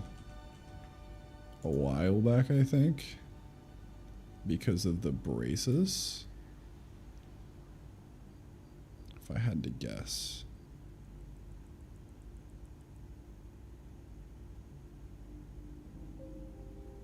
The problem being that these need to be escaped, essentially.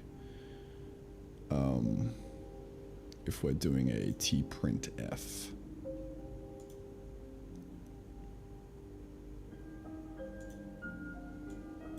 This is a write string directly, that's why that wasn't arrowing. But in the tprintf, we gotta double these guys up.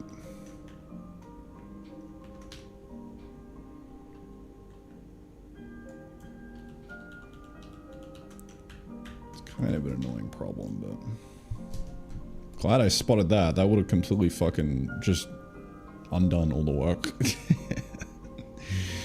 It would have been Jova, dude. Oh no.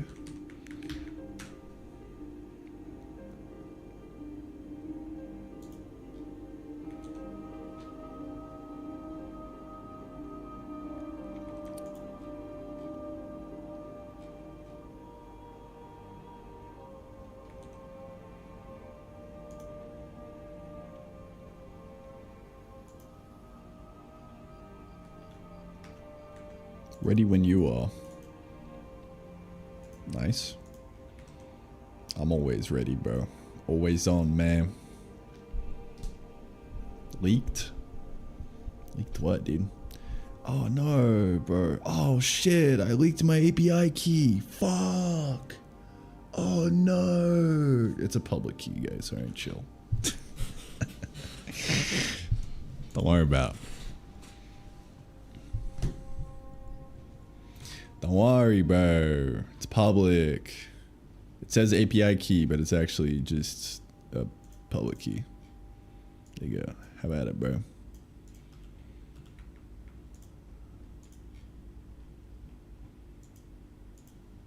Don't actually have at it. Please don't mess up my data. Thank you. Okay, thank you. Thanks, guys.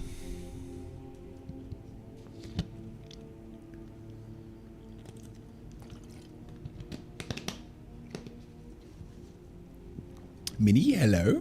It's going good.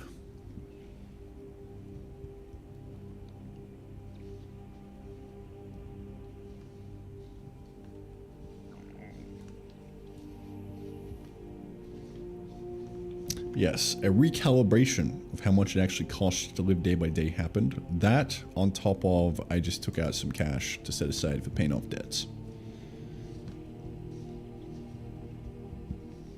That was the two big things. It's gone from 30 estimate up to 40 US dollars a day, because I forgot to include my business expenses, and I was just looking at personal, because I'm a silly goose. Time to lurk and grind. Amen, dude. Good luck.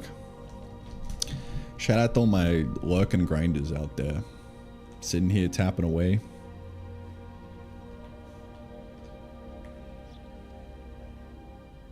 Hope you're doing well, man. Hope the work's good. Hope the winds are swift.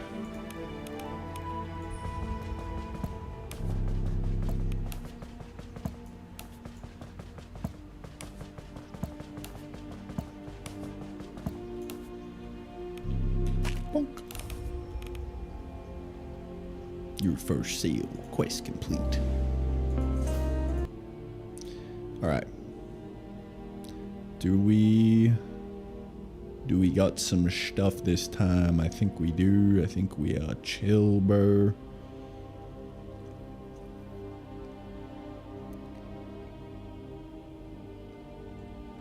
Data has been sent. Let's peep it.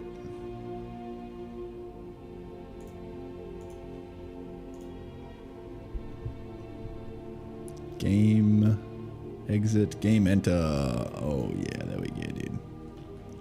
Yeah, there we go. I don't know why I'm like tabbing out and like not showing this screen. there's no real sensitive data here. But basically POSOG has an extension because, you know, obviously when you're sending stuff, there's always going to be an IP involved, right? So there's an extension that takes that IP and does a geolocation.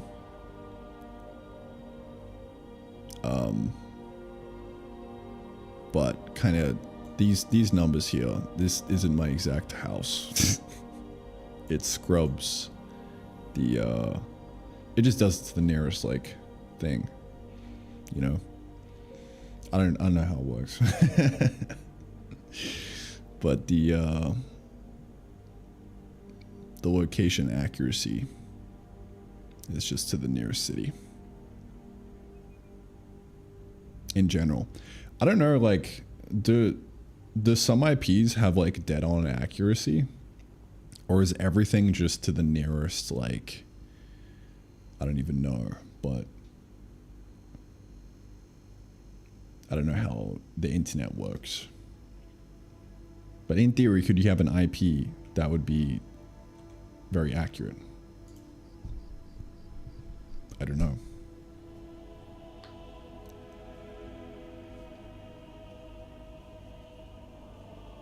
Depends on your proximity to the infra.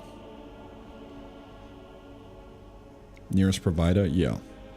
What would that thing be called? The provider. The provider of the of the internet.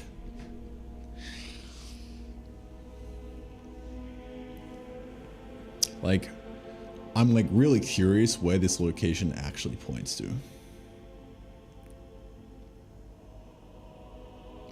God.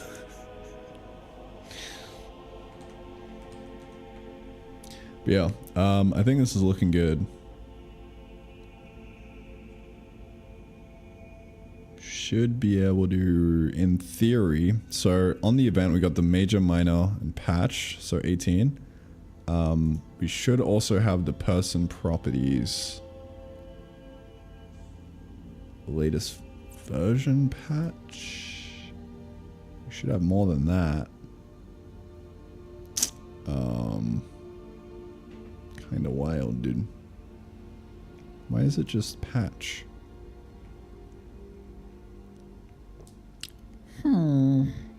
Or maybe because it's 0? I mean, it can't be for the minor. What's happening here, man? Or maybe there was an error in the person.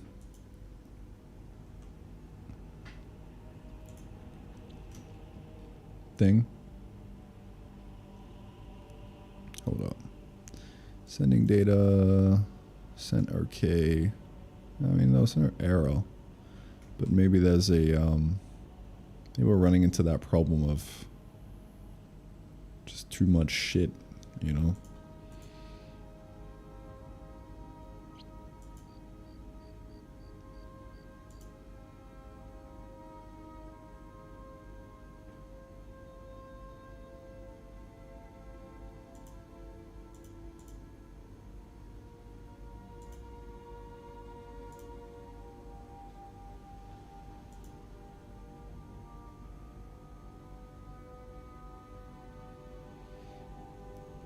Or that also reminds me, while I'm at it, I need to put in the, not just the platform,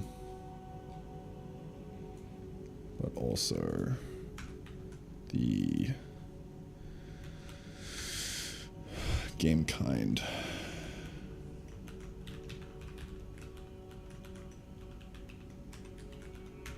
So we can switch on the full demo or playtest. While we're at it. Yeah, so I don't know why this is breaking. Or maybe because I can only do one set once per. Or it takes the latest one or something. I don't know. I'm not sure.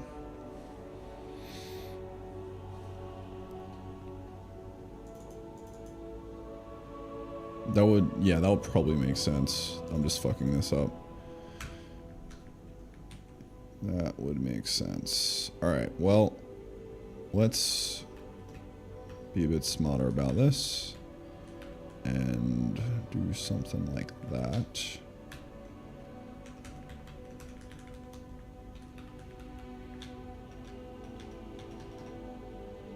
And close that off on the end.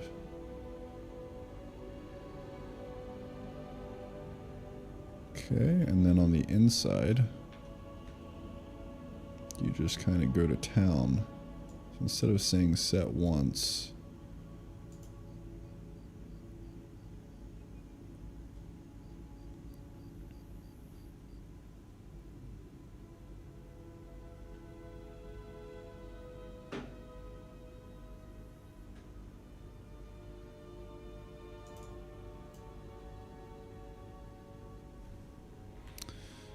instead just do one of these.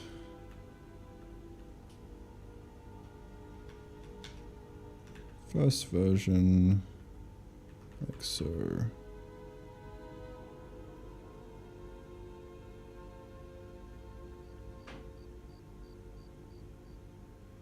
And then everything after.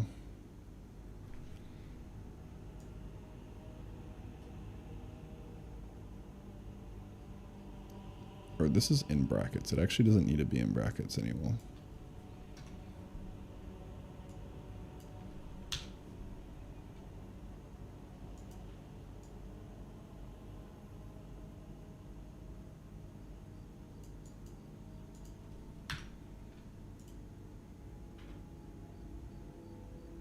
Okay. So I'm pretty sure we just do that.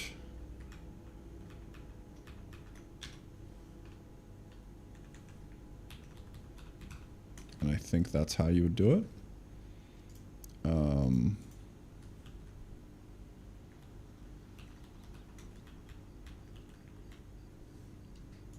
Some formatting just fucked up, so I definitely messed something up. Although I don't know what.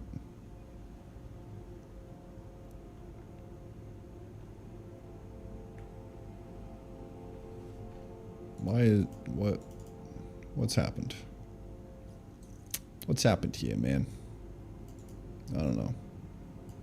I give up.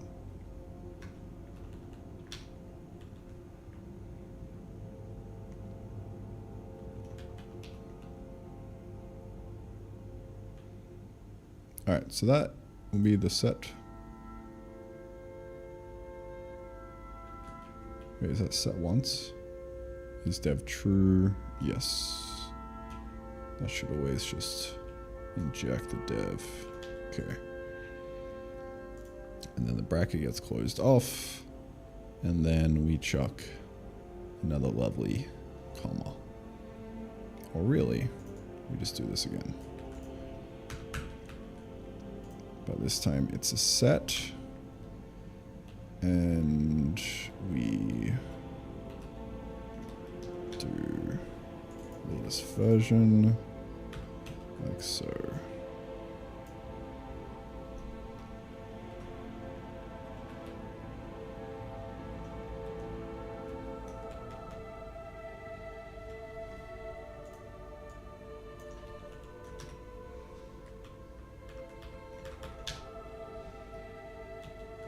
And I think that might format correctly, but we'll see.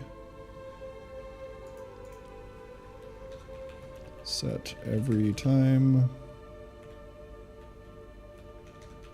Set only once.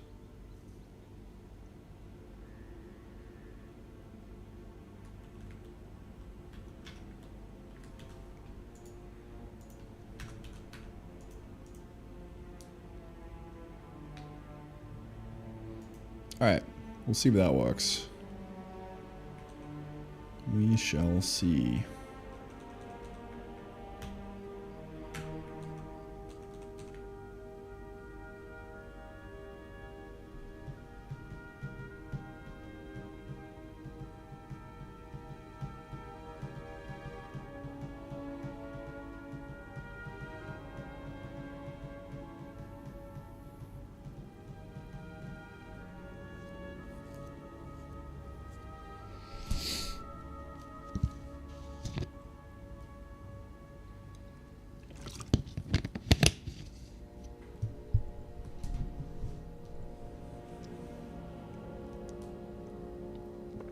YouTube ate the maps link I pasted. You based on Twitch? I'm curious. It's in the middle of a lake.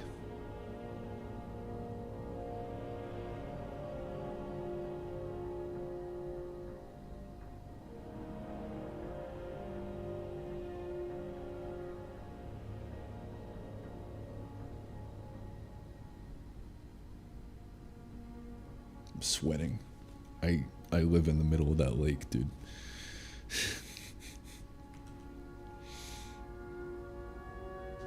Wanna go through? I mean, I could find it myself. Let me see. Like, just go look at maps or something.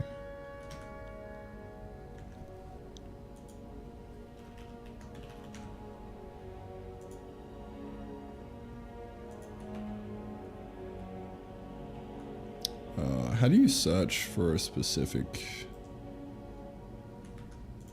location?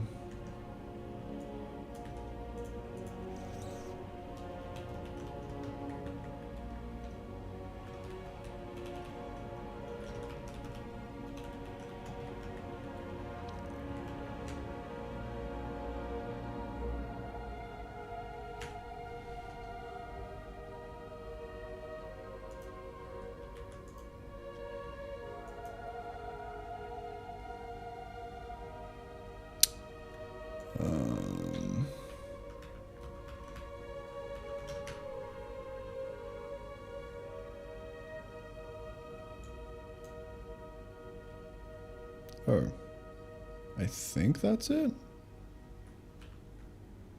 Like you just do that and then comma and then it puts it into the chords. Oh no, dude, I found my location, bro. Oh, fuck, dude. No, bro. I'm a swamp man.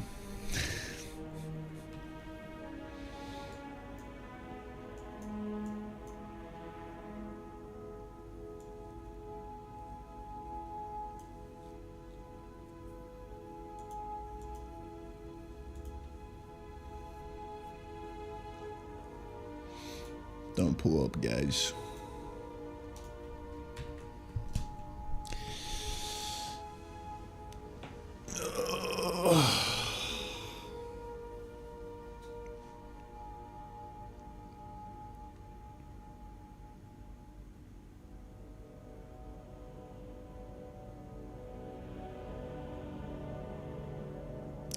All right.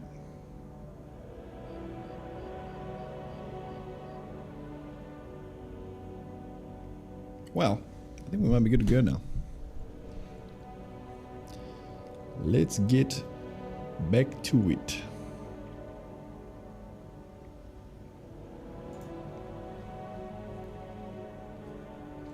Right, I was gonna test if the new thing works.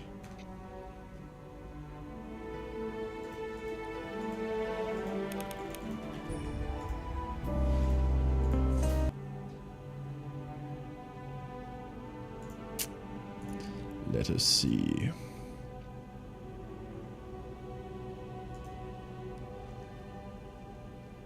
Come on. You good, dude. In you good, dude. Come on. Come on.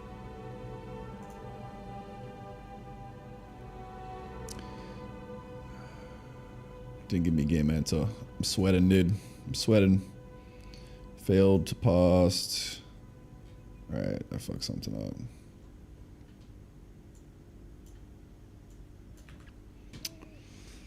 Should really look at the output.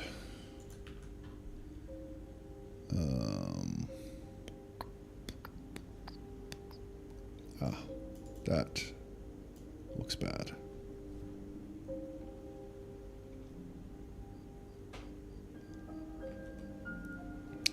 It's kind of a pain in the ass trying to format this.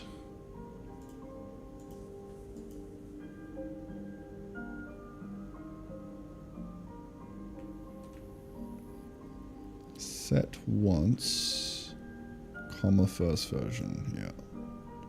My bad, bro. My bad.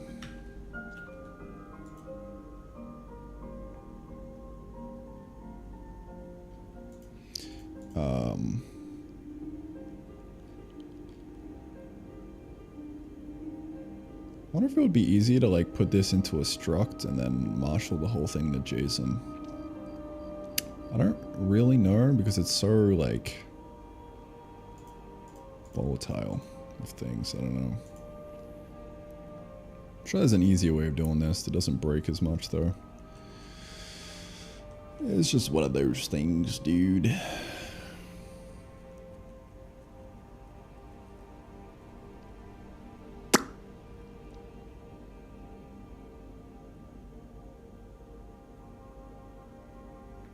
Where'd my terminal just got lost?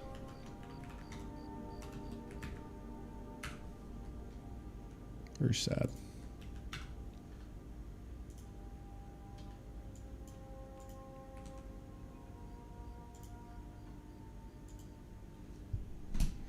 What's your death row final meal?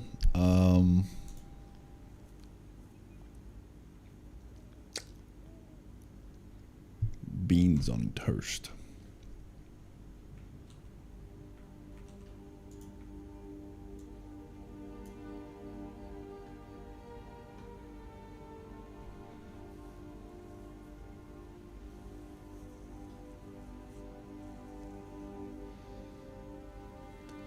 Beans.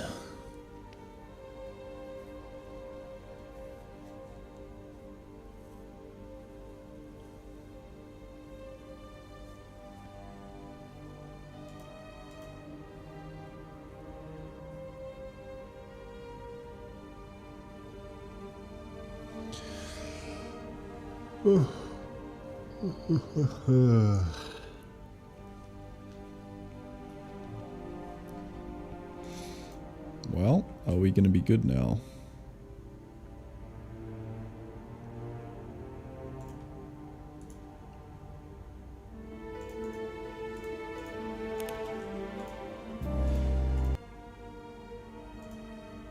What we got, bro?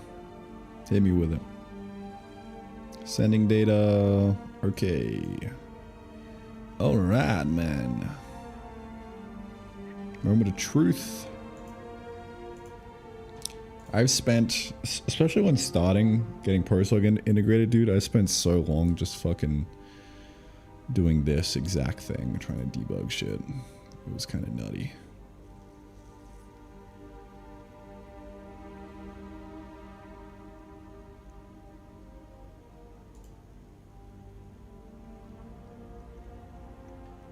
Game kind playtest.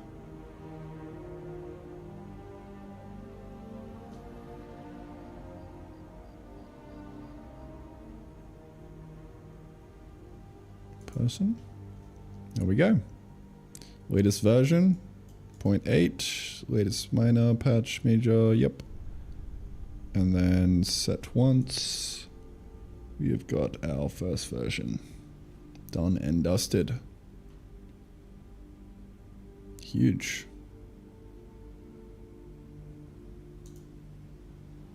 So yeah, there we go. That should be pretty good. I wonder if I also want to.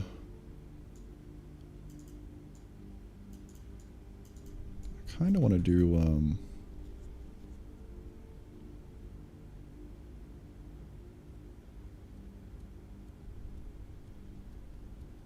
Yeah. I'm not gonna think too hard about it. Let's move on. So yeah, that should give me some nice flexibility later on with writing a little bit of SQL, dude. Hopefully not die as much, but there will still be death involved because it's SQL.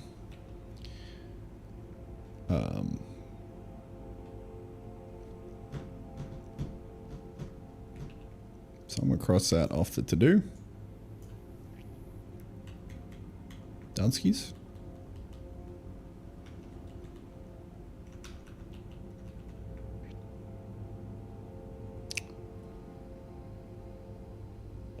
What next?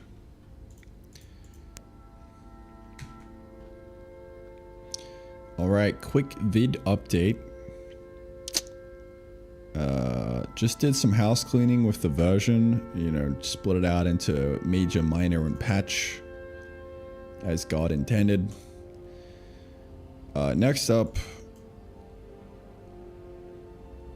gotta figure out. I'm still running on release. Let me swap that over. I love how easy that is. I fucking love the rat debugger, dude. Holy shit.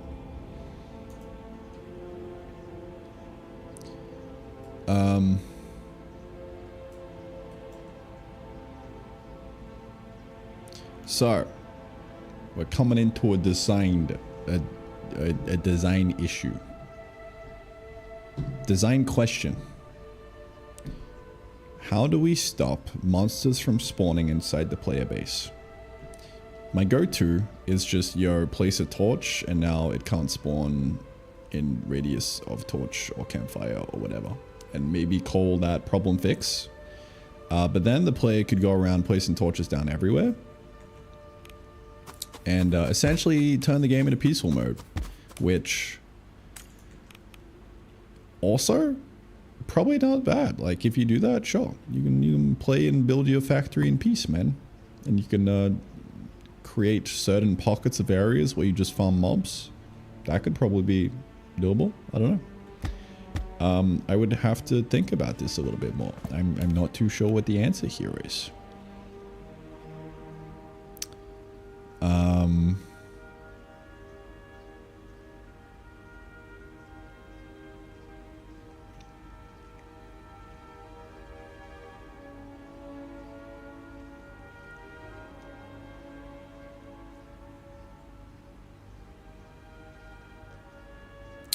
You could also maybe say that they only spawn on grass or whatever. So then that would also give you incentive to dig out your base and kind of place flooring on the inside. Mayhaps.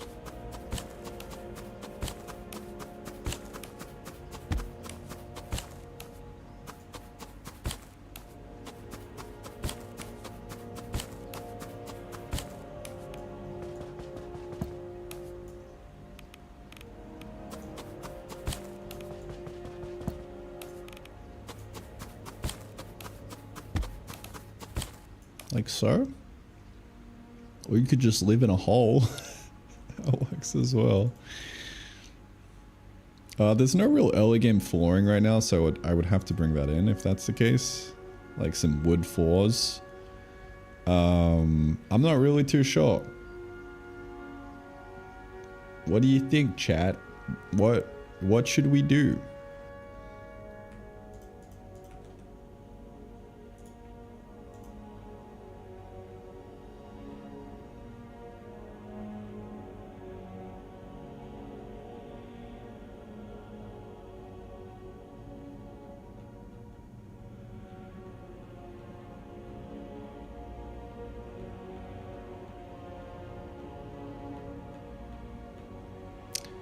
DK, but we'll figure it out together. Oh yeah.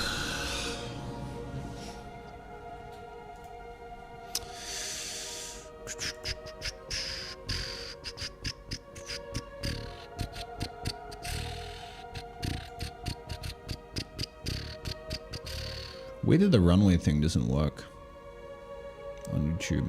Did I just have my shit set up wrong? Hold up. Why are commands not working?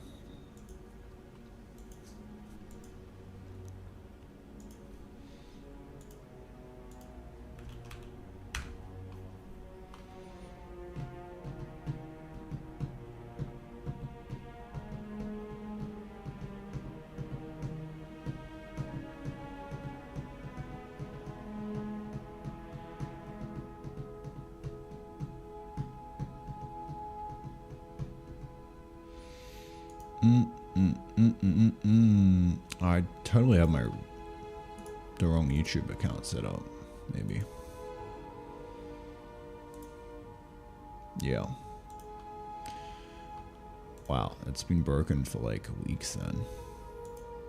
Oh, not weeks, 1 week. How have I not noticed it till now?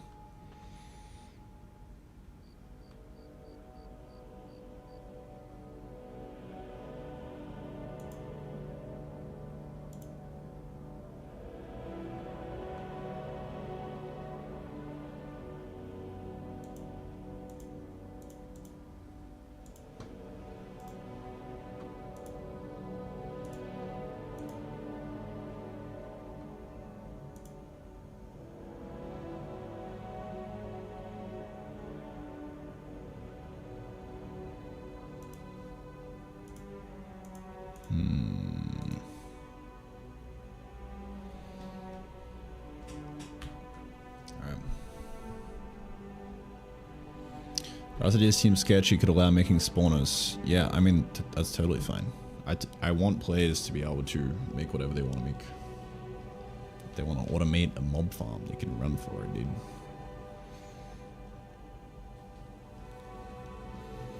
Enclosed walls, not letting spawn inside that. Yeah, that'd be too hard. You'd have to flood fill every spawn position, which actually would be pretty easy, but you know, up to when? Like at what point do you make that break?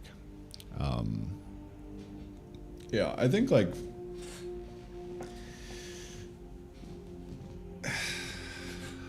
torches are probably the easiest fix in my mind.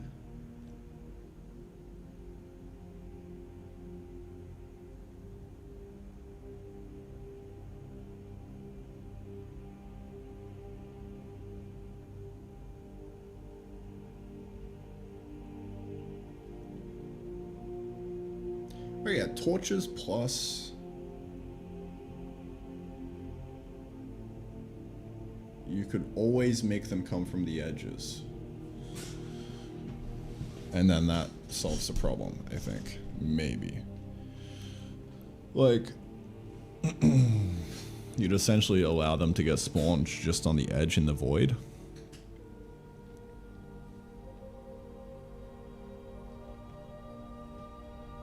No matter what. Yeah, I like that.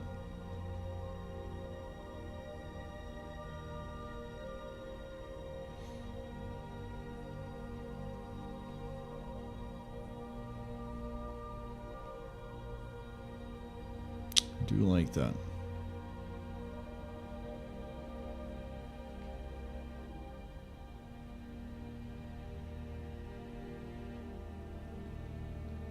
They pathfind you from the void? Yeah, they would. If you're like all the way out the edge. Okay, in theory, if you have like a 9x9 chunk unlock and everything is plastered with torches, they would spawn at the edge and then maybe just wander around and maybe pathfind you. Who knows?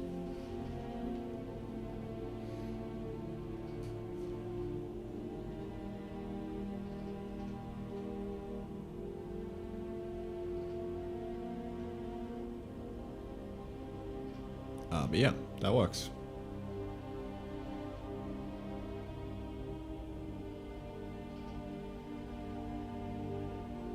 Working on a solution right now. It's a weighted heat map based on contraptions instead of torches.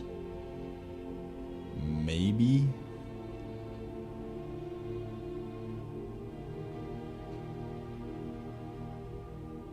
But the problem with that is that it's not clear from a design perspective to the player. With this, I can add a description to the torches saying prevents mob spawning. Problem solved, right? And now the player knows. Now it's copy pasted from the Minecraft behavior. And there is something to be said about making it understandable. And not just work. It has to be understandable. Well, it has to work and be a good solution and also be interpreted by the player. Right?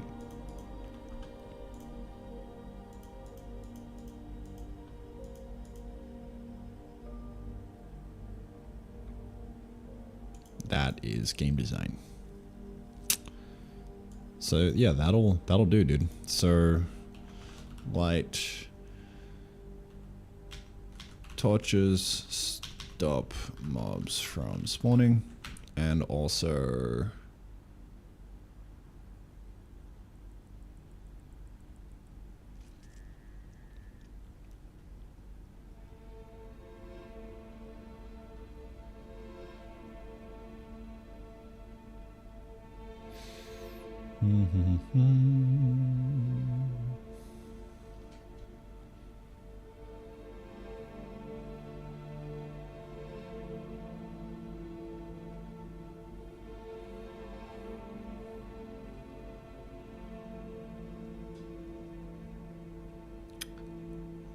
spawn at void edge.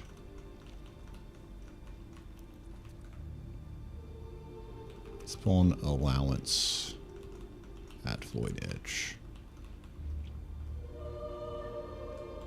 Should be good.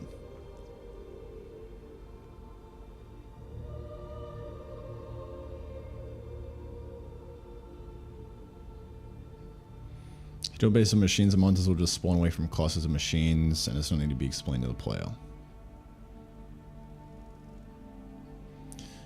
Yeah, but what if the behavior wanted to what if the player wanted to understand the behavior of the mob spawning?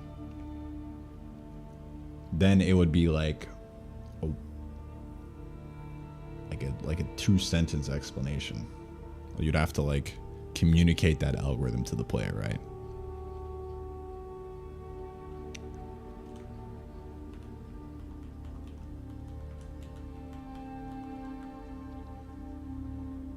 Whereas this, it's a one-liner.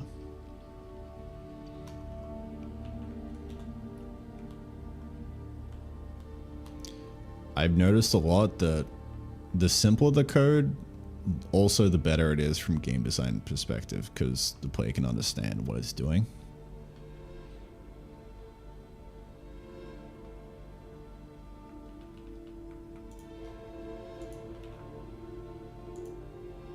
And the more complicated I make shit, the more confusing it is to players. Which makes sense.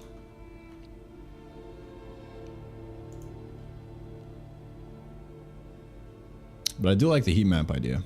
Like, it could probably be used for something. I might try fall back on it later on if this doesn't work.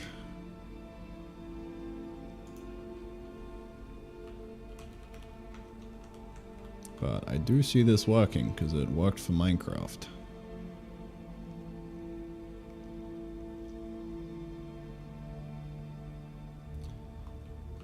Let's see. I actually had it in a while back and it kind of worked. Yeah, look. Got a light level already.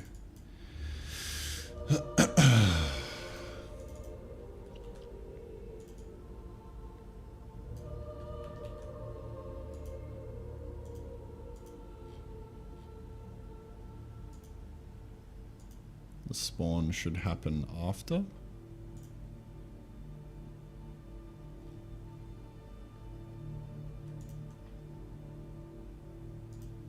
Yeah, spawn mobs and shit. Let's bring this out of the world cycle.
Mob spawn constraints.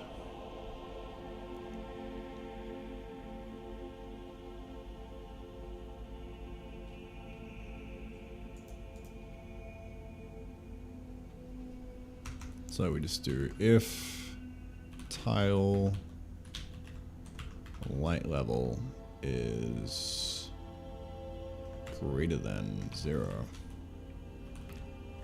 Can spawn equal false. Oh yeah.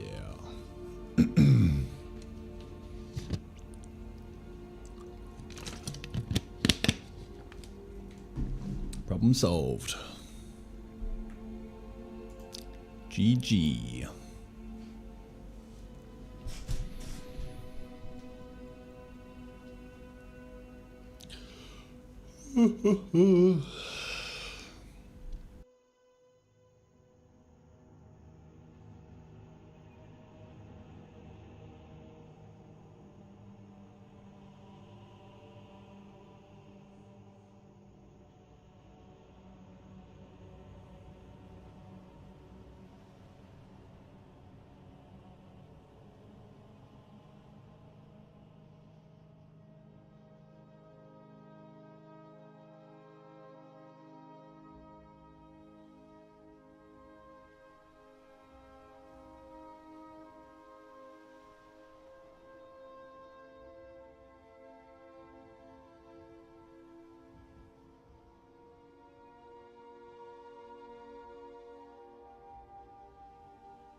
Okay.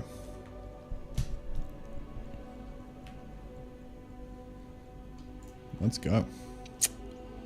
Light level should be done. 0, 1, 2. 0, 1, 2. I would love to optimize the startup time. It's kind of pissing me off. 2 seconds is a lot. It feels like I'm in a Unity project and it's making me kind of cry.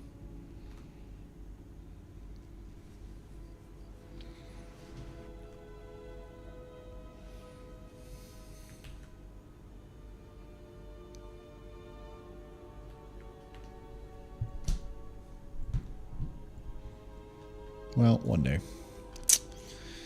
Put that in the to-do.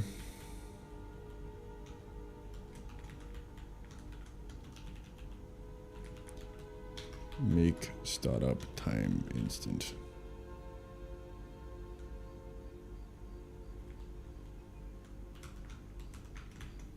Probs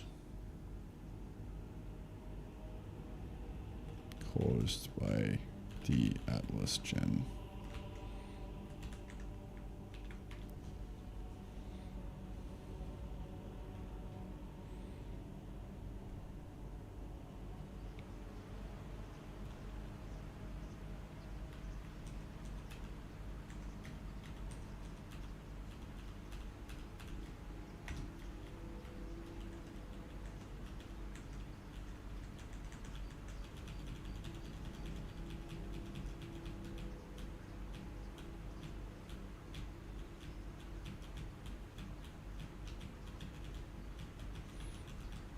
So yeah, in theory, that should be the light level. Now, how to communicate that explicitly? I probably need to do a radius thing.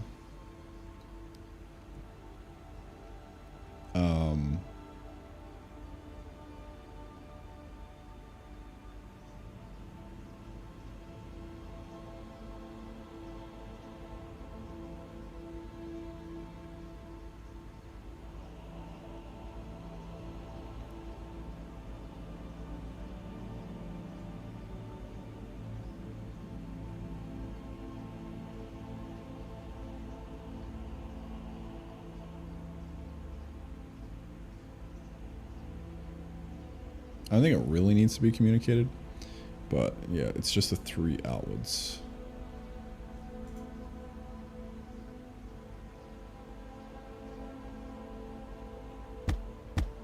So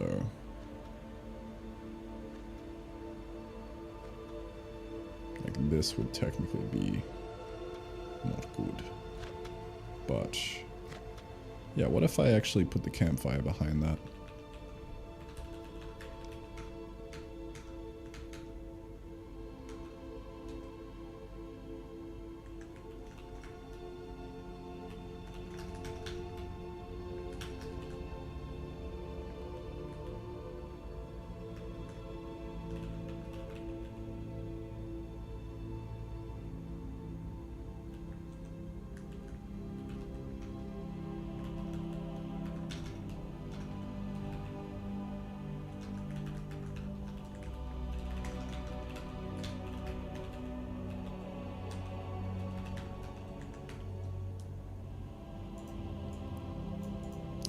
Have a draw light level visual now, which I had a while back. I don't even think I use that anywhere. No. Well, let's add that to the I'm GUI.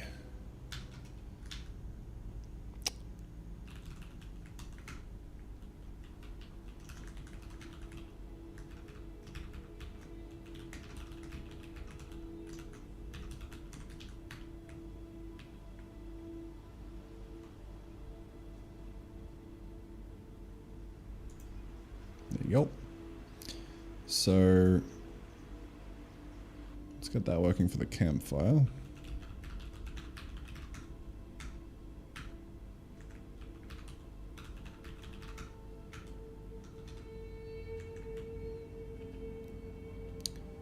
So we are going to actually just do E dot light level radius.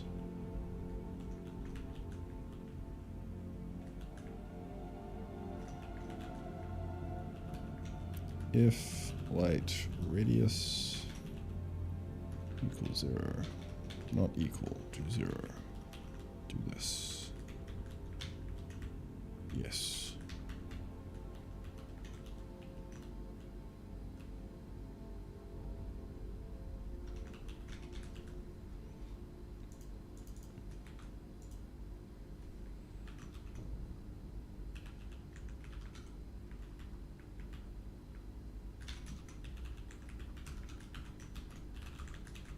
Throw that in there. So set up torch.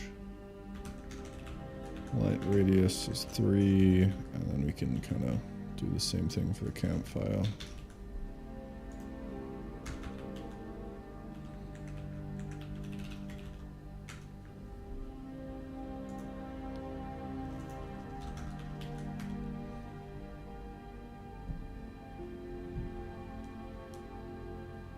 There we go. So now monsters won't naturally spawn inside the base, which is cool.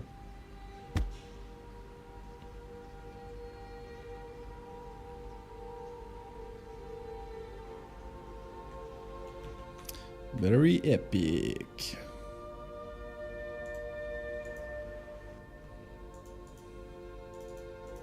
So, there is now the final question of, in theory, could you light up all the chunks and stop mobs from spawning during nighttime? Yes.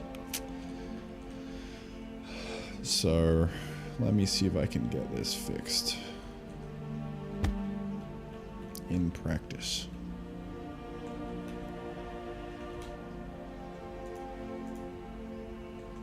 Let's go farm some glow shrooms, dude.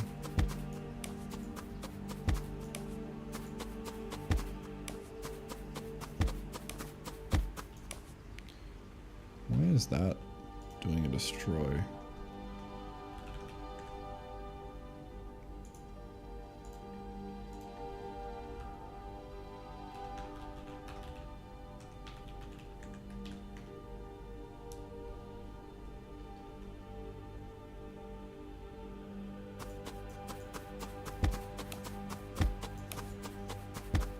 Digging up some shrooms. Oh yeah, it's shroom time. Dig in some shrooms.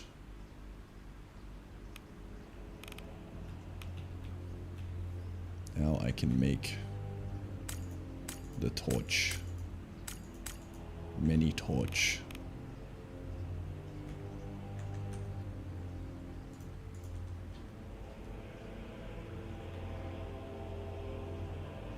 One, two, three. 1, 2, 3. Bonk. So yeah, you could try and get it precise if you really wanted. 1, 2, 3. Bonk.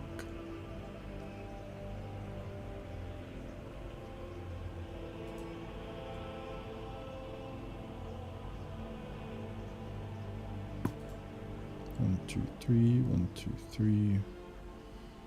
1, 2, 3. 1, 2, 3.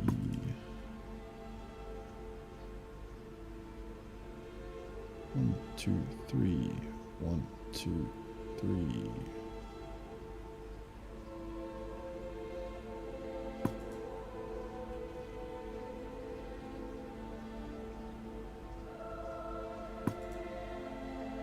So I've just covered that entire ground. I guess it's pretty balanced, and it also gives you something else to do in the game. So I'm gonna call that a W. We'll see.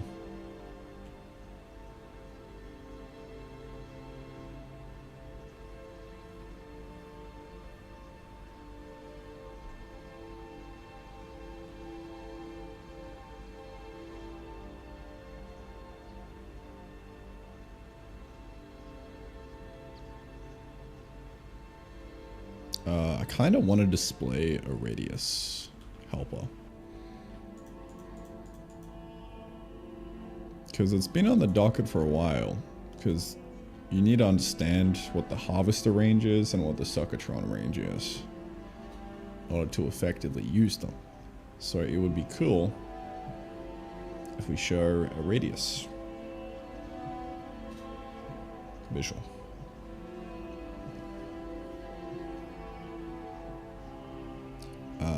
Or the player could experiment. I'm not really sure.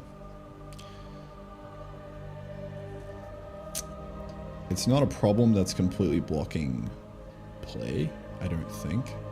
So I might just not do it. Needs more info. Let's put it that way. Maybe later.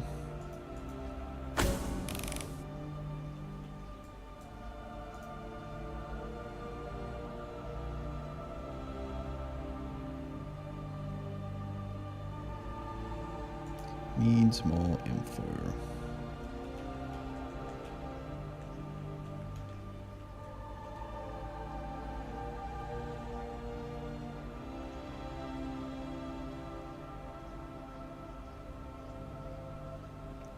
Okay. Let's do it. So it's nighttime. So I made the torches. Eventually, I decided on making the torches stop mob spawning. So you can kind of see that now. You know that they're spawning from over this way. Nothing's spawning down here. So in theory, you know, you could cover the whole map with torches and essentially just stop mobs from spawning, I guess. A way around that would actually be just spawn mobs right at the edge, no matter what. Kind of thinking of doing that. I'm not really 100% certain on that yet. But I guess it's a question of do we force the peaceful mode or not? Ooh, you could almost like maybe power the torches. So the torches need to have active power in order to function. That could be interesting. Then it would be, I think, pretty balanced. But yeah, I'm not too sure. you just have like wires running around everywhere. That might kind of suck, but that might be an idea. Who knows? I guess I will put it in the hands of the people and we can decide as a community what to do. But that's going to be kind of like a V1 fix for now. If you don't want them spoiling the base, we can tell them to debug light collision here. I'm just drawing some apples for each lit square. But it's a 3x3 out from the center, and the campfire also does it as well. So yeah, that I think should do the trick for now.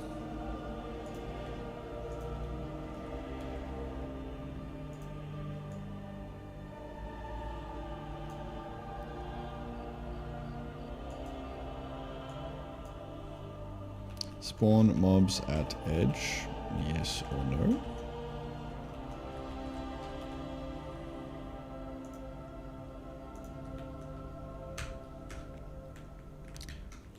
Could maybe make the torches powered?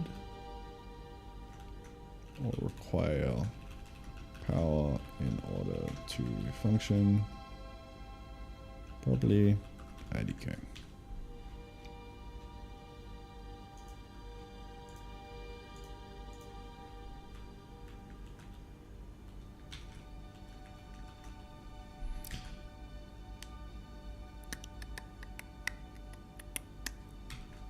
We have one item left on the to-do list before the playtest.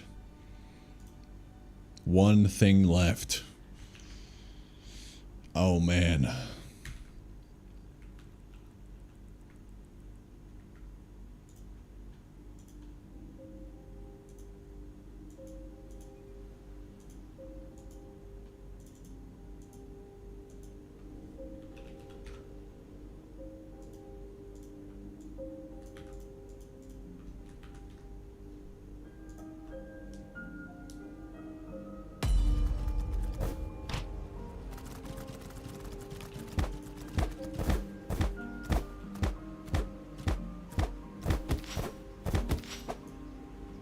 Go away.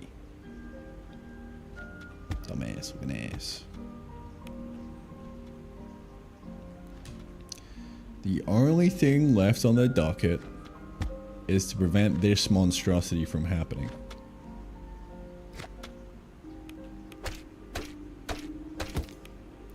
I think I'll just maybe make it so that if there's an item on top of it, then the plant won't grow. That's probably the easiest fix. Because then this will just naturally kind of stop growing when it's overflowing like this. And it should be good.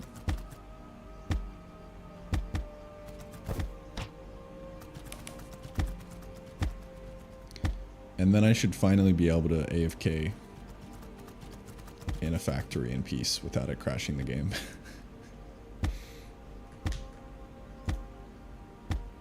We'll see.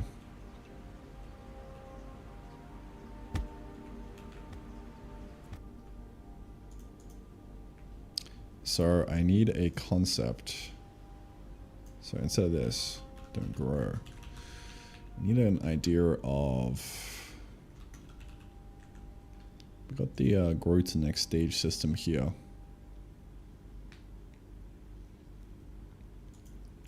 We just basically need to check in the tile if there is a item.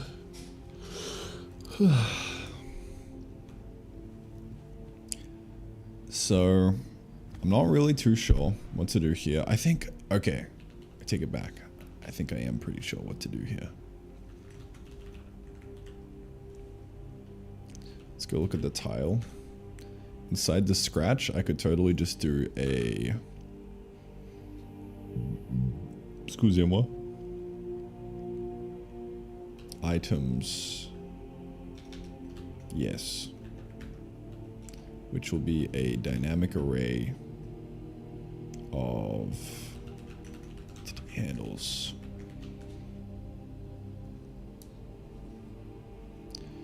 Item entities. And we will add them to each tile. And it will be glorious. Magnificent, dare I say. So during the pickup, while we're here,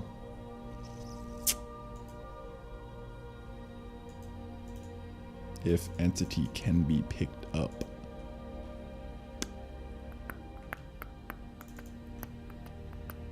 which all ground items can, store in tile.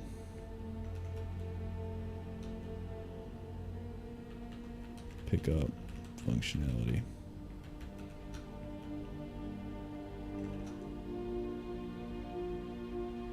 So we'll go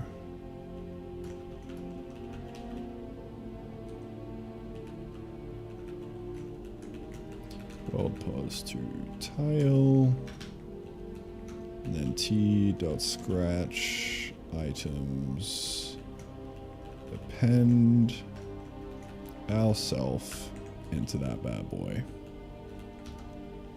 with a specific allocator.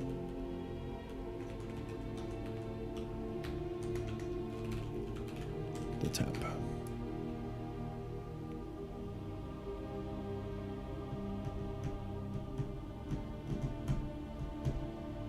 And that should be glorious. Absolutely glorious, I say. Because now we can, in the grow, just check.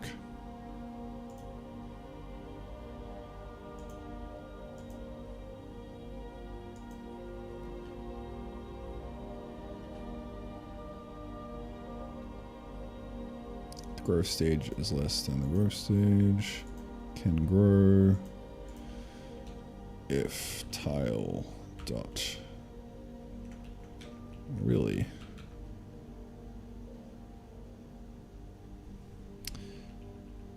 How is this? Or it's marked on the bottom. Interesting.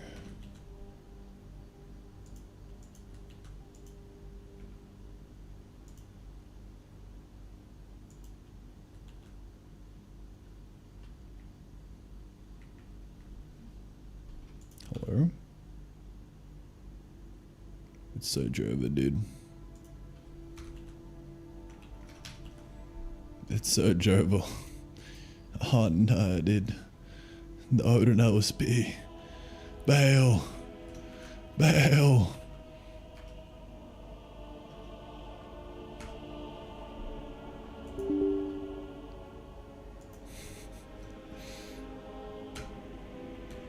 Alright, we're back.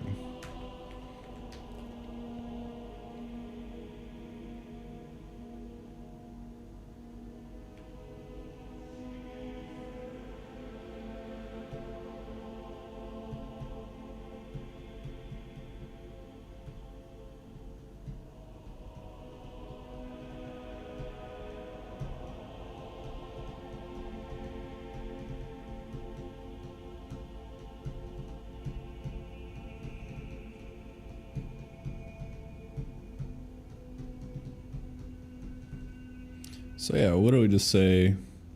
Stop from growing if there's items in the tile.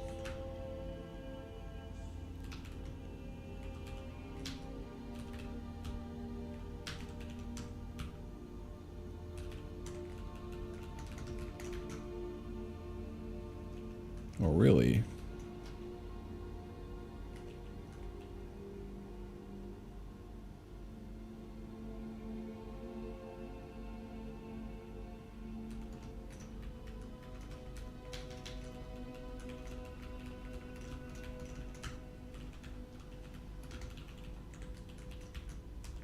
We just do one of those. And that should be an easy fix.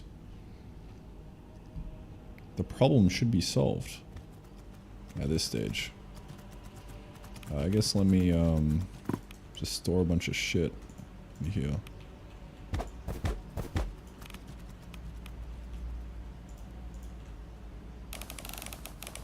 Let's pick up the fiber. And I'm gonna AFK right here. And we'll see what happens. With time. That shouldn't grow. Everything else should grow fine. But that one thing shouldn't regrow. So we'd only have one kind of small layer of things, and it shouldn't overflow too badly.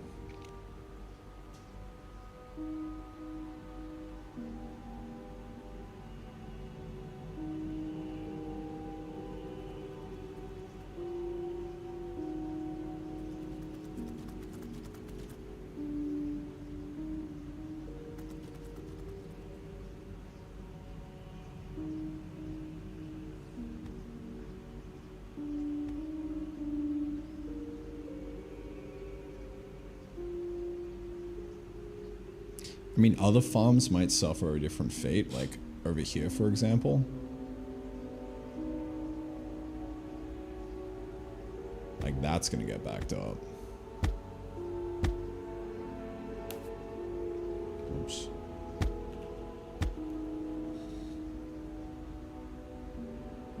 Like, that at the moment is getting pretty backed up.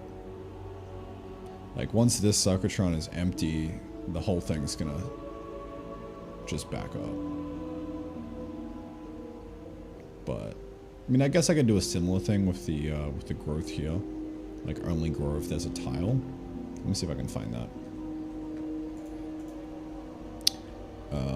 Root, regen, root.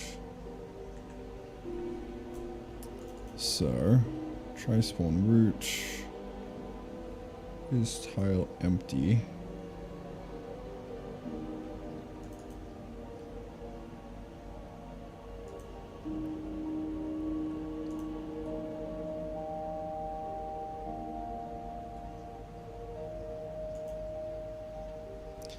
And t dot scratch dot item entities, the length is equal to 0. Really, we'll just make a does tile have item entities?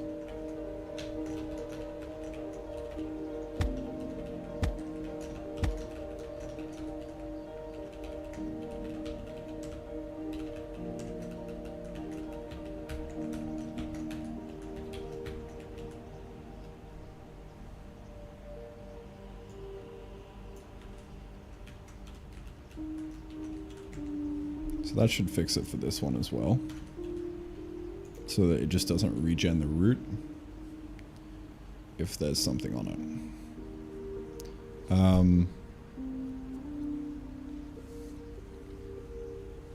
Yeah.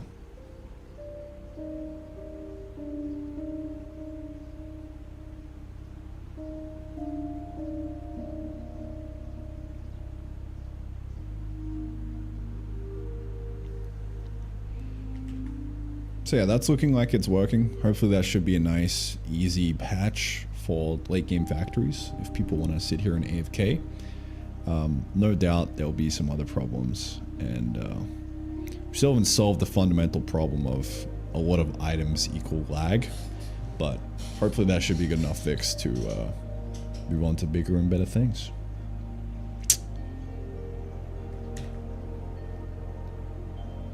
Hopefully.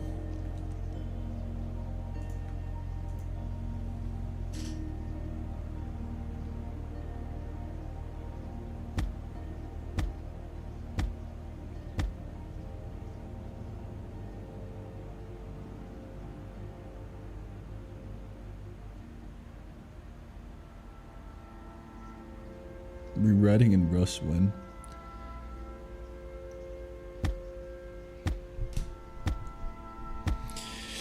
Careful, Aldous. Careful.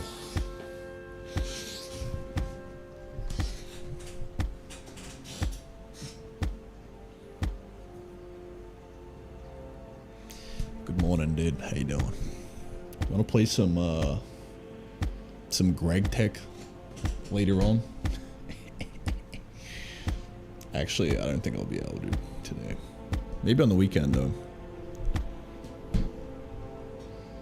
Grind some Greg Tech on Saturday, dude. Let's run it.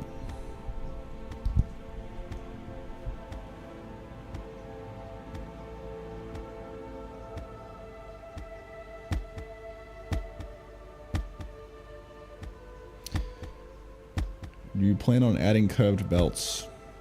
Like a smooth corner piece. Oh man. Looks like it needs to get done, bro.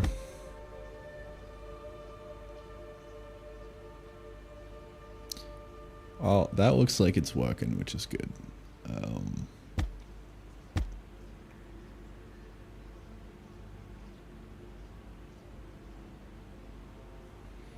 Should probably work with this guy as well. Just break that. Oops.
Trying to solve an audio problem in my brain right now.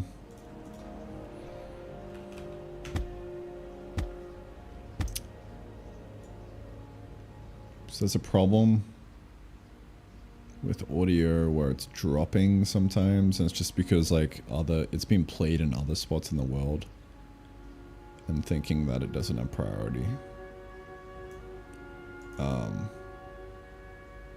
So I wonder if there's a way that I could get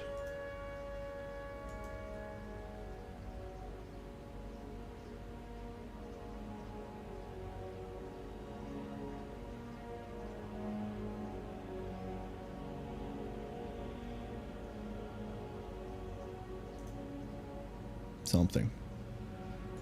If I could like query the range of it.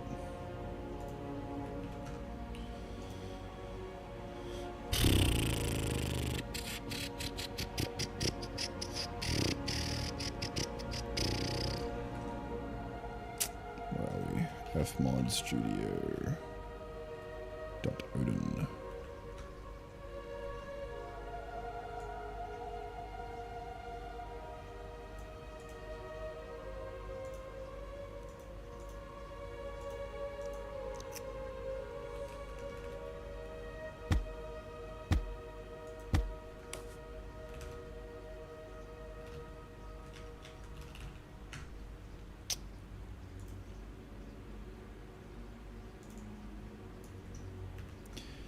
Using fmod would inside the fmod studio I have a spatializer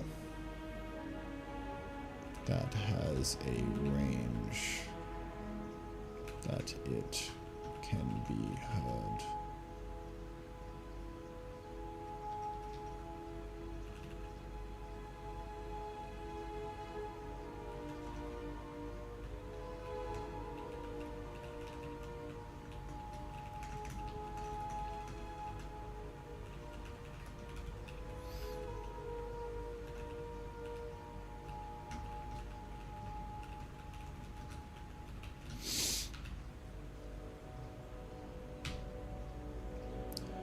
I don't really think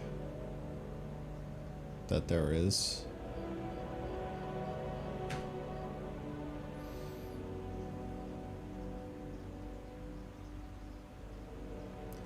it's a little too finicky.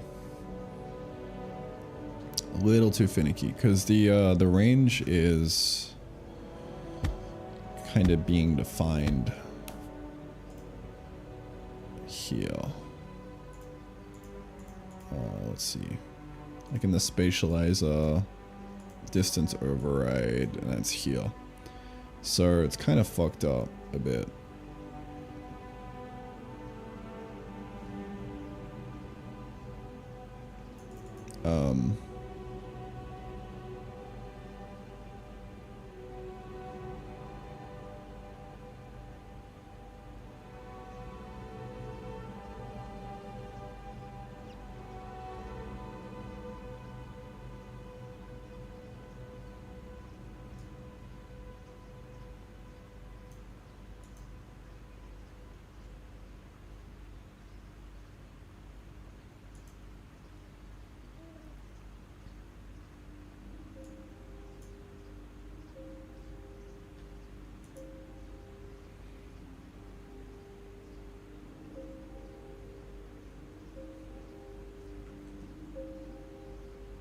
Not sure.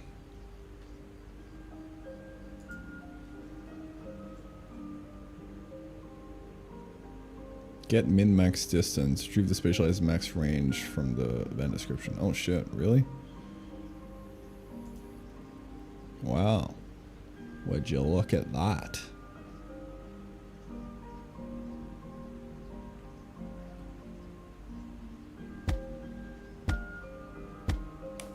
That'll work. Don't mind if I do, dude.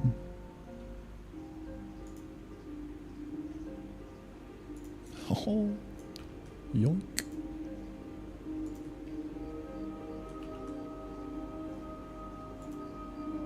Come on, bro.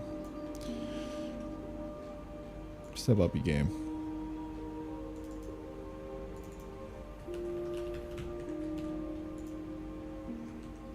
That might do the trick, dude.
Generic mine 1 and 20. That's definitely not the range. Yeah, I think it's getting this top one instead of the spatializer override one, which kind of sucks.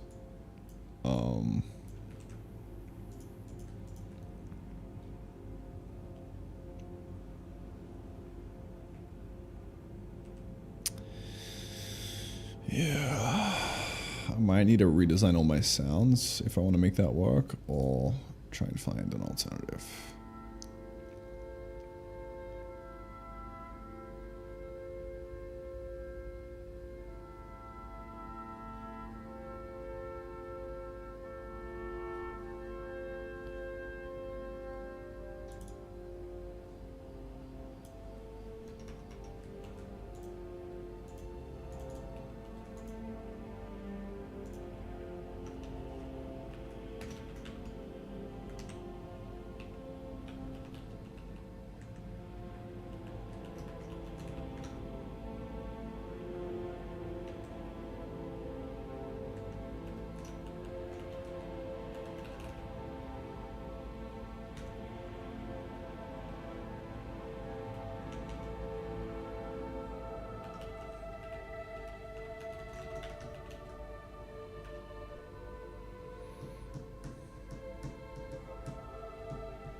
God fucking damn it.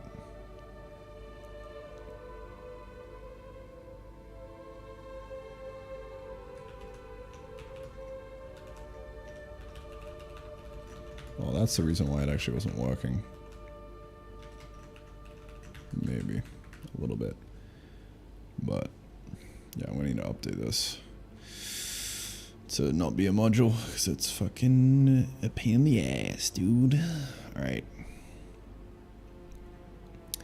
The get min max isn't working because I'm using a spatializer plugin. That spatializer,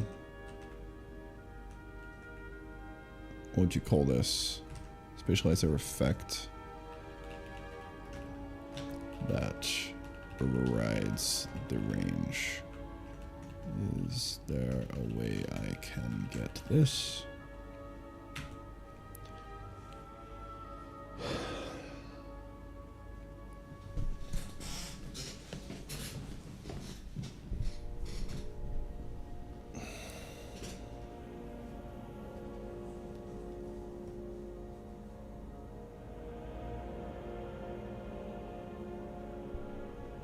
So the only reason that I override it in here is so that it's easy to copy paste and I don't have to fuck around with the min and max distance over here.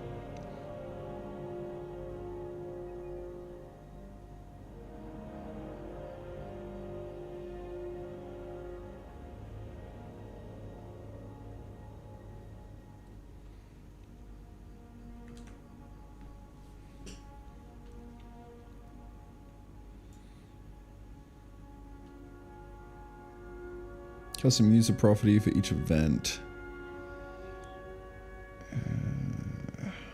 Nope. That sucks.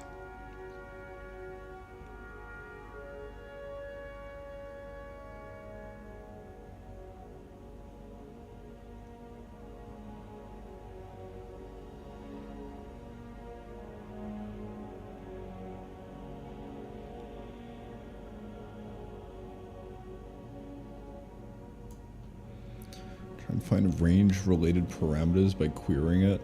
Bro. Maybe. Nah, I think it's Java, dude.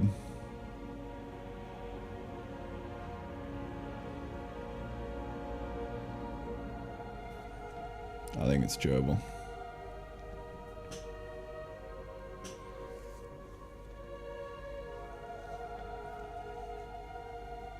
Almost. I mean, if I just don't be lazy and I go turn that off and then that drives it from 60 to 30.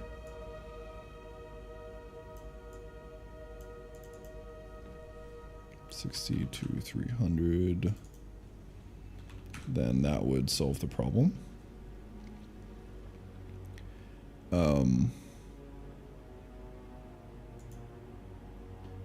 but it would kind of make things a pain in the ass in general. So, I don't know.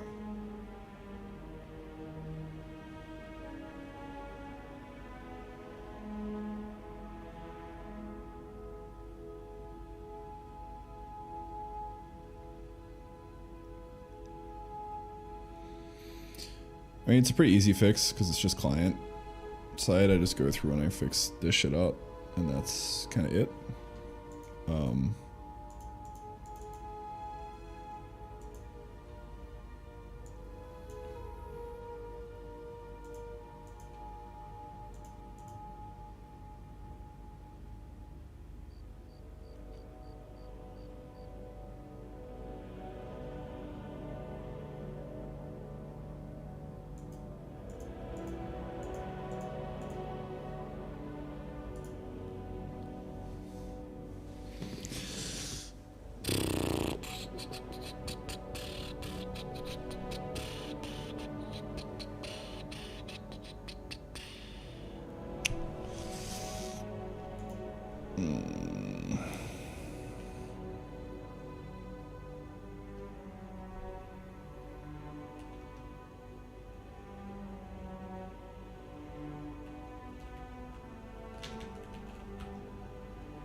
Do I have an almost equal somewhere?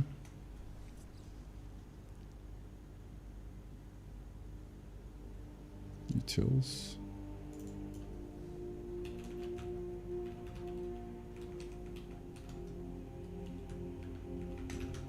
I actually kind of remember there being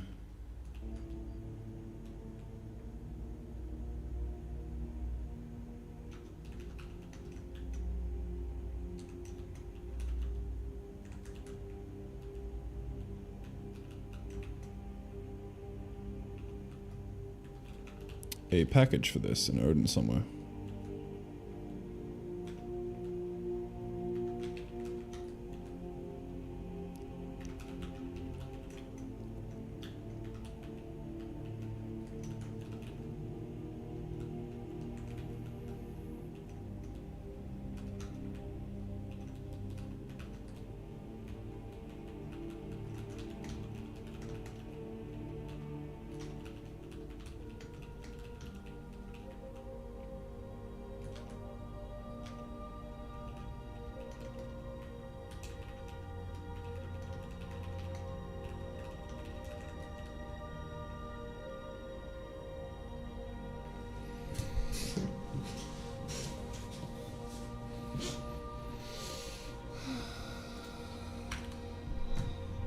Well, in theory, this should essentially solve the problem.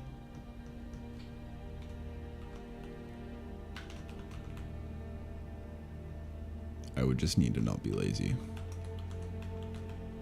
To do.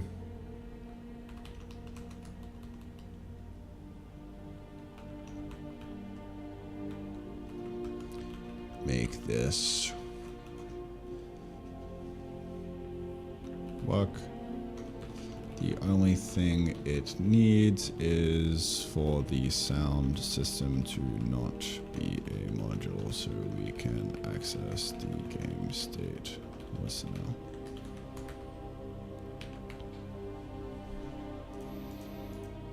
Cool. So I'll come back around on that later.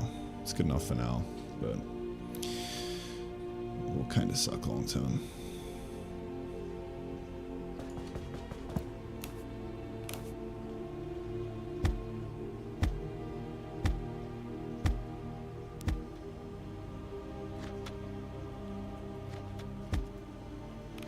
All right.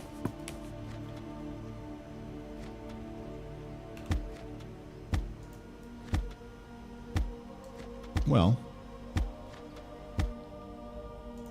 I think with that, it's ready to go. Am I wrong? Am I wrong?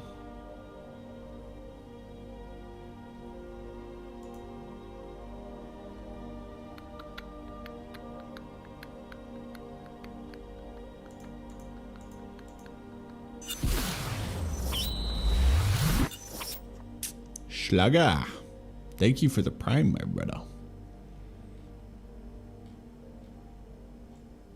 Hope you're doing well, man.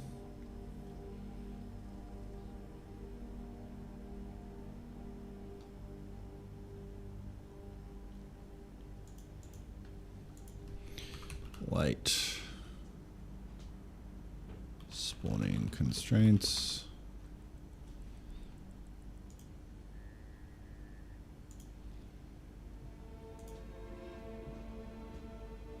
What else did I do? Fixed farm overflow.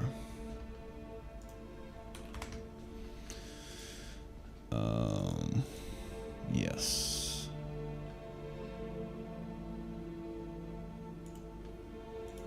And then we had beta first all first hog event data.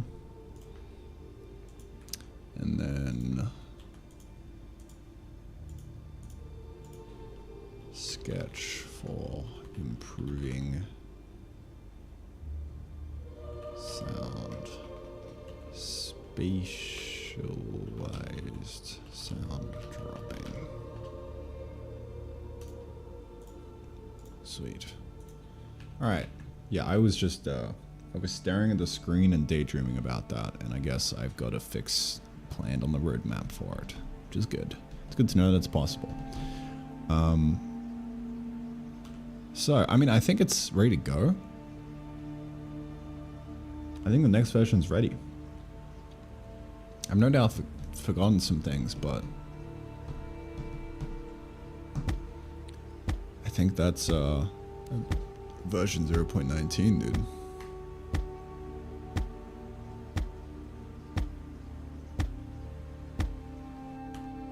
Let's do it.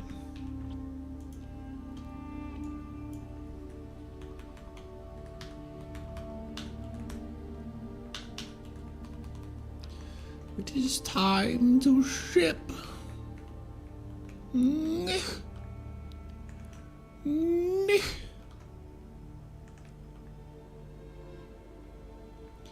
We are the Knights of Nich.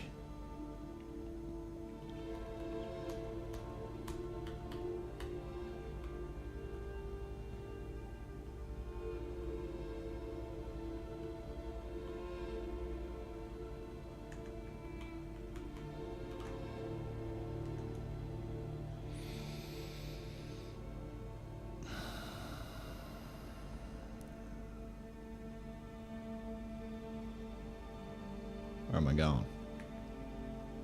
It's 3 p.m. Still got a whole hour left in the day, dude. Holy shit, this is huge. This is huge!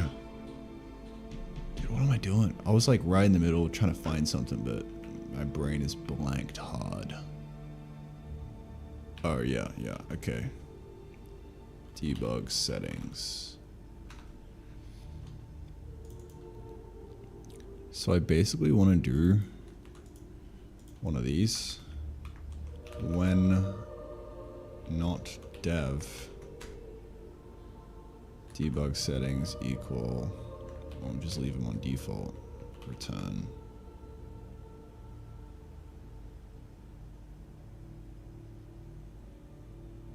True.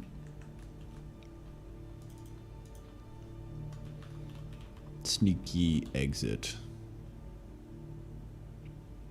And leave on default when not dev. Alright, so with that, I believe, fellas, that we should, in theory, be ready for 0.19 to ship. I'm going to test the release. and then send it up to Steam and open up the playtest.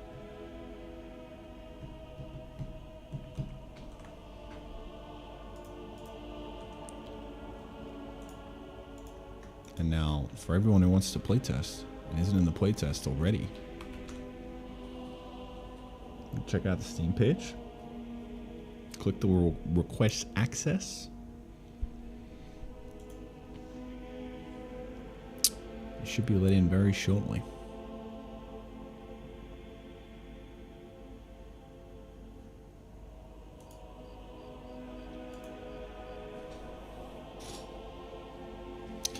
Finally came around to do my first game myself in a game jam. Love the experience. Hell yeah, dude. That's a win.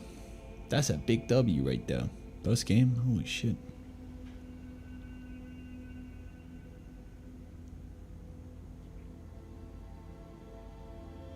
How many times is that now? The curve belt. We need a curve belt counter. And once it reaches 50, I'll add it in. It's probably at like 12 right now. It's up? No, not yet. Not yet. I gotta verify that the build actually works.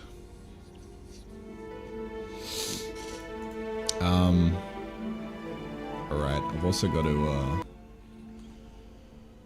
upgrade the versions. Gotta do a couple things. So we gotta knock this into 19. Oh yeah. And then I've got to get a new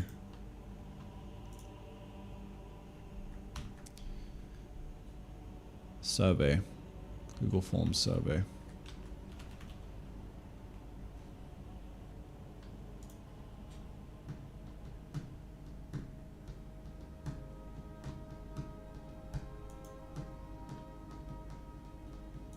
Let me do that real quick.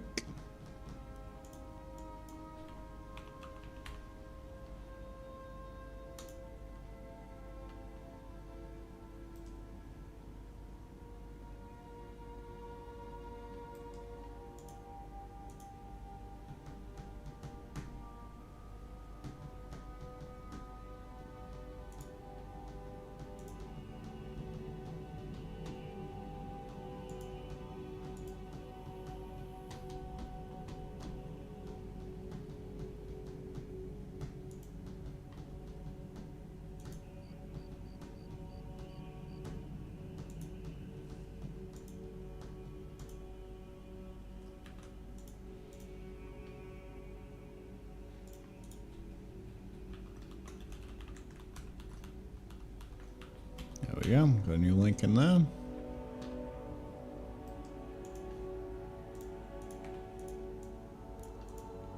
Should be ready to rock and roll, dude.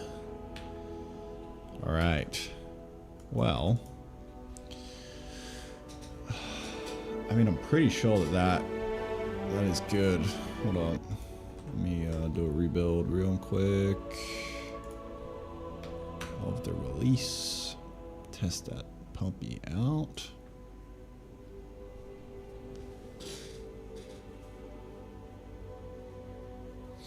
Jeremy, are you on Mac or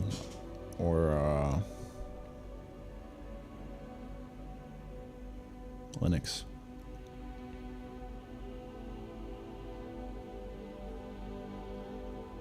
Mac? It won't be too hard to get a Mac build. A friend of mine the other day actually got it working, I think. The infrastructure is here. I don't have a Mac to test it on. So I'm kind of just leaving it for now. But on release, you know, there's no reason why we can't have Mac and Linux native targets. It would actually be pretty trivial to do. Not trivial, but like a day or two of work tops. And I think it'll definitely be worth it at least for Mac. Linux is like, you got Proton, so it should be fine. But yeah, we do have the little Darwin target in here.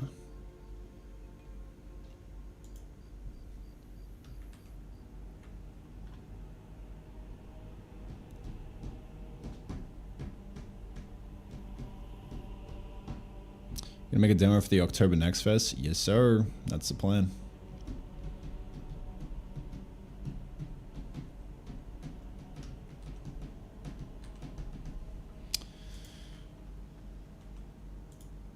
Alright. I want to copy over my cozy world and play this on release for a little bit.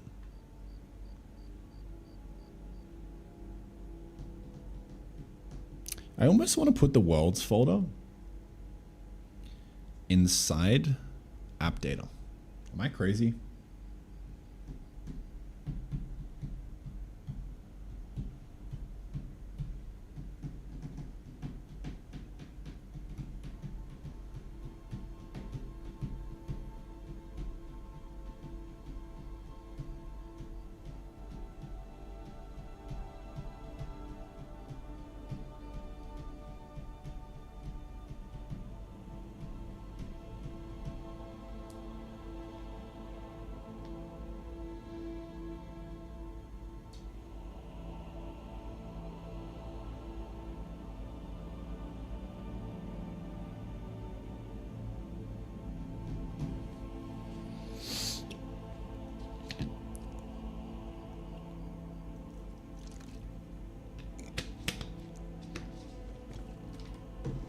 I kind of want to do that.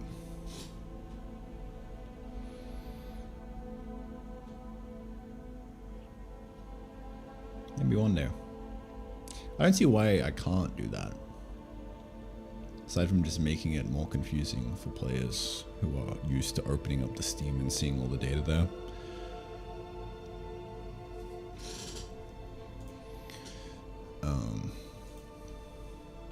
Yeah.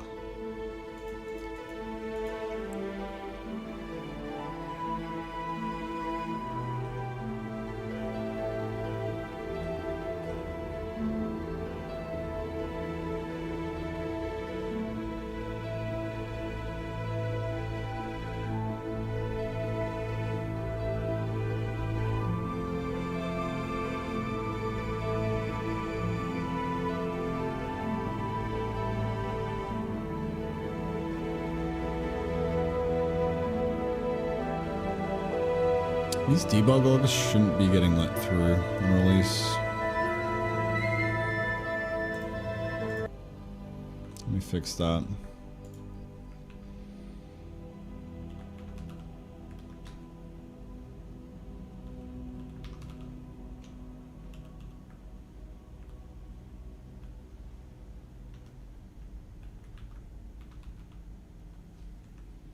I wonder what the log is.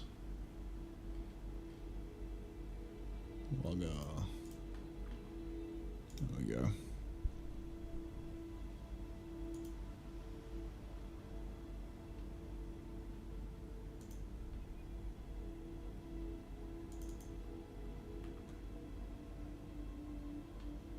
Yeah, here we go. So log greater than equal to level, blah blah blah blah. Oh, I removed this because it's a utility.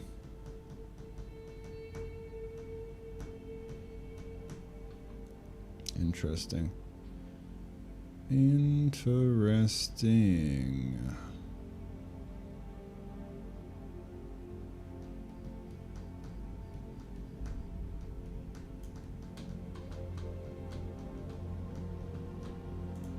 Let's see if I can patch this up real quick.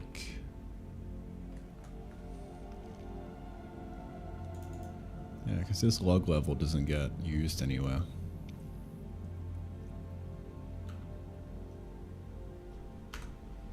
Right now, I don't think. Nope.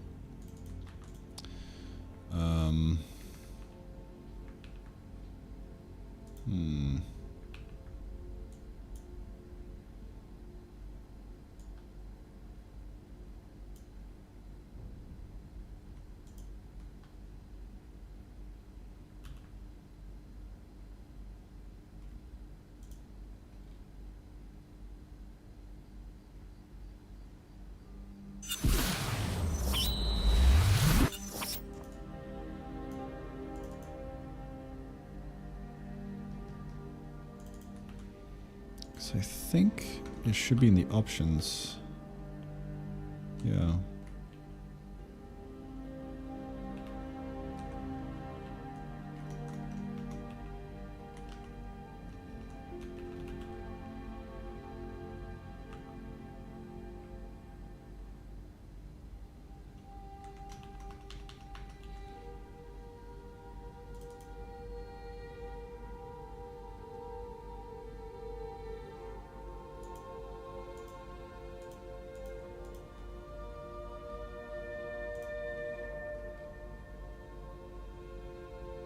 Yeah,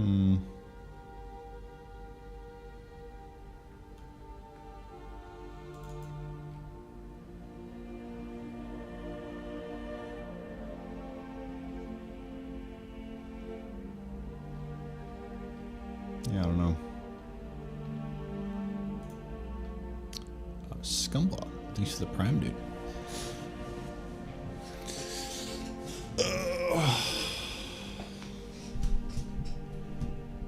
Did you make the ambient music? No. No, I got that from a, Oh shit. Yeah, that's copyrighted as fuck. Actually, no it's not. I got the current one from a sound pack. So that's fine.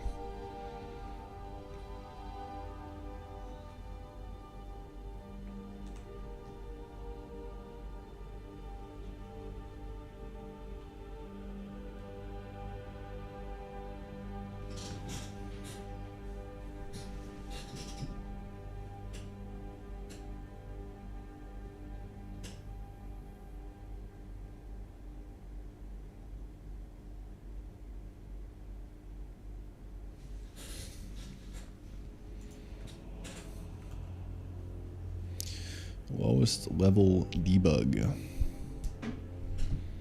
So, I mean, that is... I need to figure out how I can get the lowest level. I'm just not too sure.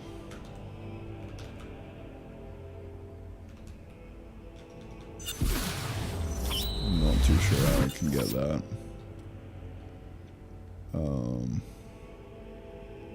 It's a procedure. Or I could just do that.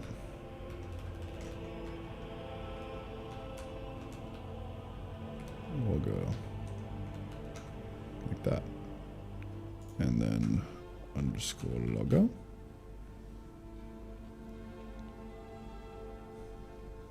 Dot lowest level. If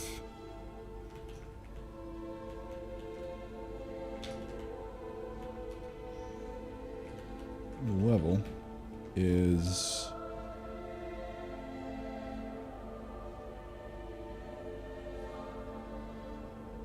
less than lowest level, return.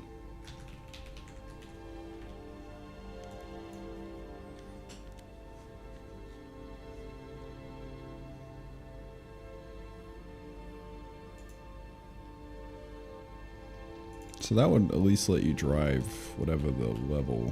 Oh, what the fuck did I just do? Some wild shit, dude. I hit the G spot on Windows. Freak Adele, thank you for the prime. Appreciate it. Got a vibe for the background music? Yeah, I am set on that. I got a playlist cooking right now. It's just a mood board for everything.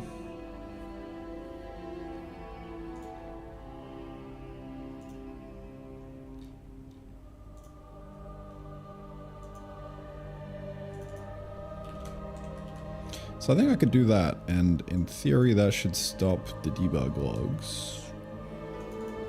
In practice, it doesn't, because I'm fucking dumb. Oh no, this is the release build. Just check that real quick. Yeah, so that stops the debug logs.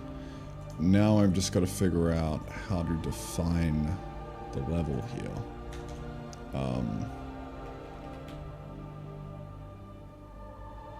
Genuinely no idea.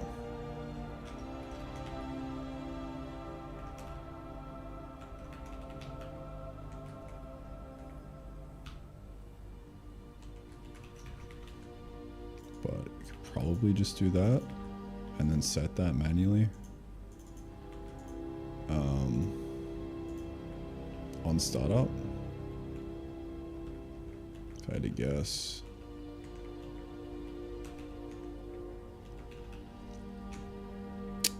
Where am I going? Main. Logger.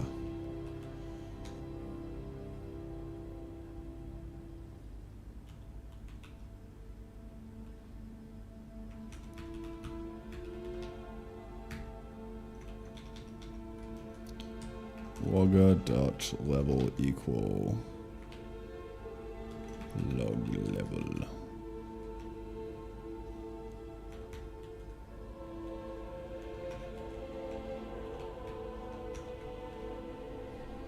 A massive game of pass the parcel.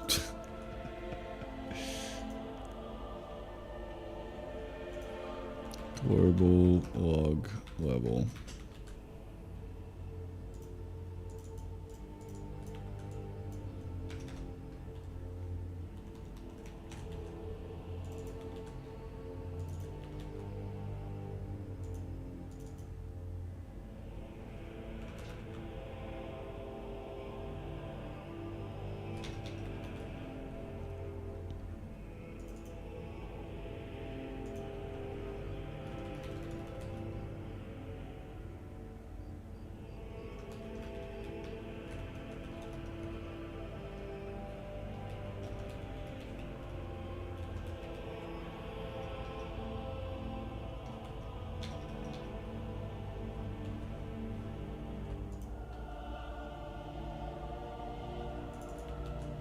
So yeah, that's how we can set it.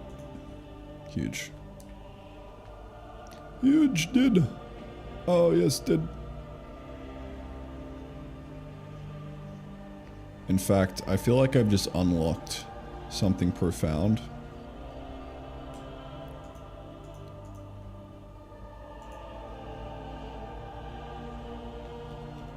So much so that I might just be able to solve this.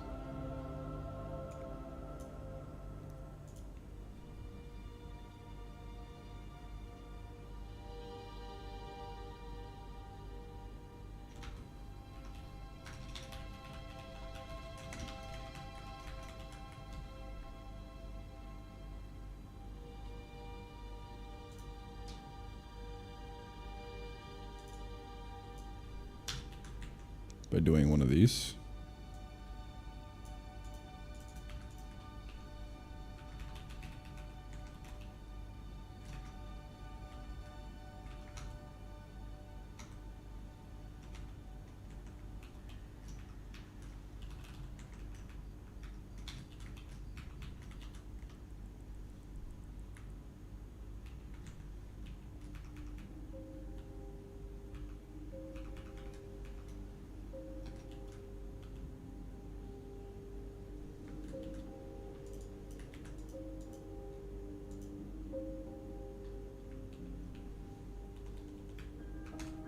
That is profound. I didn't realize that I could be that dumb about things. But that totally works. Interesting. Alright, well. The only thing stopping me is a rework on the Fmod Studio. Is rejigging the Fmod Studio events to have a range that isn't an override thing.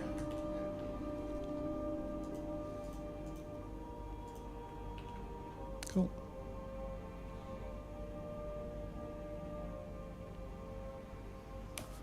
Well, that's pretty cool. Dare I say huge? Okay. Each day I grow more powerful.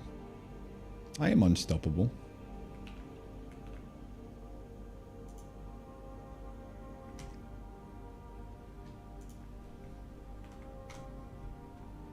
That should turn off the annoying debug dump info.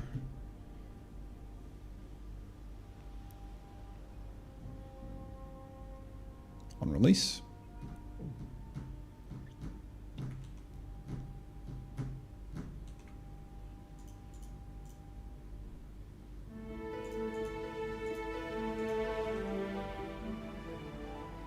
There we go. No yucky debug to be found. Yes. Delicious. Scrumptious.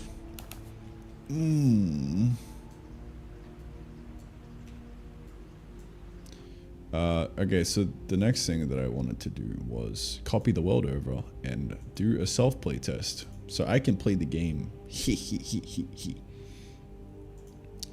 I will play the game.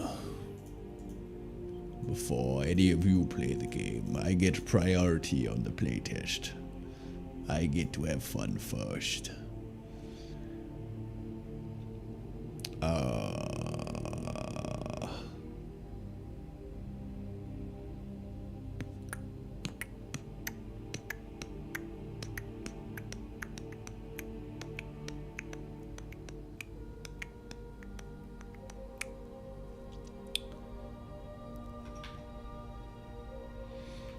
Log level plus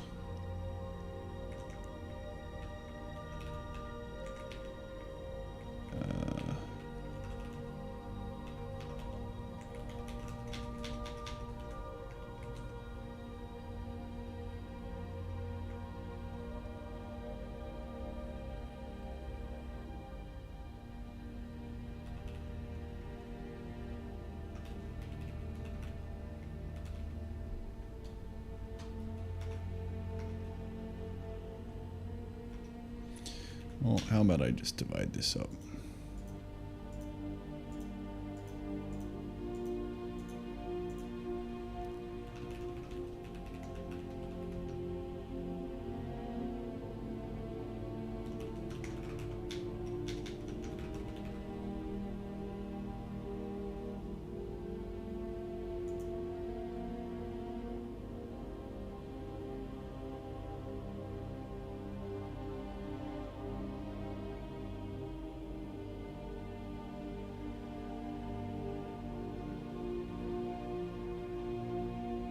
Okay. So global log level.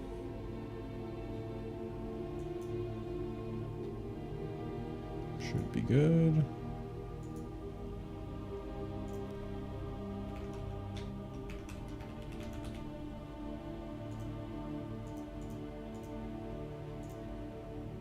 Okay.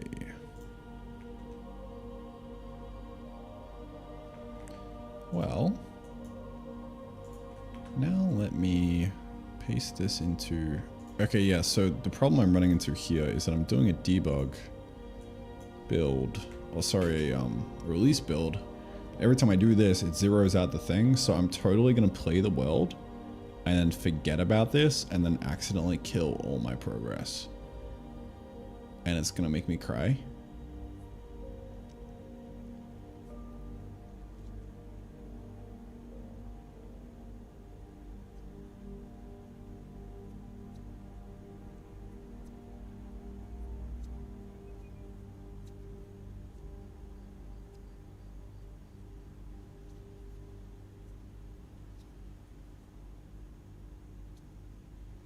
But there's no two-way, there's no way around that, so skill issue. If it happens, it happens. I will accept my fate.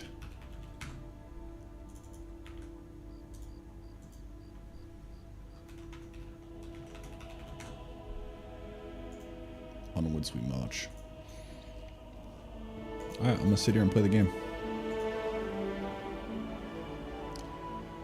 Where did I last leave off? I don't know. It's good that we got the new inventory. Feeling good. Nice amount. Let's see. Yeah, I would love a sickle. That would be great. Oh yeah. Hit me with that shit, dude. Yes, sir. So, Iron Farmer. Begone Slime. Also another one. I've already done that a bit, but didn't have the quest, so.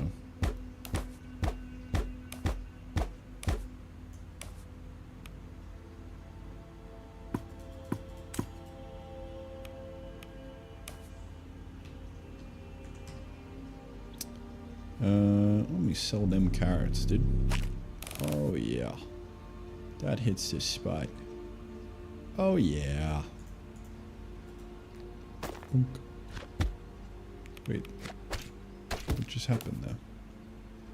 Did I just place 2? It might have double placed. I don't know.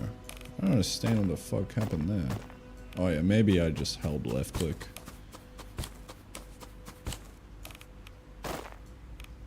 That's kind of satisfying though.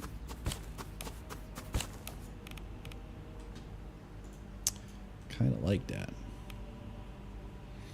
Alright. What do I want to do? Harvester? Yeah, let's run it. Probably need a damage generator as well.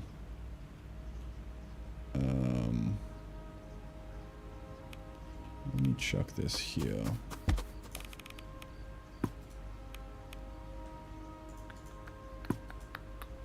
Oh yeah. Oh yeah. Ooh, I'm gonna need some copper, but all in due time. Man, game's feeling good. I like it, dude. I like it. I'm happy with this. I am a happy chappy. These glow streams are really useful now because you can just stop mobs from spawning with the light. It's pretty good. My rock on a stick is kind of useless now. Almost need like a bin somewhere. Or an item frame to frame him up on the wall. Dude, this is just such a good base to build from in terms of design. Like, I feel like there's so much potential. Raw potential. I just spent maybe the last like week or two, probably week, solidifying foundations. I mean, I guess the week prior we added combat back in.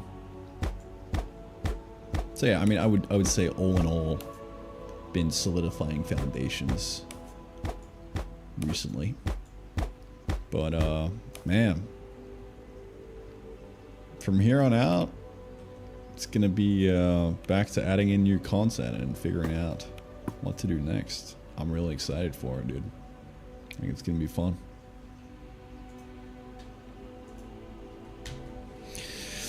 Alrighty, well, I'm gonna sit here and playtest the game myself, version 0.19 real quick, before sending it out live. But if you're watching this on YouTube, playtest is live. Check the Steam link in the description. You can click the little button and get let in. If you don't get immediate access, then you might have to sit tight. I'm not too sure how I'm doing it yet, but if I'm just letting in a small amount of people at a time, then it's kind of RNG on who actually gets let in. But who knows, maybe I might also just completely open it up for a while. It's only one way to find out.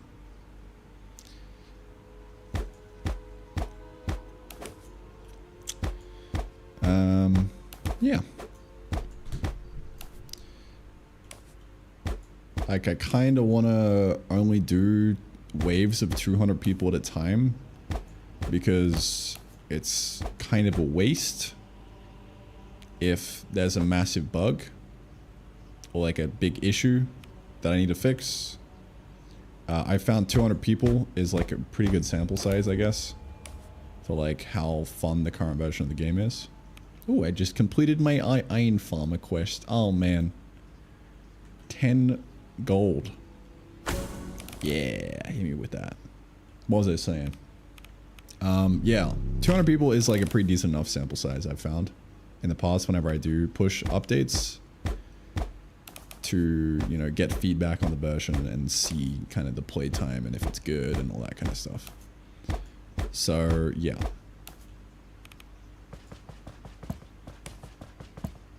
It's kind of a first in, best dressed kind of situation.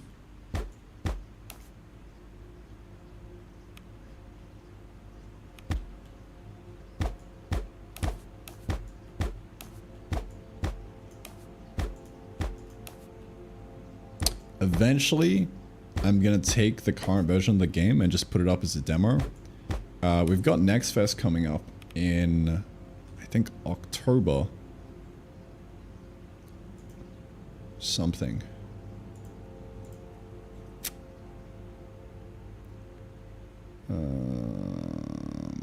It's in the playlist of the mood board? Yeah, dude. Let me link it. Let me linky splinky. This guy.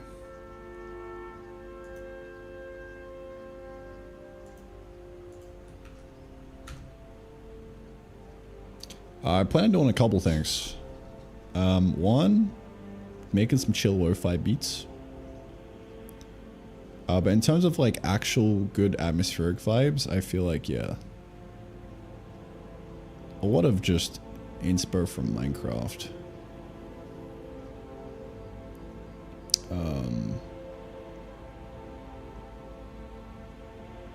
And some kind of string-based stuff. I don't have any string stuff, like atmospheric stuff in here, I don't think. Aside from maybe this one from the Witcher. Oh shit, I hear slime. Nope, never mind. He's gone. But yeah, I'm really looking forward to the day when I can just sit here in music mode and like make some cool stuff. It's gonna be good.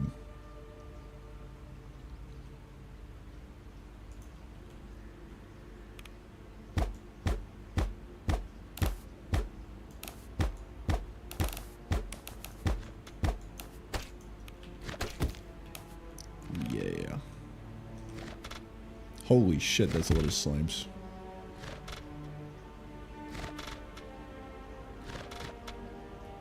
That's gotta be a bug.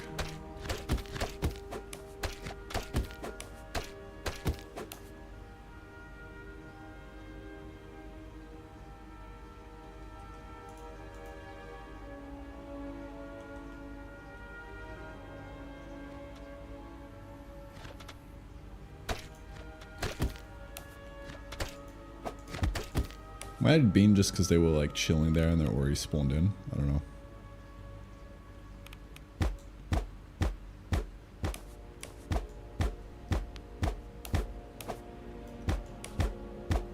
Bro, these carrots still feel like they're growing way too fast.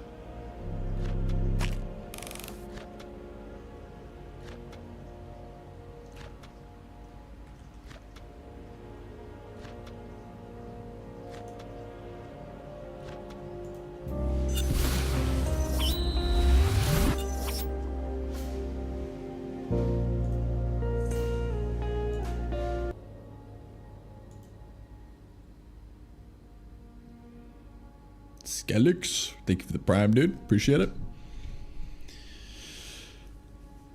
I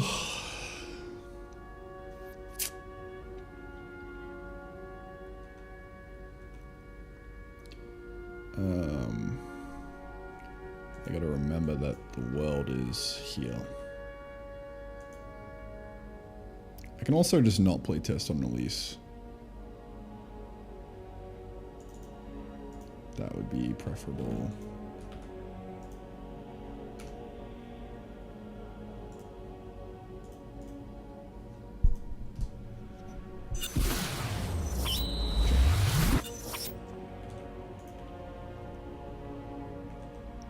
Huge.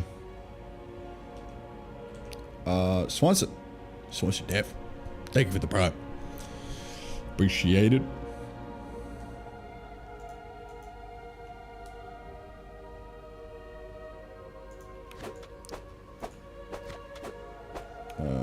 What was I doing? Yes, right. So carrots feel like they're just growing way too fast. Is that just me? Yeah, 90. Needs to be way slower. I would say 180. 3 minutes per stage. Probably. We'll see how that goes. Let me dig these guys up, replace them, and see how it feels.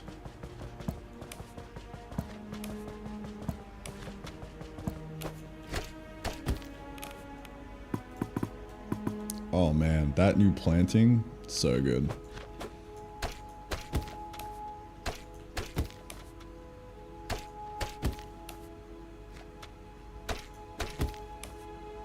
Yeah, the iron sword is kind of like extremely OP. Actually, I think it's just the slimes are like kind of fucked. Because against the Stumpy, the iron sword feels perfect. It's just the slimes feel like ass. So let me see if I can fix that real quick.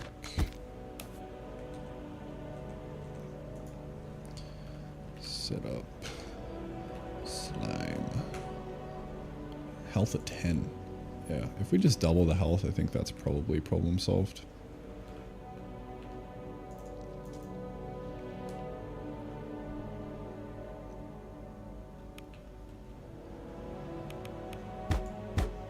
Dude, I gotta get this this generator online.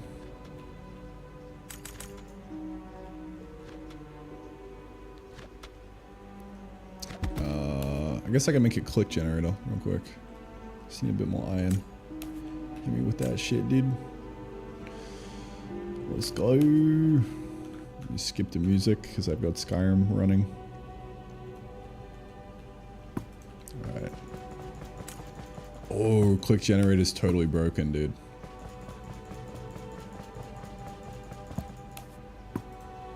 Shit.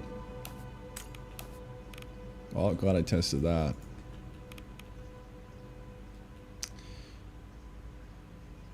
Click generator is broken.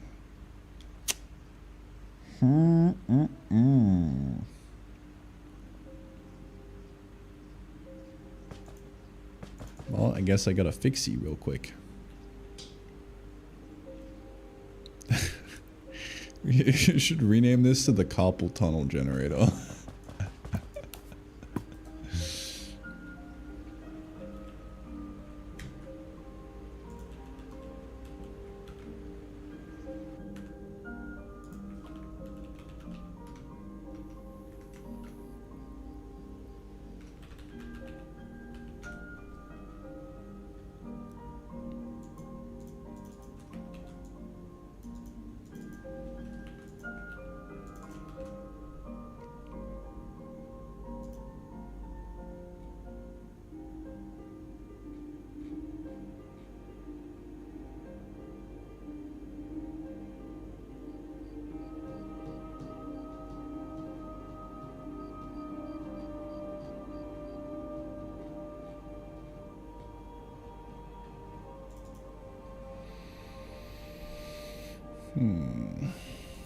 I'll think about this.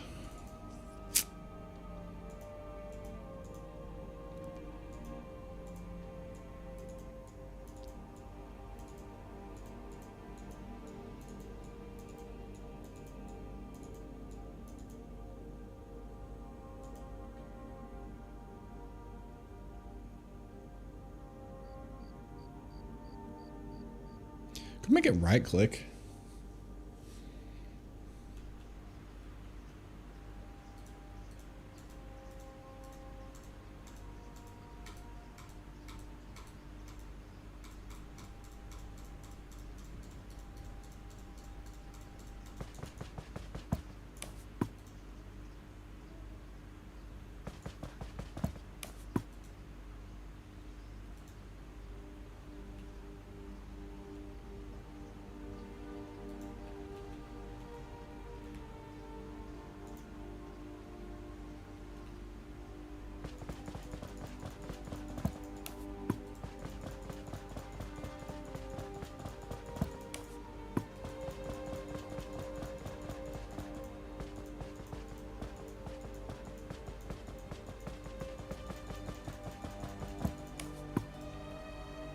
No, I like the idea of it being left click still.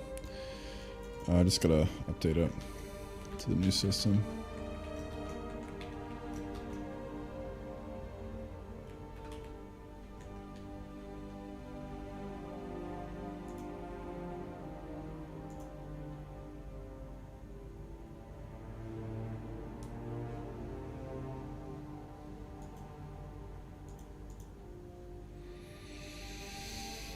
I wonder.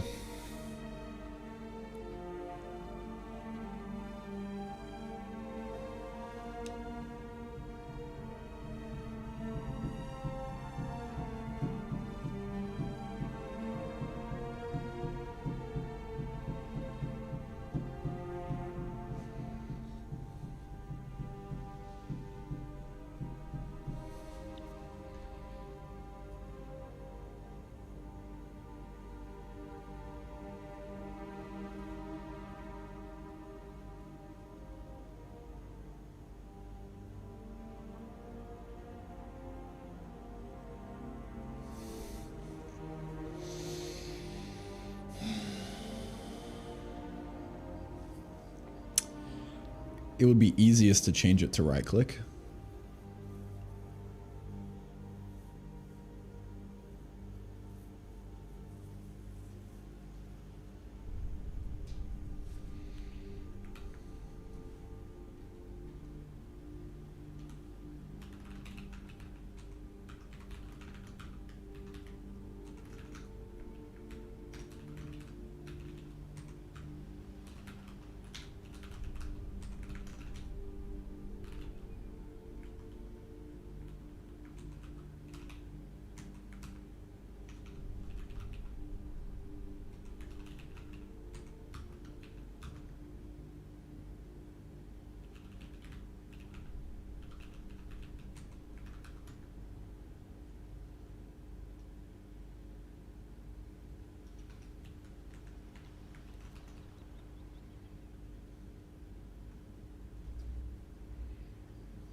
I like money. That always scares the shit out of me. Cosmo. Thanks for the 5, dude. At Doomsgate, crazy to switch up the playlist. Yeah, man. I want to do dungeons, and that will unlock a different kind of vibe in the music because it'll be intense boss battle-ness. So there is leeway for some more intense stuff.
Why doesn't that do anything?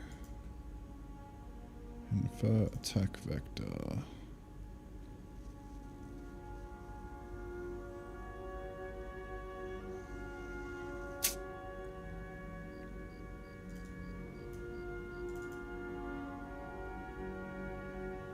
Or it takes the attacker attack vector. Okay, let's use that then.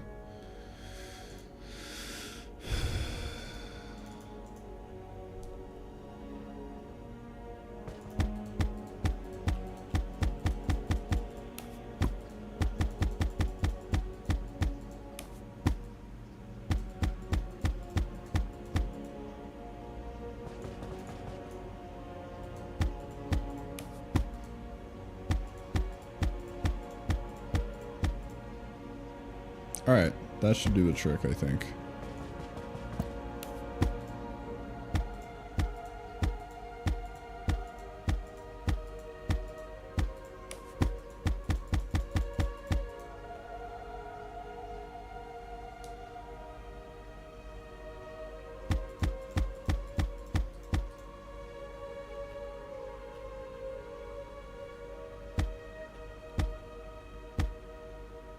There we go. That's back. Manpower quest complete. Oh yeah, dude. Oh, we got that manpower though, dude. Holy shit.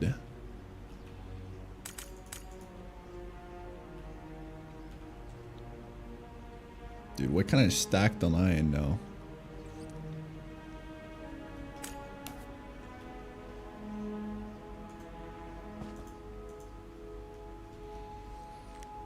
I wonder if there's like a something I need to do to balance this a bit. I don't know.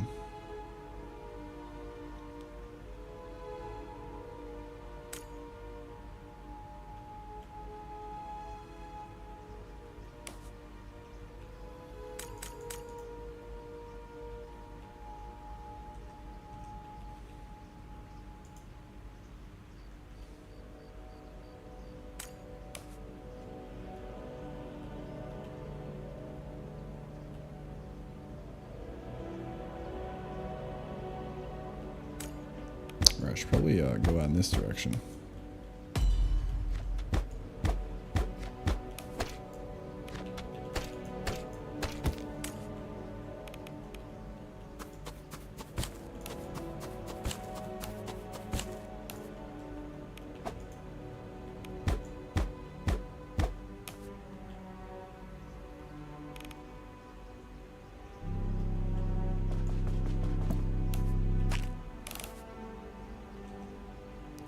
Arid coins, so I have 15. What do I need? 30 for the first one.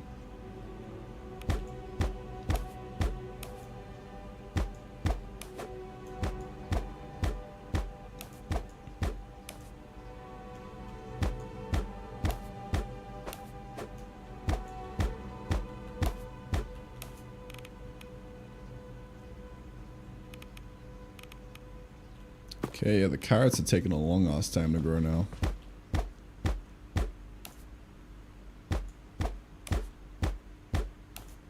feel like they're gonna be ready soon.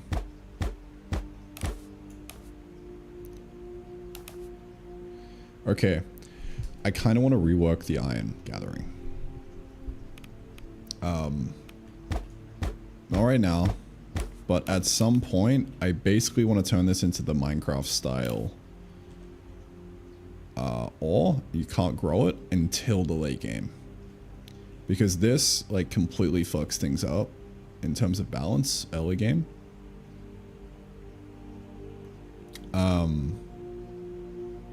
So I want to figure out a way of throttling that.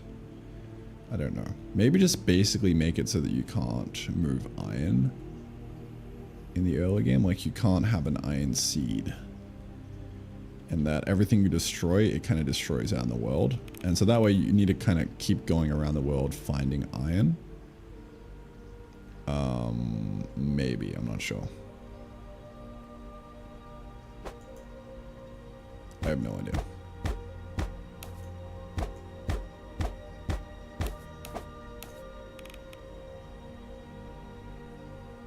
But it kind of works now, so I'm not gonna break it. I ain't gonna break it, man. We got another tile. Let me do this one. Come at me, bro. Oh yeah.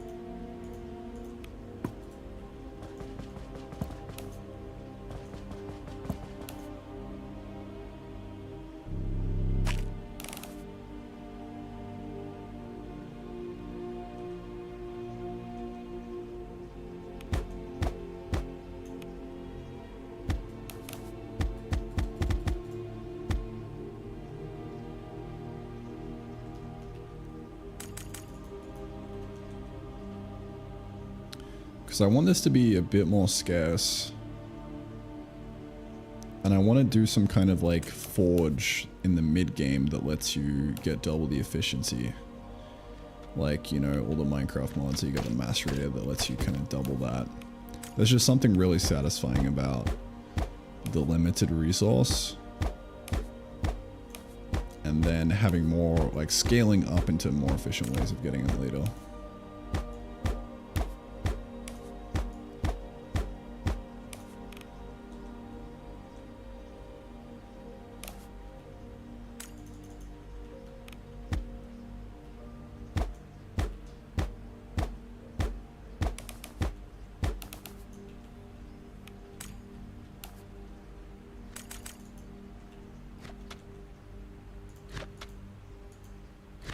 Oh no. Oh no.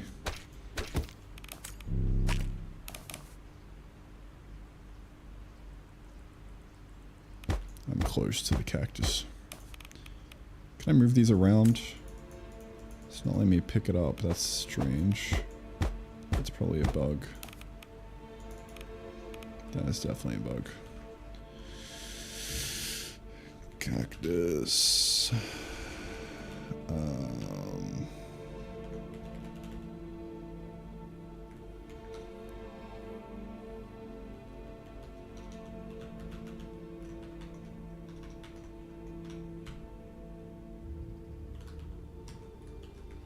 I guess I just never had that diggable with the shovel.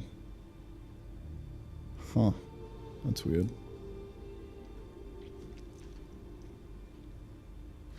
Maybe that was never working to begin with.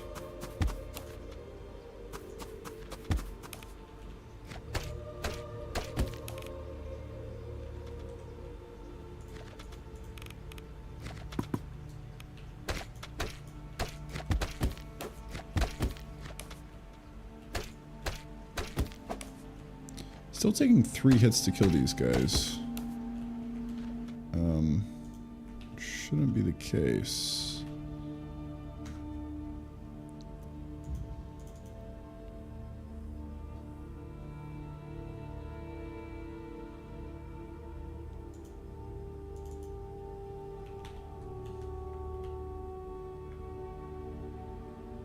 $30.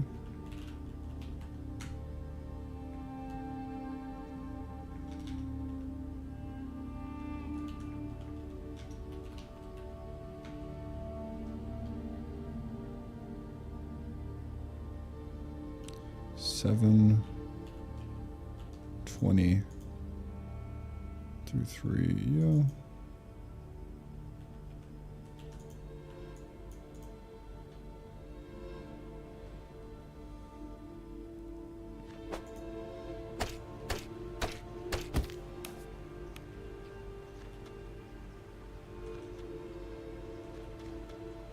Is there another cactus plant around?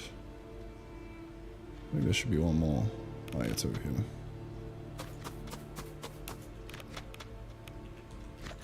So you can only place these guys on the arid.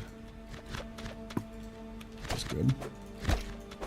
Holy shit, I'm fucking dead. Ooh, butthole clenching. No! My first actual death. That's insane. Oh no, dude. There's so many.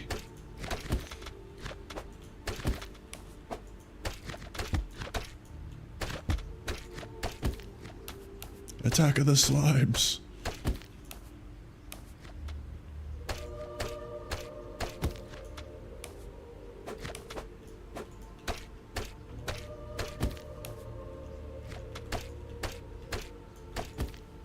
All right, these guys feel a bit better to fight against now because they're a bit harder to kill.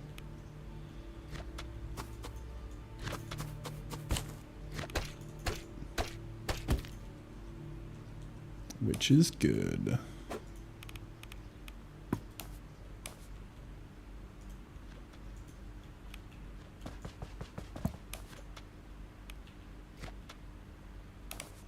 Oh, back to the campfire. Get that health.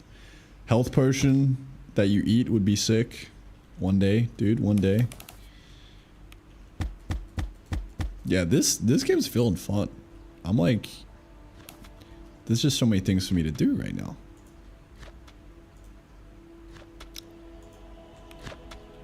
Bro, fuck off. Okay, that's pretty good. Good amount of hits.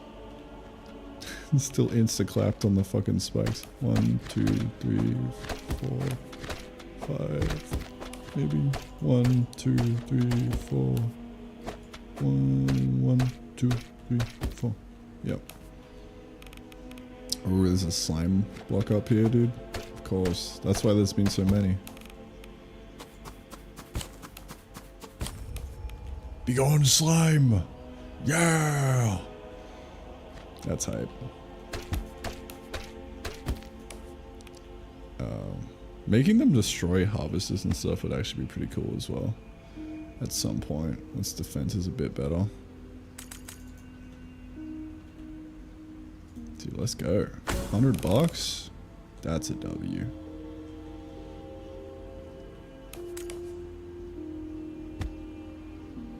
Still don't have enough for a new chunk though.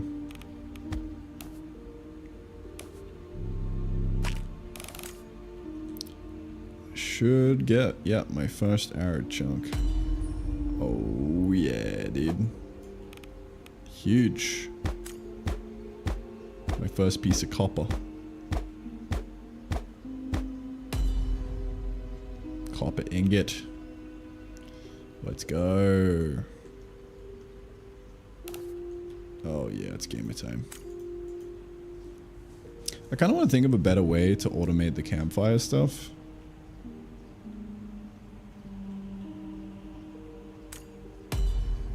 Holy shit.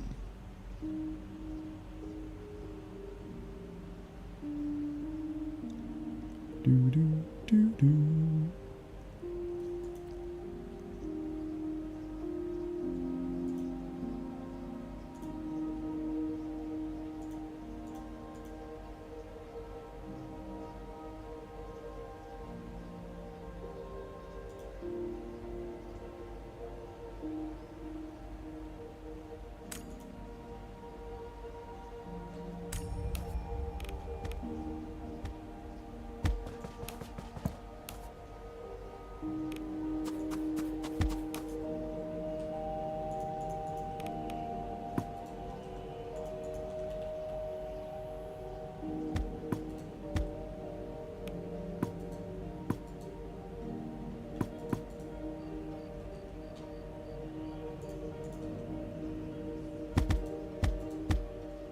Huge. Alright. What do I want to do now? Probably get another harvester down here. I don't know. Probably want to order a harvester on these carrots. Is there an order carrot money print to sell a carrot without touching it? Yeah, that's good.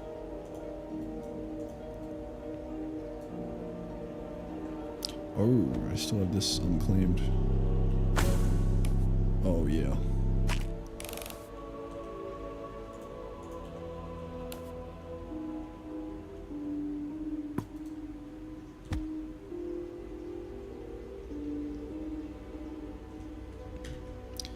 Dude, it's kind of insane me sitting here playing the game. Like, I don't remember half the shit that, like, I have in. I'm getting to the point now where it's just a bunch of tiny little decisions, like, added up into this massive thing that just simulates. And now I'm here playing a video game. Like, what the fuck, dude? How did we get here? It's kind of just insane. I need to get me some more copper wire, dude. Oh shit, I'm out of copper. Alright. Yeah. I'm gonna get bottlenecked hard on this.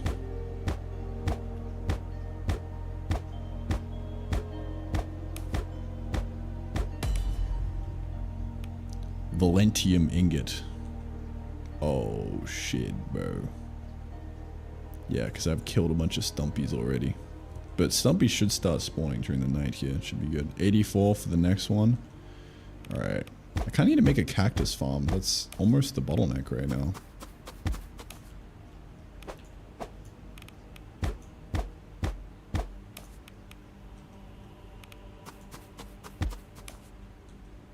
Let's do it, dude.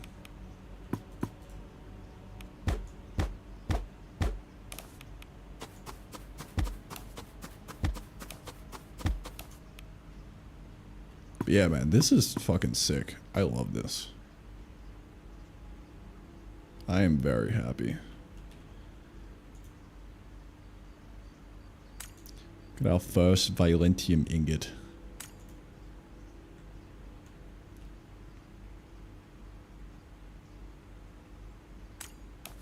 Oh yeah.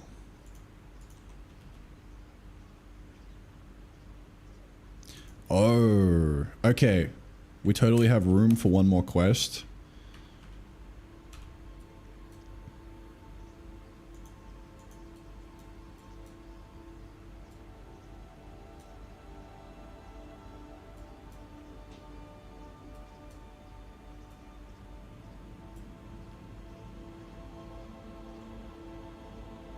Chuck it down here.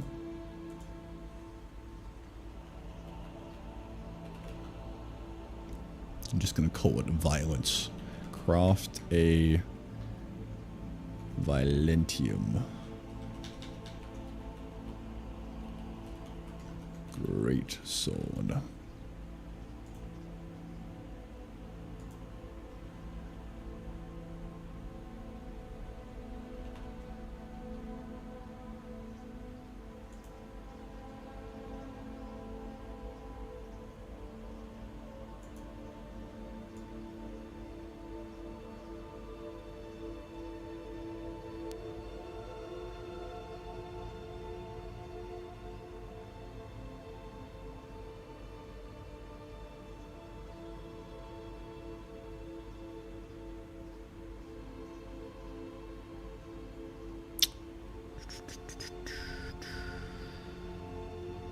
Dude, where's L?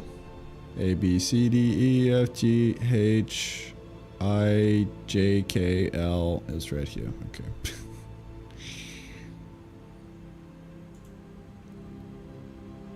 Tool upgrade 1.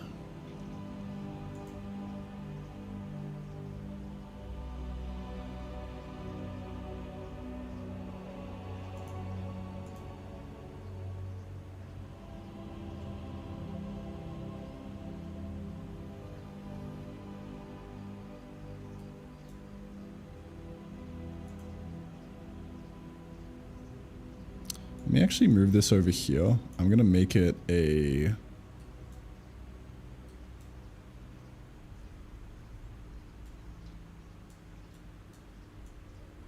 make a new one here.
What's this guy?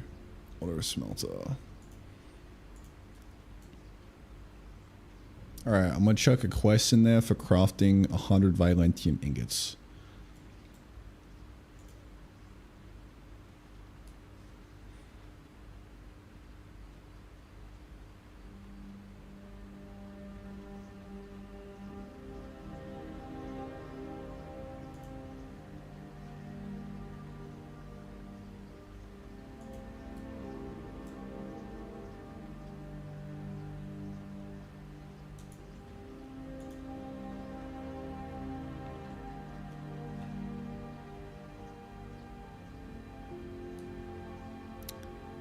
Now, I kind of need something that has an intermediate product that you craft, which forces you to make the assembler. Because right now, there's actually no reason to build the assembler. Uh-oh. Sorry, I need to get some spikes set up out here, dude. It's so much fun playing the game and working on it at the same time. It's kind of insane. Let me check a spike in this hole, dude. And then I'll get back to what I was saying so I don't get interrupted again. Alright, there we go.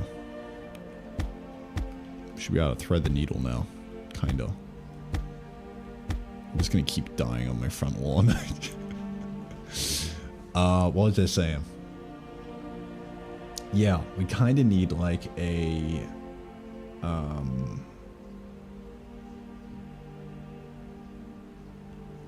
What's the radius of the campfire?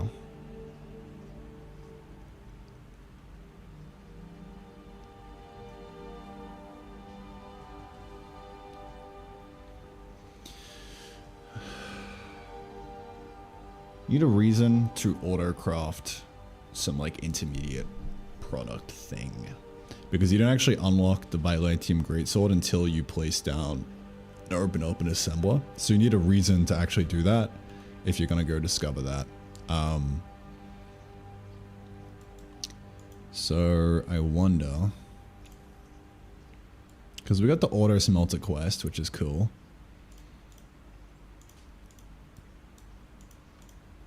I mean, also just increase the reward for this. Be like 300.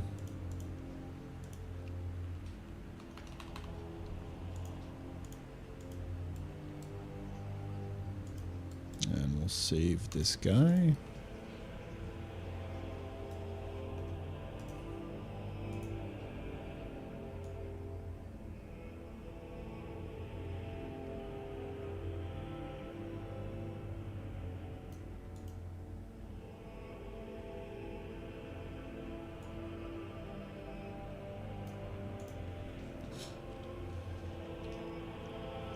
So I wonder if there's like something I can do real quick to make that the case. Like what's a good quest that we can have that involves crafting a bunch of shit?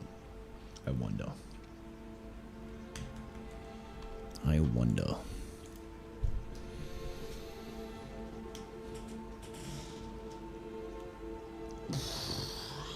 Yeah, like people might just make one because they can. So, I don't know.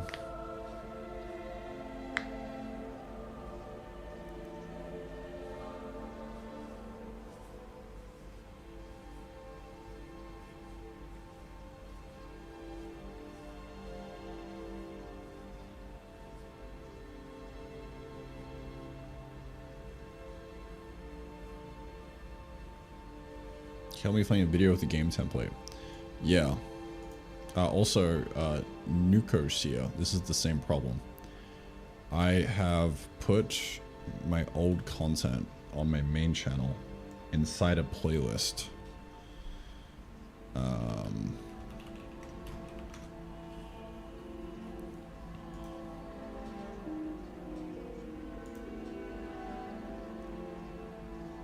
It's in the content graveyard over here. Down here. I think. Yeah, here's like an attack animation video. And then, yeah, the old template stuff is down here as well.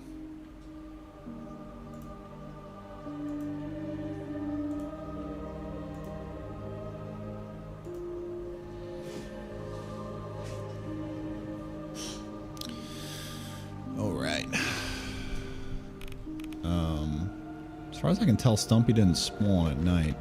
Holy shit.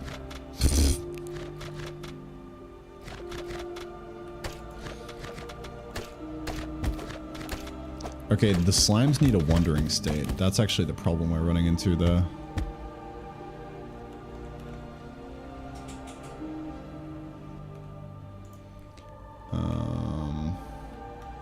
Slime wandering state. And we are up at the end of the day. Well, it's Jova, dude. It is Jova. Oh no. I'll have to push that in the patch. Or I could do it now real quick. I don't really know how I would do it now real quick. Set up slime.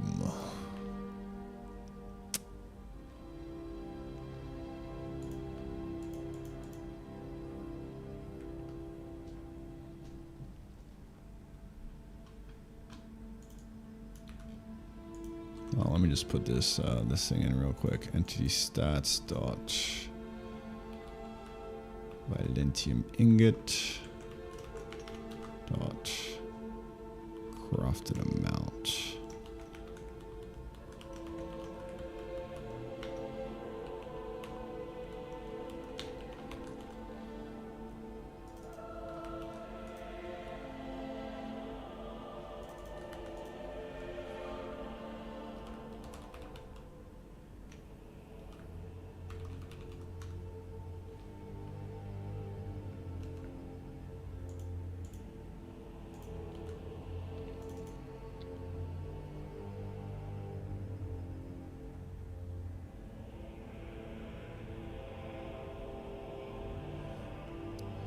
So I'm pretty sure that works, but I'm not 100%. Should be good.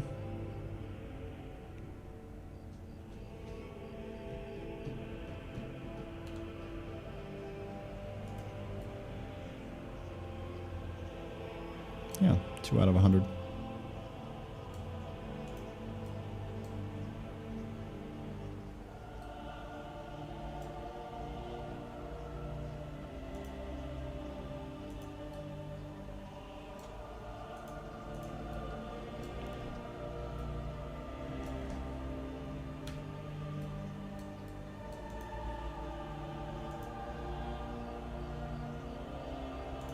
So maybe this should get parented else how.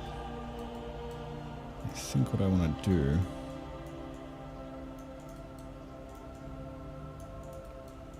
is we'll just kind of make room for this guy up over here.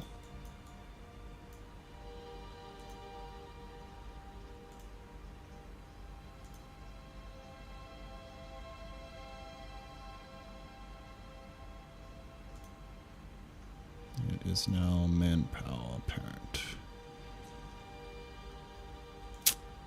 There we go.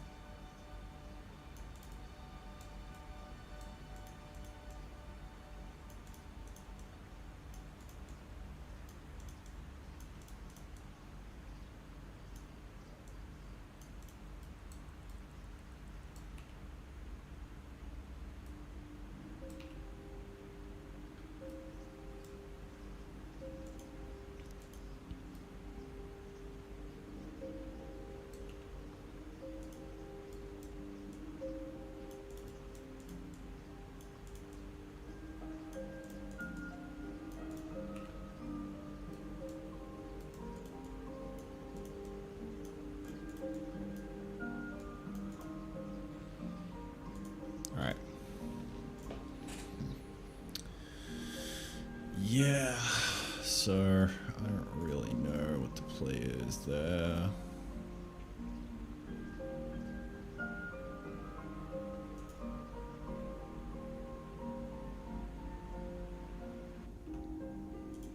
Not quite sure.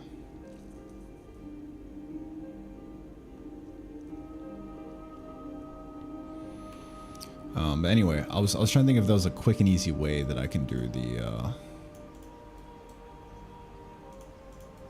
the intermediate smelter. I don't think there is, so I'm probably just going to call it there. If I'm being real. Because I don't think you're forced to do it at any stage or encouraged to do it in the current skill tree, so it's a bit of a problem.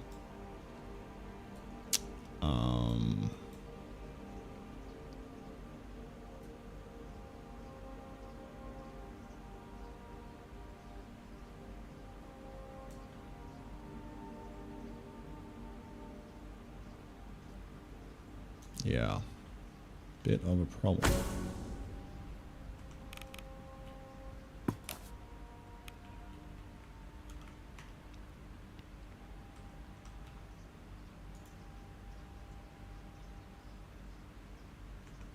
I guess in the tree here you can see stuff, but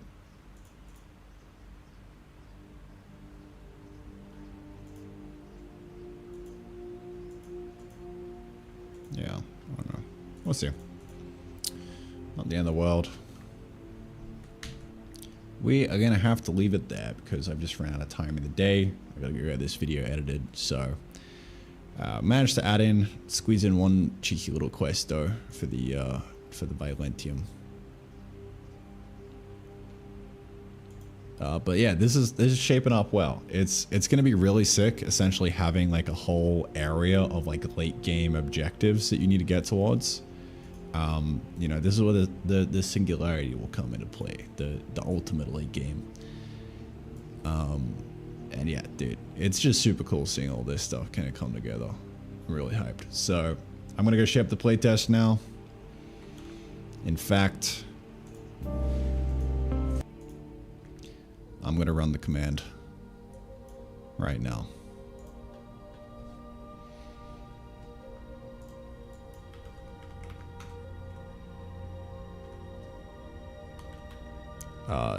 Using Jai. Using my Jai script. Because I'm too lazy to port it to a Nodin script.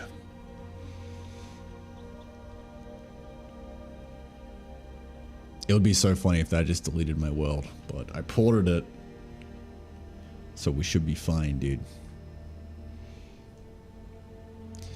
I love that I took the time to make this script because I don't have to fuck around with Steam's dumbass uploady thing.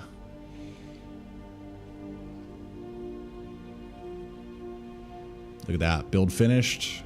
I still have to fuck around with it a little bit. I have to go flick it on real quick.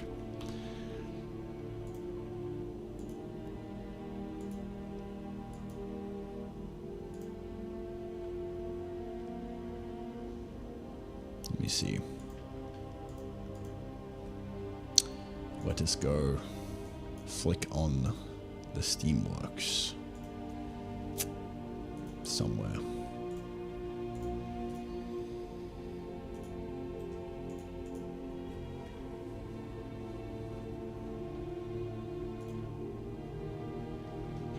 Alright, I'll log into Steam.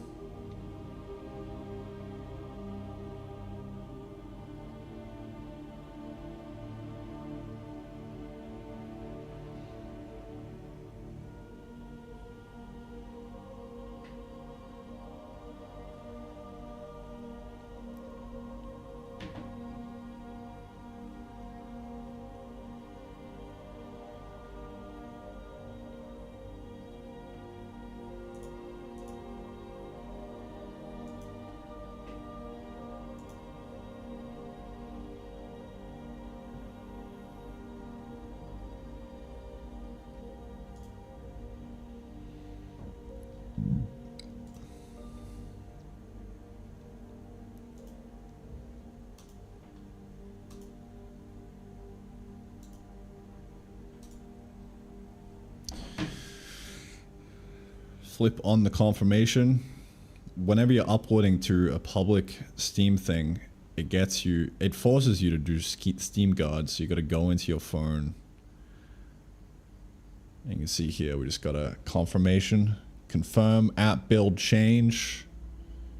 Playtest is now officially live. There you go.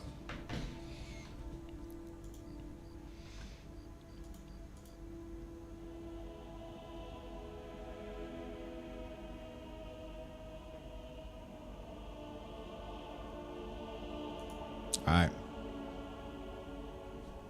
Peace. That's gonna be me done, boys. Adios, amigos. I won't be live streaming tomorrow because my power will be out. I thought it was gonna be today, but it's actually tomorrow. So, yes, I will offline grind. But if you play the game, I look forward to seeing feedback in the Discord. But yeah, time to move on to the next stage, dude. It's time to move on to phase 2. It's time to move on to the next phase, man. I'm excited.